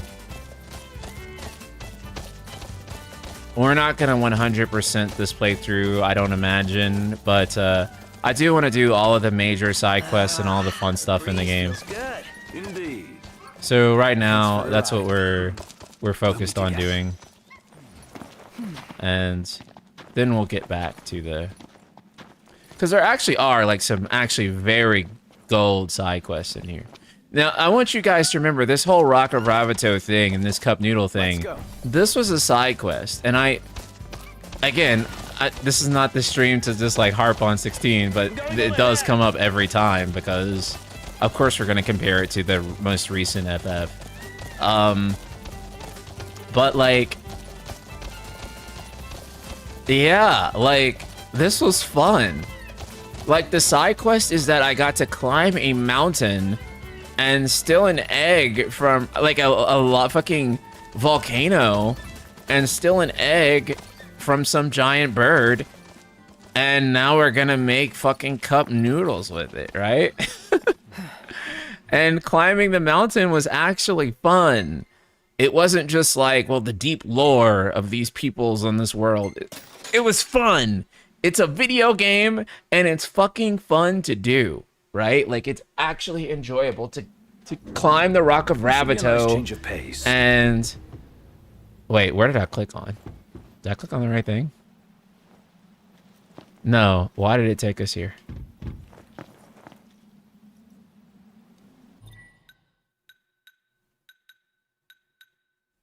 I guess I'll just do manually and drive there. All right. Stealing an egg, climbing an active volcano, finding a new recipe. All of those things feel so random when put together. It is kind of random. It is kind of like, what is this asset flip game? But it is fun, right? Like, it is fun. Like, undeniably, it is really enjoyable to do. And that's like part of like what I feel is like missing when like we compare this game to 16 is that yeah, is that like it's like, dang, there is no like people will tell you about like the side quests in 16, they'll be like, oh, they're so well written, and then it's like, which one is written so that you have fun when you do it? You know, I don't care about like, I shouldn't say I don't care about, but like the intellectual payoff of a side quest like is one thing, but I want to enjoy my fucking self, dude. Like, I want to enjoy. Well, you got a problem with camping? Doing stuff in the game, right? Like, I don't want it to just be like, oh, hey, you know, like, I want it to be like, this is fun. Like, I'm enjoying having fun. And I think that that's what this game has, is fucking fun. Is like, this one's pretty good. Even though it is not nearly as well of a put together game, let's say, as 16, like, you do stuff. Something. Going through all that trouble to make our own custom cup, it's made me appreciate cup noodles even more. Perhaps we truly can't improve upon perfection. It's not about finding the single best ingredient. It's about crafting that perfect blend of meat, egg, and shrimp. That harmony of flavors is key. Yeah, I did every side quest too, and I regret it, because I think I would have walked away liking 16 so much more if I skipped 90% of the side quests. I think I would have enjoyed it more.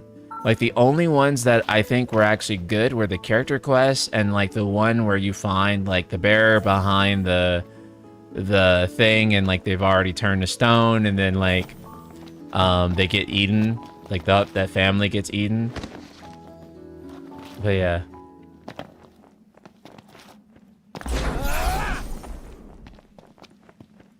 Bro, that's the funny thing about this, is that this ad is more enjoyable than like shit that's like actually for real in like 16, if I'm honest. If I'm like fully honest with you. Oh shit. God, I didn't mean to do that. I always do that.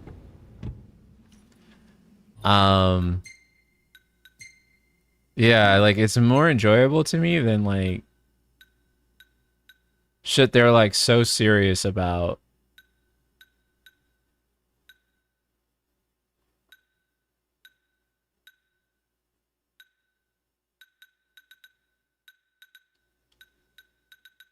Actually, wait, where's a... Did we ever get the Force Dealer? Oh wait, there it is. I want to get the Force Dealer. Off. Go for it. Side quest should be a chance to expand the world for it, not making paddock content to make the game seem longer than it is. Yeah. Yeah. And I mean, that is definitely something that you can say about this game, and that 16 does have on this game, is that 16's quests do expand on the world way more profoundly than 15's do. Most of 15's quests do not expand on the world at all. Many of them are fun to do, but they aren't like... A creature crossing. Wow. Where do you think they're all going? We could always follow them and find out. But yeah, it's not super deep narratively, right? And that's fair. But at the same time, when it comes down to it, I think that just going around... Yeah, they're not engaging from a gameplay design. Whereas, unironically, I actually think that these quests kind of do get kind of engaging. Oh, shit.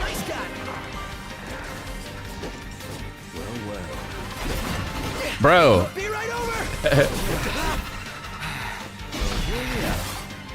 Are you serious? Gotcha. Eyes forward. Oh, sorry about that. Oh, who are we gonna get? Let's do it. To kill like these three like little measly enemies. Oh, Garuda.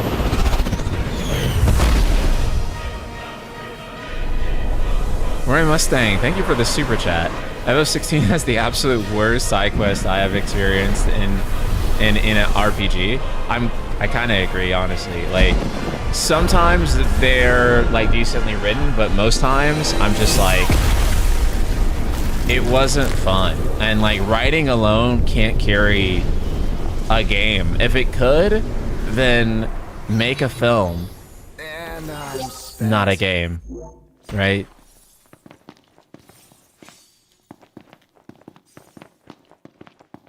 That shit's so cool.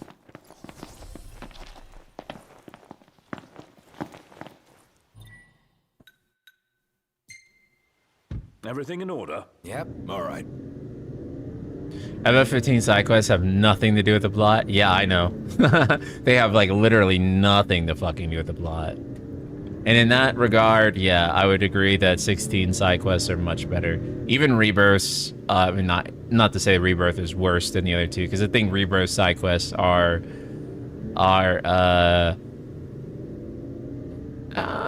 depends on the side quest with Rebirth. But I think Rebirth is really fun to play. Side quest wise. Rebirth can also be really not fun to play sometimes too. But I think one of the things that makes this game more fun than Rebirth side quests is that this game is truly open world. And so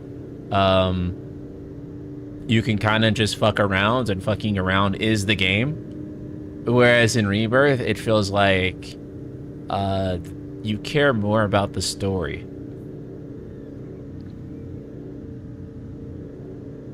Right? Yeah, the side quest can be the best written side quest in the world, dude. I don't give a fuck. This is a video game. And if playing through that content is not better and not made better by me playing it, and I don't mean go here and beat some guys up. I mean like actually like an experience, then yeah. If you're trying to 100% Rebirth, you'll be having a seriously painful experience. That's the thing. I did not 100% Rebirth. I never in my life plan to 100% that game. I don't. And I walked away really enjoying Rebirth.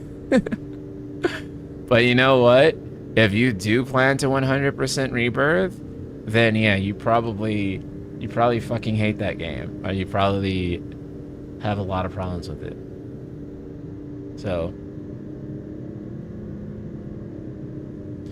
So the biggest problem with FF7 Rebirth is that, and this is the problem with Remake too, is that too much stuff is coupled to Chadley. Why the fuck am I fighting summons in VR, dude? Terrible decision. Why not use that same area, the same part of the landscape, instead of me finding like a really silly little memorization mini game? Why don't I just find the summon? Why don't I just like run into Titan when I'm there, and then I go and I fucking fight Titan? You know what I'm saying? Why don't I just find Phoenix and then I fight Phoenix? Why does it have to be that I find things in the world that make it easier in VR. I fucking hate that. I don't care about the lore that they've set up there. Just break it for part 3 and allow me to just find summons, right? Like I'm flying the fucking airship.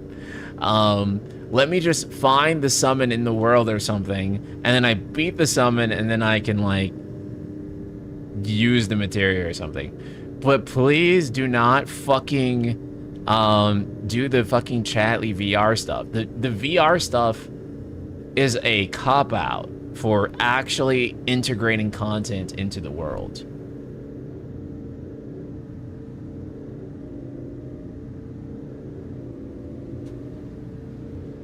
Imagine you walk to the shores of the grassland and Titan is just bathing there and you fight him to get the materia.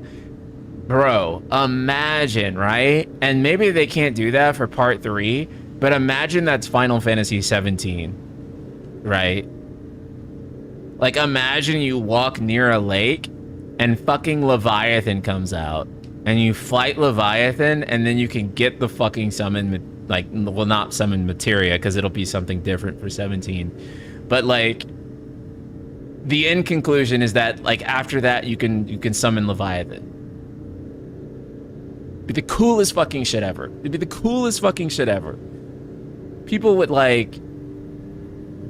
go crazy for that, right? So hopefully that's what they do.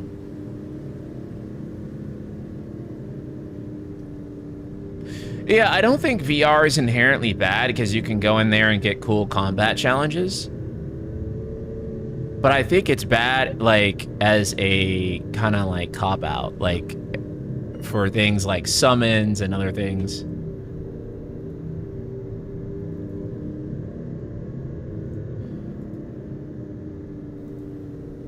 Okay, I can take the noise suppression off because I have blasted my AC for the past like 3 hours, 4 hours, and actually almost 5 hours. And here we are. Nice. The room is very cold. I love it.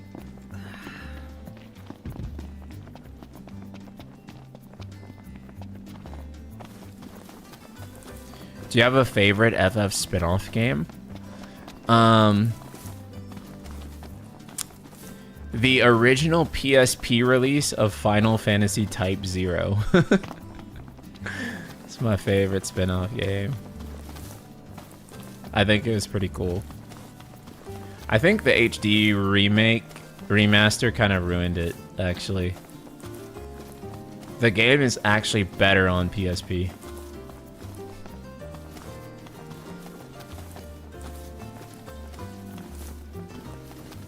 Other than that, I would say Dissidia, actually. Duodecim. How come? Well, the cutscenes were rendered with the in-game assets.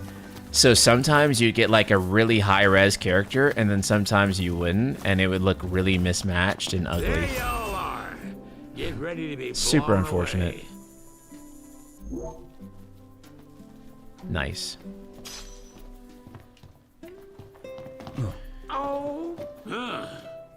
Oh, my aching back. Is that it? You got? That's all the old man's got for us. Let's see. Oh, it's right here.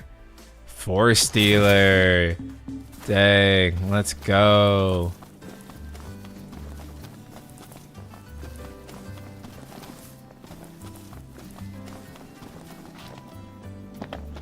Type 0's model swapping didn't bother me since Kingdom Hearts always used to do that. No. I mean, like, the model swapping here, though, is, like, insane. We're talking about, like, a PS4 model and, like, a PSP model. That shit was, like,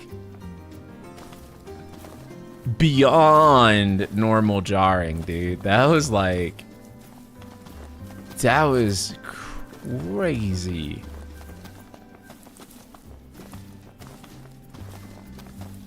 Okay, I just want to be able to try my Force Stealer out.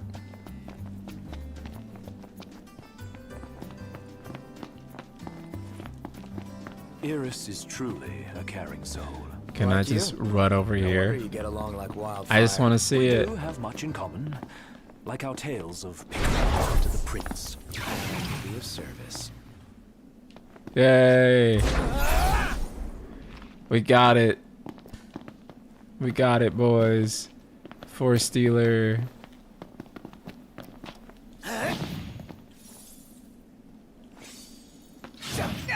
Not the time for horseplay. My hand slipped. Okay. I'm like literally causing traffic in the fucking road because I'm over here playing with my fucking sword. Evening already? Time flies. NT ain't gonna be bad as Duellum. I actually prefer Duellum over NT, bro, by like a mile. I think Duellum is actually a way better game. I think you guys will find out when you play it. I think it might be available today, like later today. I don't know if the servers went live yet or not. Trying to look and see if anyone said anything. I don't know. But hopefully the servers are available now and you can play. Because it's actually not quite as bad as people think. Although I feel like the gacha mechanics are going to ruin it ultimately. Okay. So that's 5 hours today. I hope you guys enjoyed yourself. I think we're good. I don't think we need to raid anyone. That's fine. Okay. Love you guys so much. Take care. We'll be back on Friday and we'll be playing more Final Fantasy 15. Until then, oh, we might be back tomorrow actually. We might be back tomorrow to play Dissidia Duellum. In fact, we will be. So we'll be back tomorrow with Dissidia Duellum, and then Friday we'll continue Final Fantasy 15. Okay, love you guys so much. Take care. See you next time. Peace.